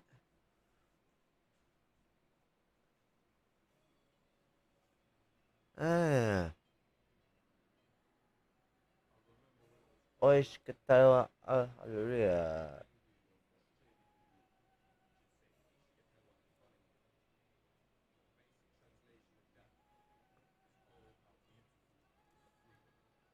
But where is freedom?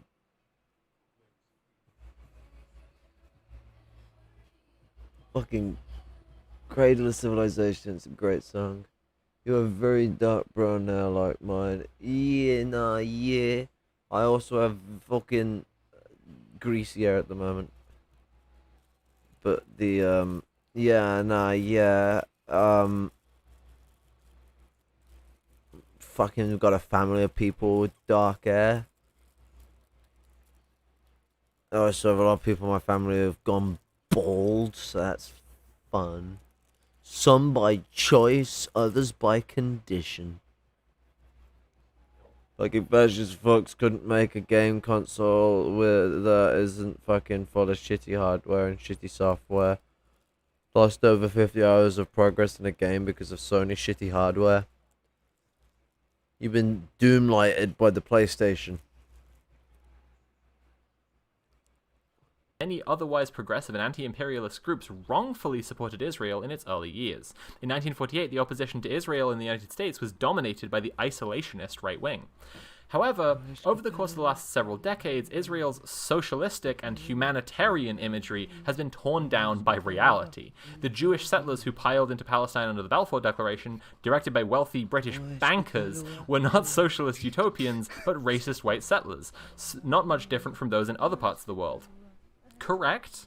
They slaughtered and oppressed the Palestinian people with the same Eurocentrist hatred and expressed the same mentality as expressed in Rudyard Kipling's poem about the white man's burden. Okay. I'm just... Yeah, he's building to something, that's isn't he? enough. He's Condemn this country, by the way. He's summing up a history to get to a point here, and I have no idea where we're going. Since 1948, Dark Israel has been places. torturing, slaughtering, and shocking humanity with its brutality. It's been torturing... Oh, maybe it's a self-contained verb. It's been torturing, slaughtering, and shocking humanity with its brutality. Palestinians live in horrendous conditions. Many are even homeless and imprisoned within their own homeland. Israel's aggression has not been limited to the Palestinians, but has been extended to many other parts of the region. The current Israeli Prime Minister, Benjamin Netanyahu, represents the right-wing current, which has now assumed dominance in Israeli politics. The rise of Netanyahu's Likud party is linked to the reality of Israel becoming more apparent to the world. As the reality of Israel as a colonial apartheid settler regime becomes inescapable, the Labour Zionist current, with its socialistic rhetoric, has been pushed aside. It's a very simplistic history. If people want to know more about Netanyahu family and Netanyahu in No, my console hard crashed, which forced it into safe mode. I couldn't get out of it, and I had to literally install an update manually using my flash drive bullshit. Thanks to Sony, I now have no choice but to upload my saves to a flash drive because I don't trust it to not happen again. I see. They absolutely buggered you on that one.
Sorry, having some technical difficulties.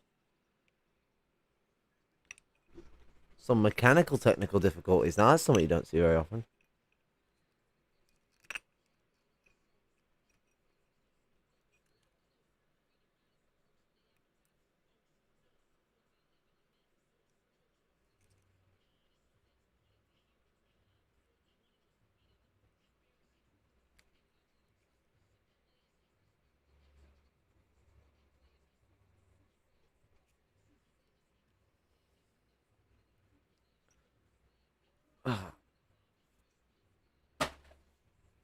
Let me just check for my scissors so I can trim the wick.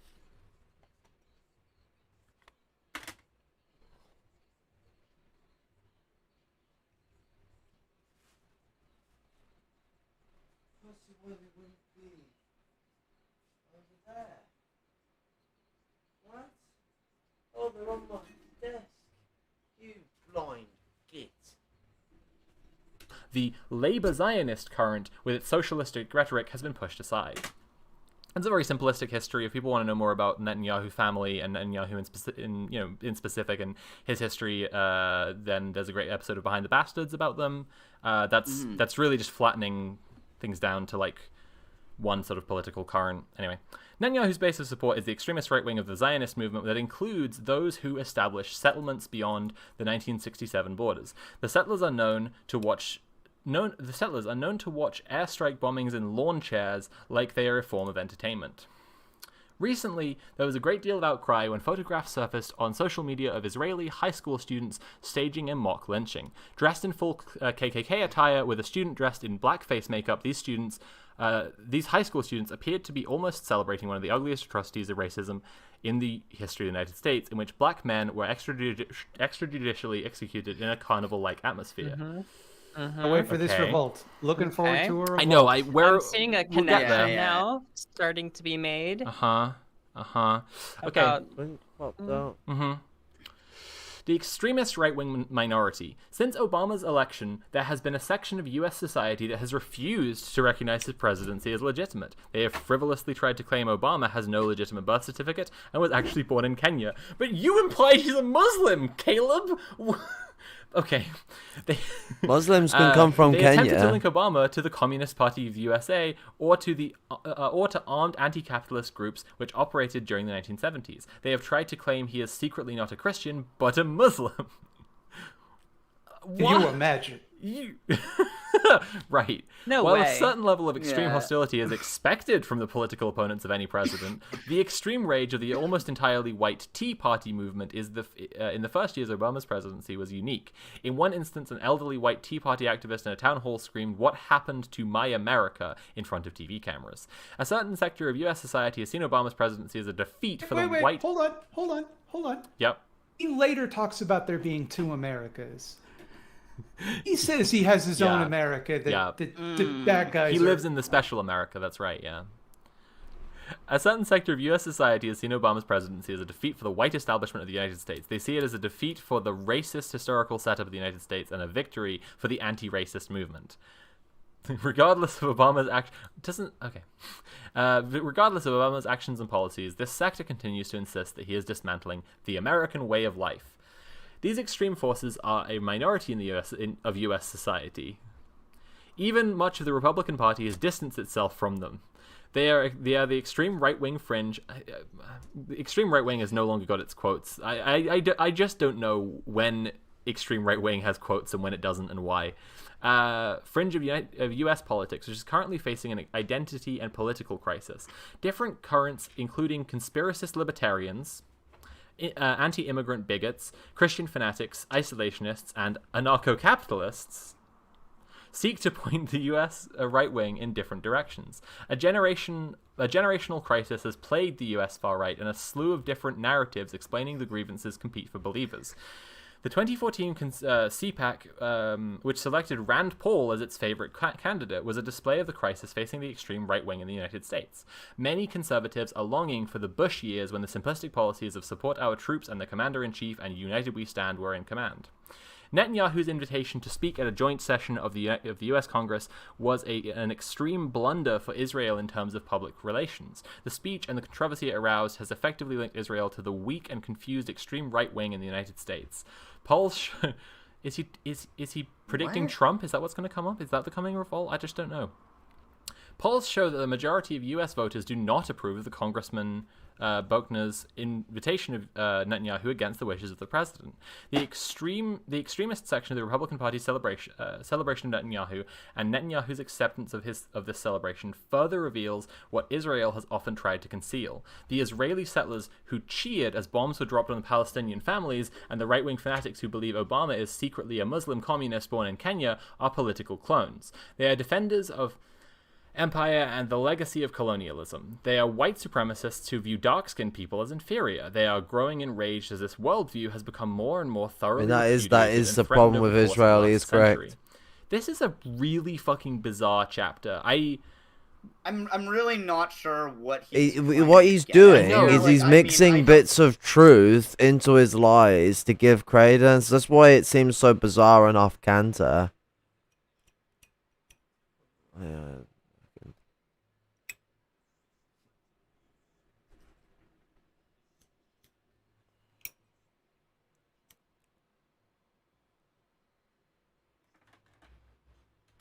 don't think it's very accurate to say that like Netanyahu speaking was like at the U.S. Congress was like a blow to Zionism. I don't think that that's very accurate. No, but like yeah. also, I mean, Zionism is inspired by the United States, if you want to go about it like that, like directly I inspired. have no idea. As what's it? An American foreign policy officer said to Hafez al-Assad. The Israelis, they see you as we see the Native Americans. Caleb learned well from Goebbels.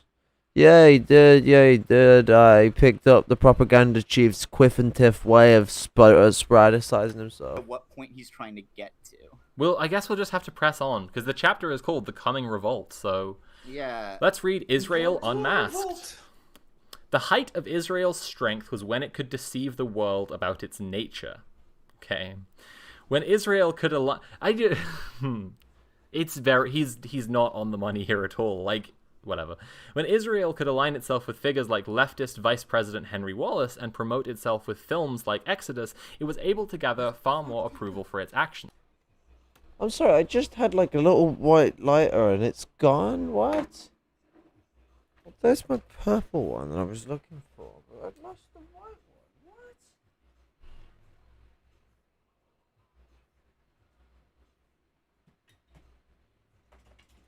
What? Caleb's found out. I'm allowed to have it.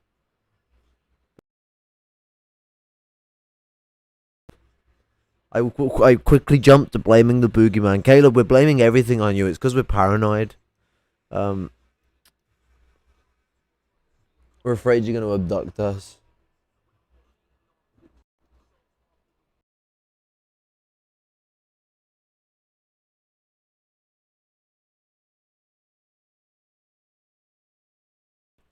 How about that? That'd be funny, wouldn't it? Oh no, he'll actually start one now to try and like frame it as I cook someone up and then try and fucking go for defamation. Well, send your court letters, Caleb, to some alleyway in Yorkshire. The myth of Israel was a utopian incarnation of the national aspirations of Jews, was very effective in furthering Israel's aims and gaining approval and funding for its crimes. However, this image has fallen into complete disrepair. The decline of Israel's public relations has been a lengthy process. The Soviet Union and China's support for Palestinian resistance, the revelations of Israeli cooperations with apartheid in South Africa, the Goldstone report documenting war crimes and abuses, have all played a role in redefining Israel's image and narrative in a global discourse. 1979 Islamic Revolution. The FSB hacked your computer to defend Caleb.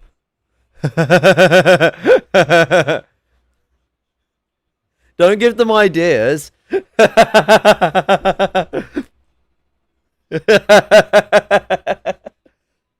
probably fucking trying to figure that out as we speak. Oh my G. The Burger King hacking software 2.0. It's the newest update model, Mr. Caleb Muffin. We've got a new way of getting those goddamn Maoist third worldists. They're getting in the way of your Grandmaster scheme. He is like a comic book villain, though, isn't he? Like, it's where he reminds me of Hitler the Maoist. Just the cartoonish nature of him. Like, come on. You question whether this guy is real or whether it's actually like it's some sort of like puppet act.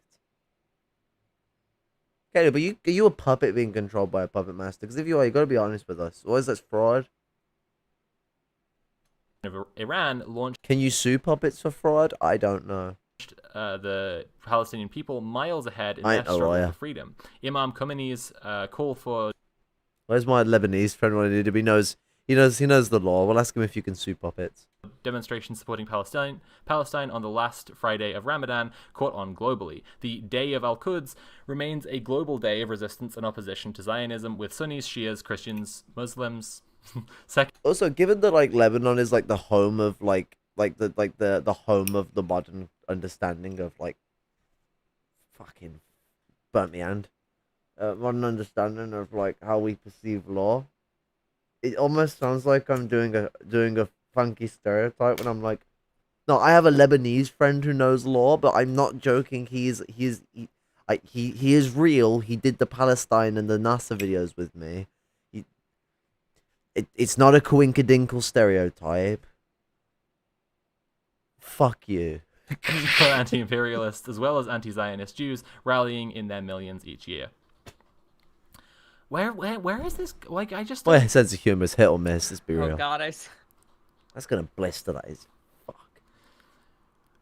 Netanyahu's alliance with the Tea Party's fanaticism and his participation with them in a joint political assault on the sitting president pushes Israel further down the fatal road it cannot escape.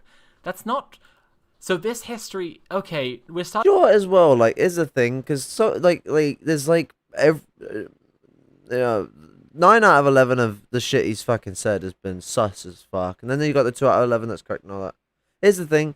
He could be saying loads and loads and loads of correct stuff in this book.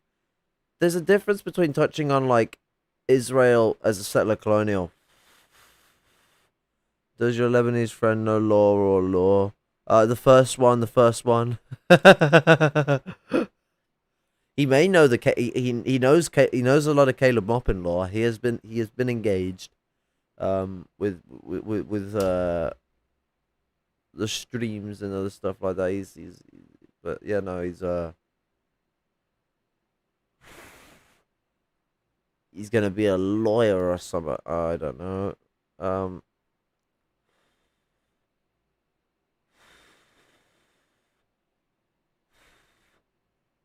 Yeah, that is gonna blister. Fuck.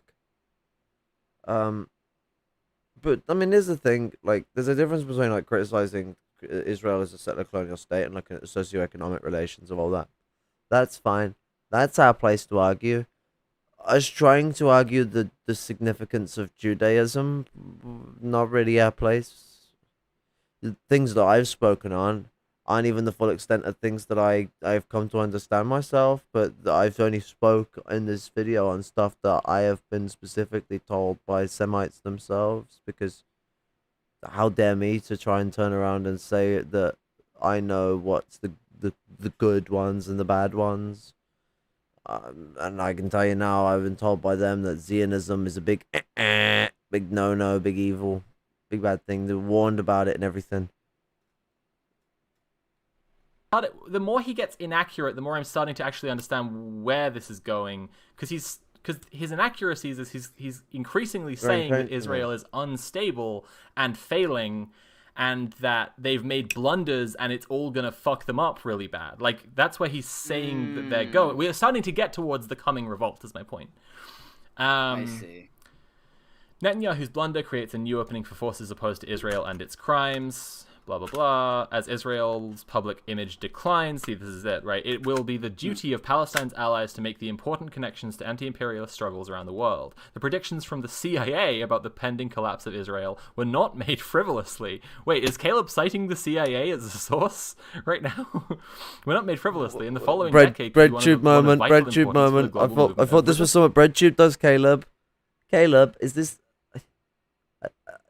Were you projecting when you called BreadTube CIA, Caleb? Come on, man. If you're the CIA, you gotta tell us. You can't lie. What? You'd be doing covert operations or something then if you were lying. Not very communistic. Actually, quite the opposite. Caleb, you related to George Orwell by any chance?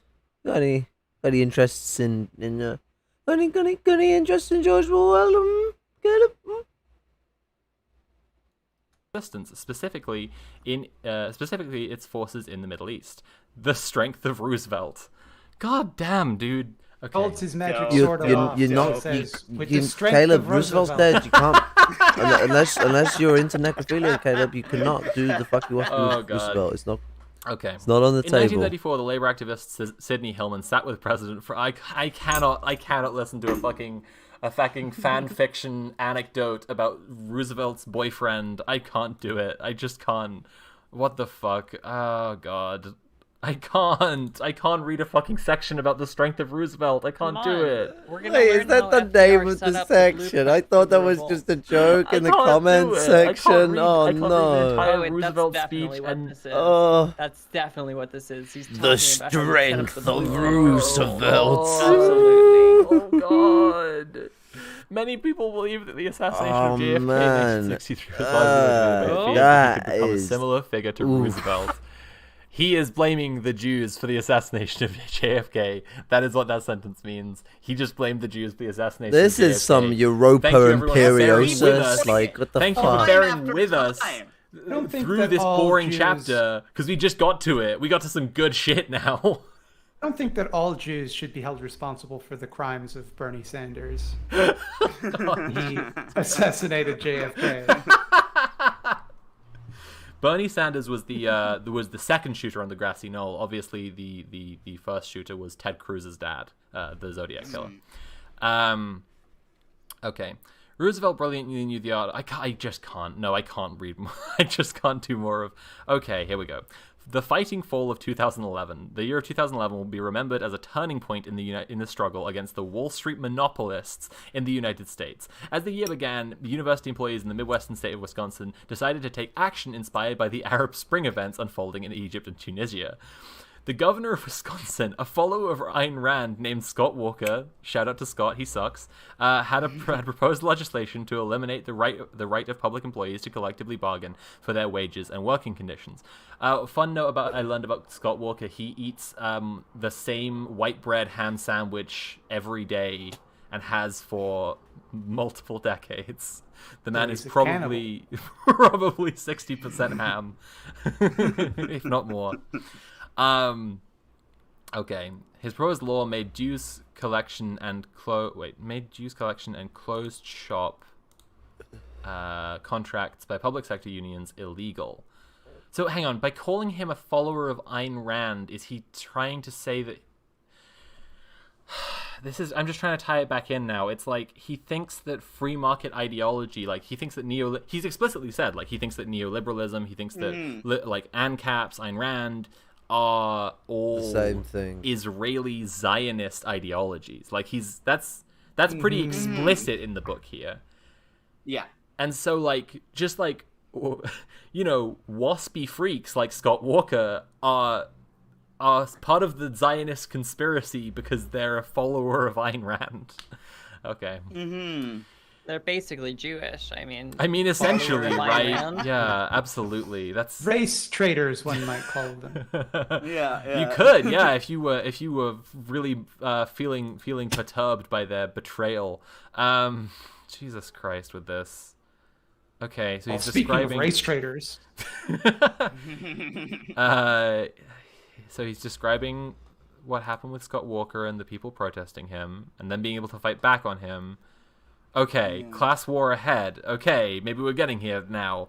Oh shit! He's calling Occupy the beginning of the coming revolt. Of course, because he is the most important man in history. He, Caleb Maupin, will bring about the downfall of the Zionist regime. Okay, now I'm getting it. Yep. Okay, right.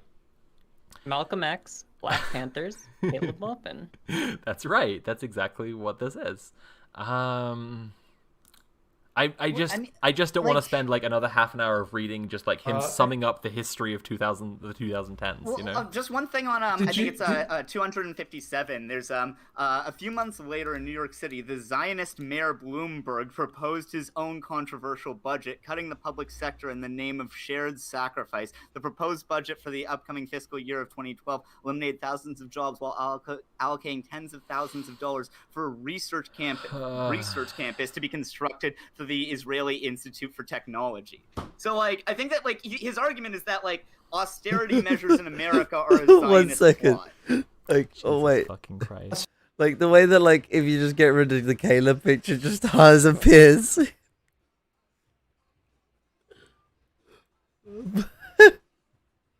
So on one of the pages that we skipped through, there was a paragraph about when Gaddafi died, the American left was silent about their complicity in sharing the narrative that he was a human rights abuser.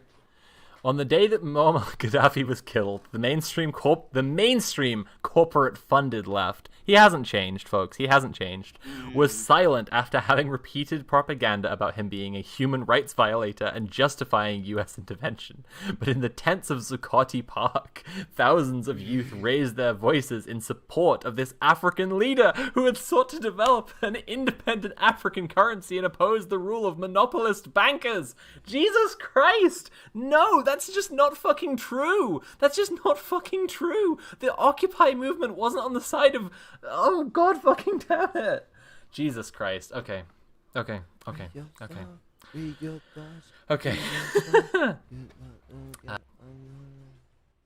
Propaganda about him being a human rights violator and justifying U.S. intervention. But in the tents of Zuccotti Park, thousands of youth raised their voices in support of this African leader who had sought to develop an independent African currency and oppose the rule of monopolist bankers.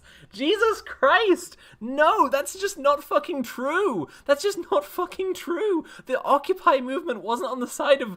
Oh, God fucking damn it. Okay. Jesus Christ. Gaddafi. If I was saying that the Occupy movement was on the side of bankers, I was gonna say that would be Ferguson a fucking and Gaza, weird thing to that's say, good Caleb. shit. You were in Okay, the this is Occupy part of the movement. coming revolt because it's like Ferguson getting the attention and Black Lives Matter getting the... Oh, wait, no, he doesn't believe Black Lives... He thinks Black Lives Matter are CIA puppetry. No, he thinks that and he thinks as well that they're like a George Soros thing. This is examples of the Zionist plot coming to an end. That's very cool. Okay, that makes sense. Oh shit, he does touch here on the corporation is also its primary supplier of tear gas and other weapons to the Israeli military. So he's starting to touch on their like some of the places where like military training and resources and equipment is shared between American police and military and Israeli military. And again, it's just the most basic thing of the book, besides him being, you know, a massive fascist, is him just having it like perfectly backwards. He's just like American police and military have stuff in common with the Israeli military. That must mean, and it's like, no, dude, it's because Israel is an outpost of American imperialism in the Middle East. So of course they share in Americans. You got it fucking backwards. It's Foucault's boomerang, right? You right. practice imperialism out there, and then it comes back to bite you domestically. Yes, literally. Yeah. So like you can say that it was in Israel first, but it's literally that because it's there's a word here that the guy sitting next to Dugan is Leonid Savin, the guy who runs the Eurasian movement and editor of its website and journal. You've completed the picture for me. Every time I speak with another person, they tell me another person from the picture. Did you know that the guy on the left of Caleb is fucking from Action Francais, the fucking fascist group? Like, because this all completes the fucking rhythm of it all. Boom, boom, boom, boom, boom. We've got the whole fucking triad of quad. What's the quad version of triad? We got the quad. We got the quad of fucking dipshits. From French monarchist anti-Semitic to anti-Semitic moronic American larping as a communist. The Russian equivalent who laps like Nazi Engels, and then the gimpy editor at the end. We got the little thing. He's like that editor-in-chief that used to stalk Tony Blair all the time because they were best buddies.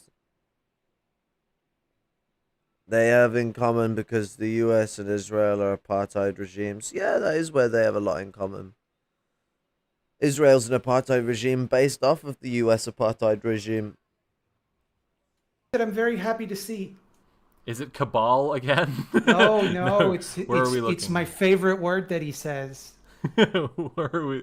Oh God! At the very bottom of the page. Okay, here we go.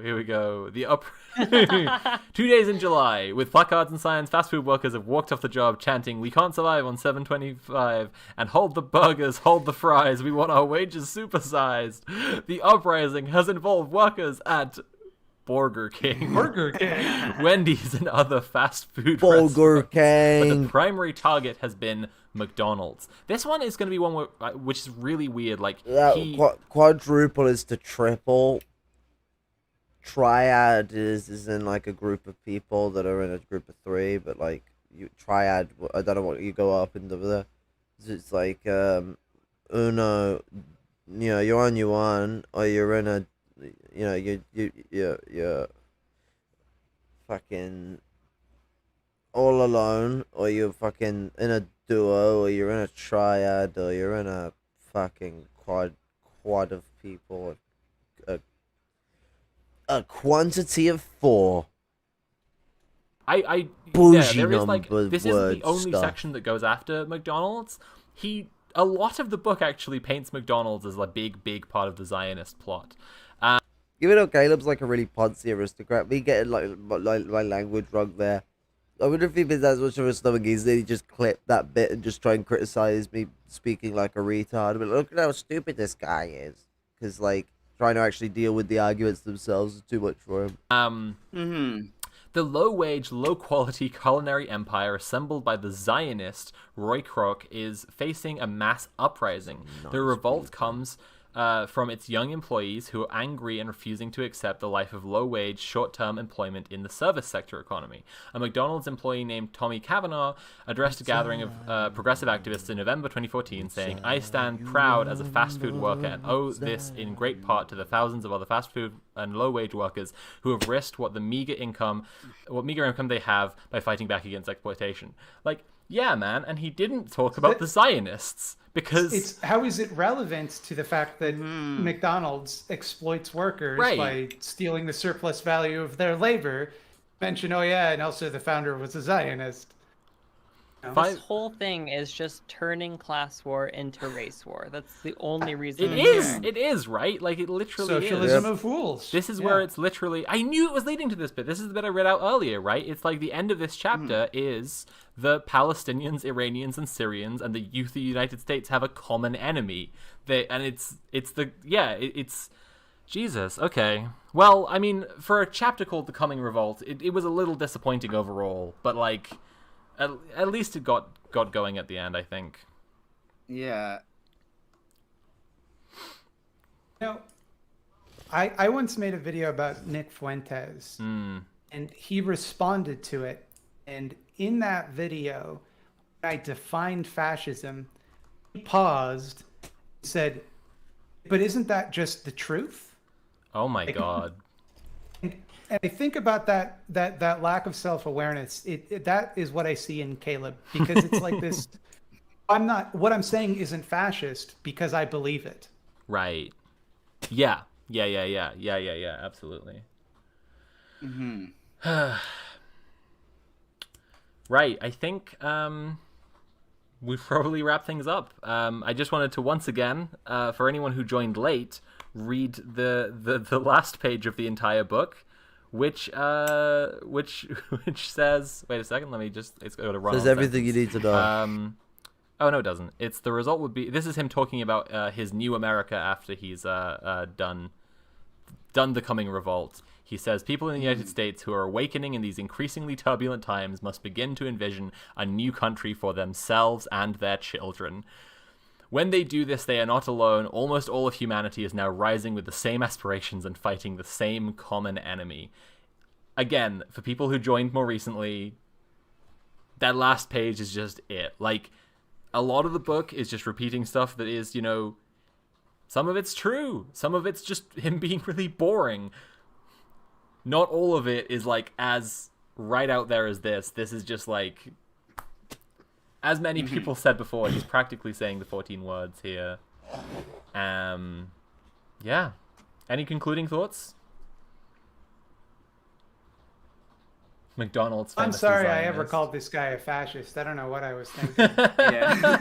Yeah, truly, we've been debunked now. I guess one thing I bring up again is just like, he has this book up on $900 so that nobody can buy it. A thing I heard that was like, it wasn't from him, it was secondhand, was that like he had been told by some Jewish friends that it could be seen as anti-Semitic by some people, and that's why he by some oversensitive people might read something into it. Or maybe by Jewish people and people who are friends of Jewish people and care for the Jewish people in their struggle.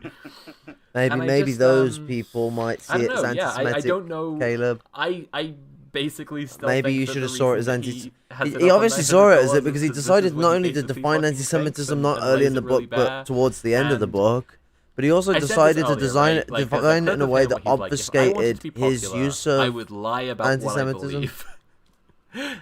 And it seems to me that he wrote a book about what he believes, and then he decided he wanted to get more popular. And so the book is $900, so no one can read it, if that's the reason. And now he's lying. There you go. Yeah, I think that's you nailed it. Yeah. Love Zero in chat says, could you explain the 14 words a little bit? I've heard people talk about it, but I'd like more info. I just, like, in case other people don't know what we're referencing, there is a Nazi slogan called the 14 words, where Nazis basically espouse that. Use of obfuscation to make it seem like things ain't how they are. Like, or rather than actually admitting that he's in the wrong, it's hide it because obviously he believes what it is. If he admitted to believing it, it would ruin his things. That's when you know someone hasn't gone past it, because if he'd moved past it, he'd happily admit to believing. That's why I'll happily admit the reactionary views I've had in the past, because I've gone past them and I've moved past them. And if I've gone through that experience and I moved past them, me showing that I can deal with the fact that I moved past them and showing how my experience entwines to me moving past them, I can help other people who haven't moved past them move past them. If I stay in fear of the past, of what I've been and what I've done, I'll fucking be doomed to repeat it. Because I won't be learning from it. I'll just be too busy sitting in defense of my own, trials and tribulations. That they want a future for white children. This shit here about the envisioning a new country for themselves and their children as the, like, concluding note is like... Mm-hmm. And I'll tell you now, if I was a fascist and I was reading this book that's just been said to it, I'd very much have no issue. It would be of no difficulty to read between the lines and see an idea and see some ideals that would fit in line with the mentality of being a fascist. So it's like, things what's it?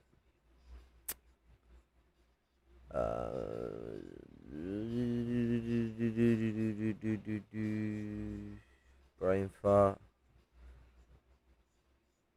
Things are very limey when you start applying the fascist lens onto what is being written here, and you start to see how this would be slept up as top quality. He's going there. What were you going to say, Mildred? Well, it's just... Now that I know that when Caleb Maupin says imperialism, what he means is essentially like Zog, doesn't it kind of seem fucking weird that, like, all of the people he accused of being owned by this imperialist machine, when Israel was committing war crimes in Gaza, got together and raised money for the Palestinian people? Yeah. He did not? Yeah. I mean, I don't know if people have been paying attention to my Nightbot in chat, but this entire time I've actually been, it should have been, I don't know if it's been going, shit. But anyway, regularly on my streams, my Nightbot shares, like, every 15 minutes a link to Medical Aid for Palestine, which is just so that people can have that option to donate on any stream I'm doing, and I've had that up since we all did those fundraisers. Yeah. So, Thanks for being like quick on the draw there, Andrew. Yeah, thanks, Andrew. Yeah, I There's so many Nazis in chat. That's so weird. it is really weird. I mean, That I is guess really strange. it is bizarre. I guess one thing I could highlight is I already mentioned a bit of it, but we had... Hang on, is this showing up right in the stream? There it is. Yeah. This was a message that we had handled earlier. People defending Caleb and Peter. That was like an early on one there. And I think that's just like normal. That's just a very normal... Stop harassing Caleb and Peter. You love... you see what I mean? And this is what I was getting at with, like, how it's like, if I mention the CPI and legal stuff that shows that Caleb's an anti-communist, they all come flocking in to defend him. Point out that he's anti-Semitic, and you can't say it's just because they decided to dissociate from the last one, because actually, the stream that happened before that, which was part 1 to this, they also didn't come in and complain. When I mentioned that he's anti-Semitic, they don't give a shit. What does that show to you? They're fine with the anti-Semitism. They just don't like him being called an anti-communist. Because most of these fucking fan base have got to be anti-Semitic at this point to still be backing him. Way for people who are real material. I'm disappointed with the people who aren't, who haven't seen this shit as soon as they could have. Like, what's it? This is shit that we should have seen time ago. Realists. Time ago, people. Time ago. Marxists to behave. Yeah. There we go. Yeah, I'd say so. Anybody want to plug anything? Point people towards anything before we wrap up? I've got a thing. Next week, as exactly a week from today is Black Ribbon Day in Canada, which is because Canada is a very normal country. We have a national holiday to commemorate the victims of communism. And I'm sure it'll be very shocking for you to learn that there's a lot of Nazis involved in that. When I Google Black Ribbon Day, the first image that comes up is a swastika. Yep. So, Indeed, there's Jason there's should have- one of our I was telling him to, but he wouldn't Prime listen to Minister it in Canada, first. It was unfortunate. tweeted about how on Black Ribbon Day commemorating how Canada is such a wonderful place because her grandparents were able to flee persecution coming here. Her grandparents were So when I not. go into him and I put my foot down And on she is it, now Also- I the got dealt deputy with. prime Jesus minister. Christ. The They were basically like fleeing the Nuremberg I am trial. the harsh truth. guy. the people Well, no, that actually, they had like a magazine, but still, yeah, they were. So anyway, I'm going to be doing a charity stream for 24 hours next week to raise money for the victims of capitalism. Okay. In the form of raising money for survivors and families of the victims of the residential school system here in Canada. So what is your Twitch? Awesome. We'll get it into chat. Oh yeah, it's the Goat and the Goblin. The Goat and the Goblin. Okay. Yeah. My channel used to be called Black Goat 666, and my friend Cool. James Chill Goblin is the other person. Okay, Um, nice. So I'm yeah. just putting it in chat there. There we go. People follow the Goat and the Goblin, and you can take part in that stream. Anybody else? just wanted to add on to what Sam was saying. The Victims of Communism group, they also funded a monument in Edmonton that's literally to like SS division. Oh yeah. Yay! There's a big Victims of Communism memorial that is one of the like. Well, if they you can, do like- count. So the victims of communism, they count the deaths of Nazi soldiers as victims of communism. Victims? They committed a genocide across fucking Europe, massacring Jews, the disabled, Romani, Slavs, wiping them out in death camps. They weren't victims. They were fucking crusaders. Victims of communism. pay to have a name put on it. One of the names is one of the bricks in the memorial is dedicated to the Vitezi Rend, which is the Hungarian fascist group that Sebastian Gorka was his family were members of. They were responsible You know what? for rounding up I'm someone 400,000 who Jews gets a and lot of delivering them to news Nazi from- Germany. Sorry about that. I just had a desktop thing started playing because I was looking for Okay. who we should raid after. Sorry about that. Word. If you just repeat the last thing you're Communists saying, sorry and about that. killing off Oh, Nazis. Oh, sorry. Yeah, no, it was. I think that's Scotch. I yeah, get you. Sebastian You Gorka's being family was a communist member of this and killing fascist, off a Nazis. Hungarian I get fascist you. group Don't called the worry. Vitezi Rend, Right. and they are responsible for rounding up 400,000 Jews and delivering them to Nazi Germany. Jesus Christ. They didn't, of Um, course. what? History is showing. Well, the way history's culminated is showing us this. Fuck, you know. Then again, the Americans went out of their way to make sure that they couldn't get fucking as many of them dealt with, and the Soviet Union's ambitions in controlling Germany politically. Well, Yeah. like I said, I mean, follow- come by the stream next week. If any of you wonderful people with no pressure, sorry for saying this like live on stream, but if any of you would like to be on it, we'd love to have you. if I We're am trying to get if I'm a free bunch of that day, cool I'll guests. absolutely do it. That sounds fantastic. Oh yeah, we're trying to get a bunch of cool people. We have if anyone listens to the Bottlemen, Oh, now that you're here, bad boy, you know legal stuff and all that. No, Caleb is a bit of a fucking robot and he acts like a puppet. No, so we're not sure whether he's a puppet or not. Whether someone's got him by the strings. Can we sue puppets? Is that legal, or am I gonna get into some ramifications there?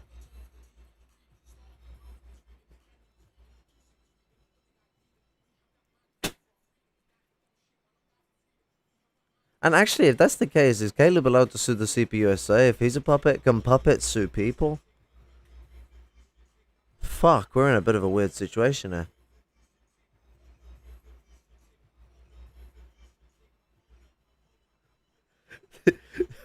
This is like the ponder of the question of the day.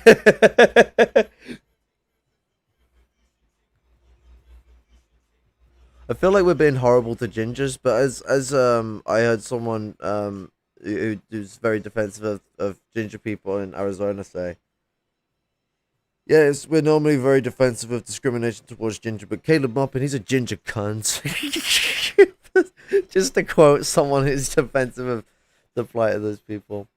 It's peculiar, as you can only sue people with a legal personality. Ooh.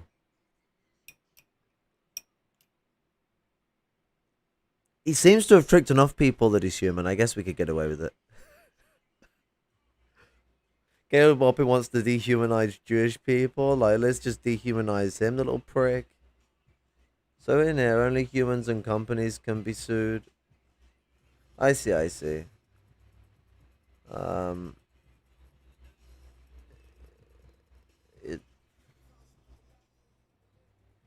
Marcus says so poorly EQ'd. Every song is at a different volume. Oof.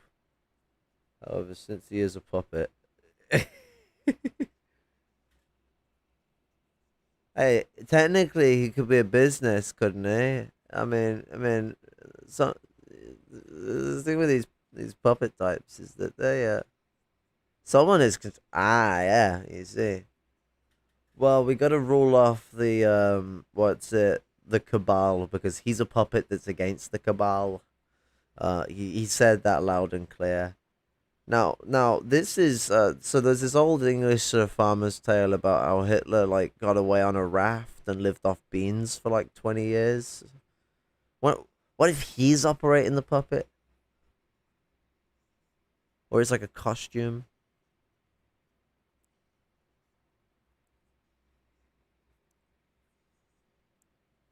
Also, like, fucking Caleb has like done this like really horrible, shitty imitation of like a like sort of fucking Lenin style like goatee thing, and then like a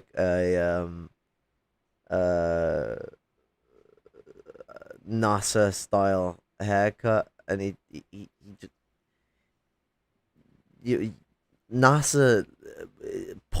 There's always been this one thing we've always said about NASA. NASA is the only person who can make the way that NASA styles himself cool. The only there's only like two or three other leaders that pull off sunglasses nearly as well as NASA, and then like NASA is a man with a style of his own. Caleb, just stop.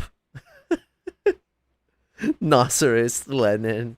Nasserist Lenin would be based. Unfortunately, Caleb isn't that. It's like a letdown. It's like you see the haircut, you see the fucking goatee stuff, you see the suit, and it's like, come on, this could be good. And then it turns out it's just Naziist Lenin.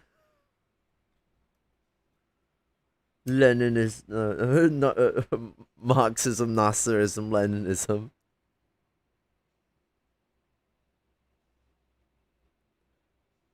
I mean, I guess like the advances of like imperialism onto Marxism of Leninism are probably some of the most compatible parts of Marxism with Nasserism. So technically speaking, the Leninism side of Marxism would be the most integratable with what Nasserism already sees itself upon as. Would surprise me if Nasser's already mentioned Lenin's imperialism before.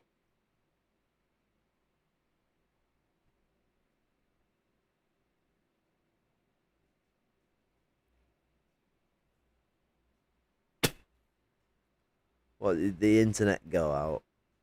I think my internet bill's gone up. Need to ring them up and yell at them to reduce the bill.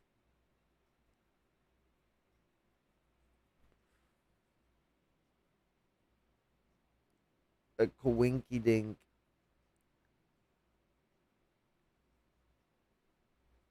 At the age of 140 years old. You don't know, like he could have lived. He was a vegetarian. I've heard these vegan lifestyles are quite healthy, Gangaros. You don't know. Oh yeah, I see. Storms. They do bugger the old signals. We don't get storms that are that bad too often. Benefit of being in one of the mild regions of the world. Well, was mild until we started fucking the world up, and then it just started getting all fucking weird. Went from being quite cold and sort of tepid up here to sometimes we get some hella strong winds, and then it's boiling up in the summer. It never used to be so boiling in the summer, and the winters aren't so cold anymore either. Used to get snow like crazy. Cool Canadian leftist podcast. We're gonna have the hosts of that. One of them is Riley from Trash Future, and the other one's Dan Beckner from Wolf Parade. Sweet. But, yeah. Awesome. Less meaningful and deeply.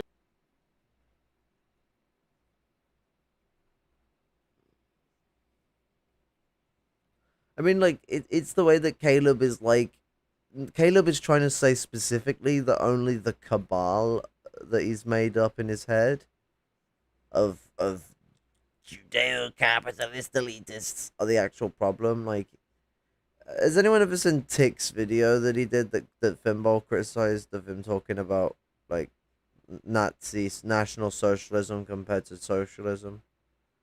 It's kind of like Caleb's doing that. Like he's doing there's a subsection of capitalism that's the problem, and that the rest is savable. Blah blah blah. Like, and that's why he's using China as a model. Dude, that's the Arab mentality. It's a bad mentality. And it's not the entire Arab mentality. And to be fair, given that like the torment that the Zionism has done to them, I understand why they would think that way. Like, it's sort of the really big contradiction that comes from this type of persecution, and by design, it's designed to create this disparity. But it's something that's contestable. The history of the history of this sort of tail ends back, and the Fertile Crescent itself has a wider memory of actually showing respect for Jewish people than the rest of the world does. So it's a complicated situation. Yes, that's why Tick outside of military history should be ignored. I mean, fuck, I don't even know whether you can trust him on military history anymore. The guy is drunk the funny Jews.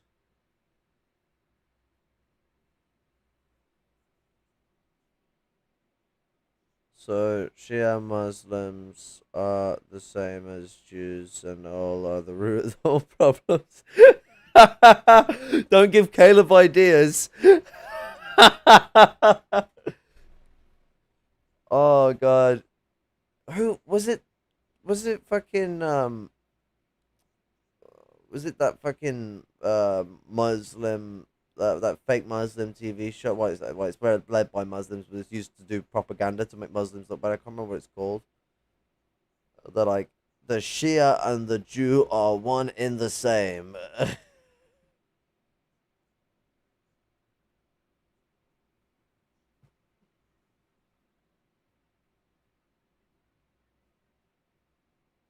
Anti-Semitism just doesn't seem to change.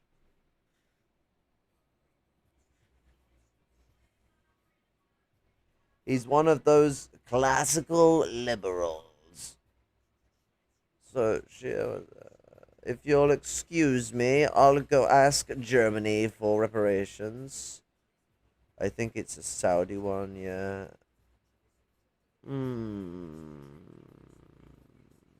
Yeah, they're the ones that were like, Obama might be black, but you must always remember that his teeth are white.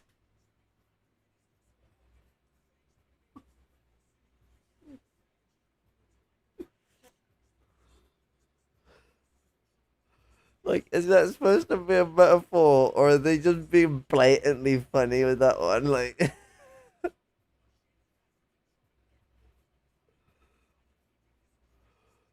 it just, oh man, it's brilliant.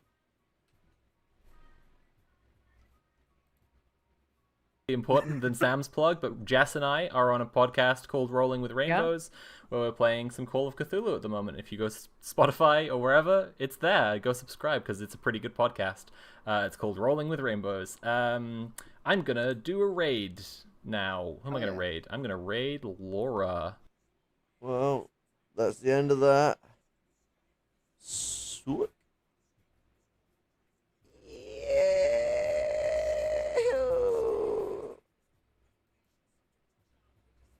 Whoa, the screen is so blank. Wow.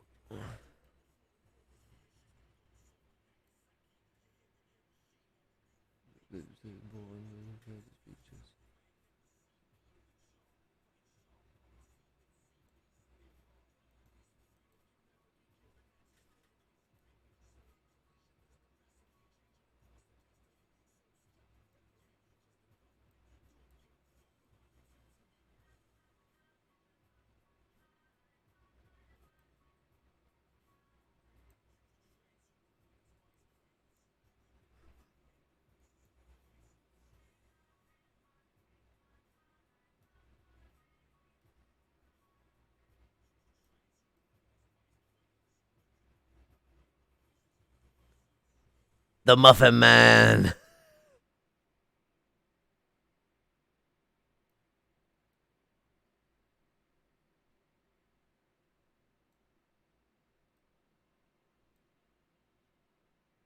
There we go.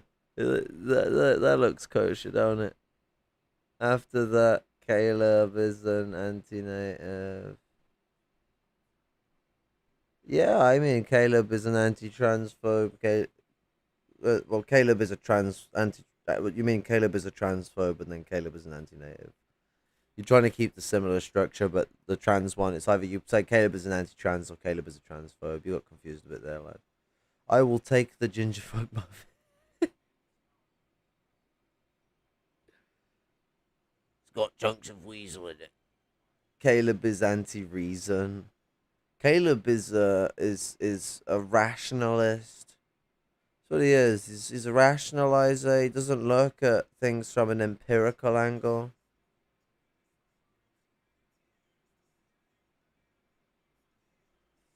You're guessing on me.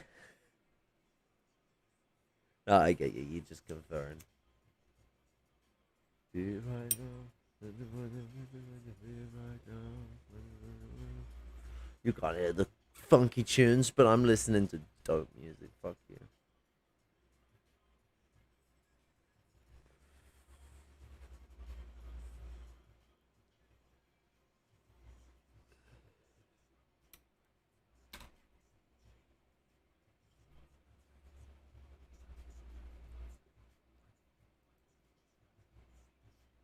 Report unwanted spam. Honestly, we need a show about Caleb and Haz as a gay couple. I wouldn't want to offend gay people by having to associate them with someone like Caleb and Haz.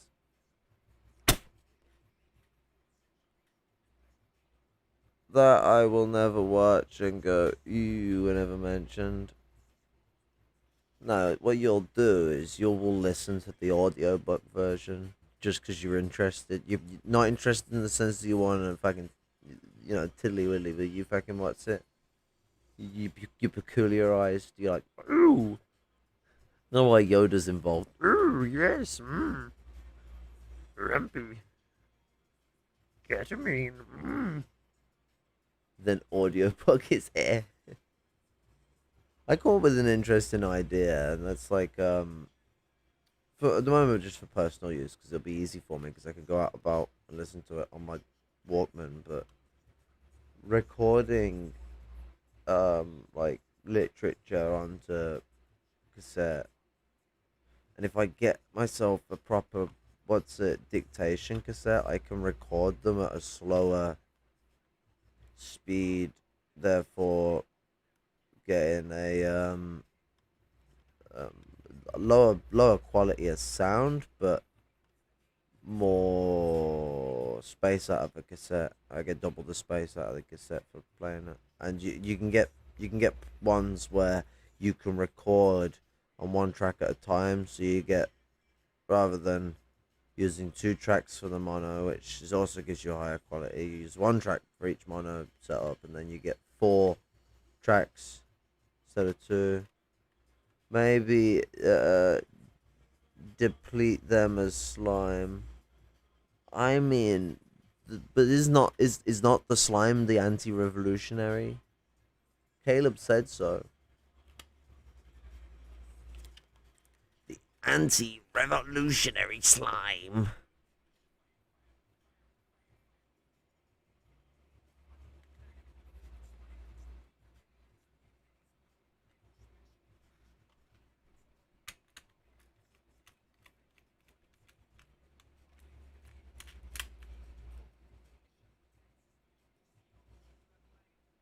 But no, I think it's a pretty neat idea to just whack a load of these onto some cassettes and have them on portability.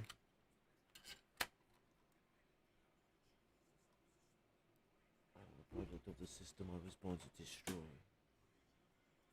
Sorry, tunes fucking top. I will say it is the end of this, but the thing I'd like to purvey forward is that this has been a very enlightening period for me. As far as I'm concerned, this book is an equivalent to both Atlas Shrugged and Mein Kampf folded into one.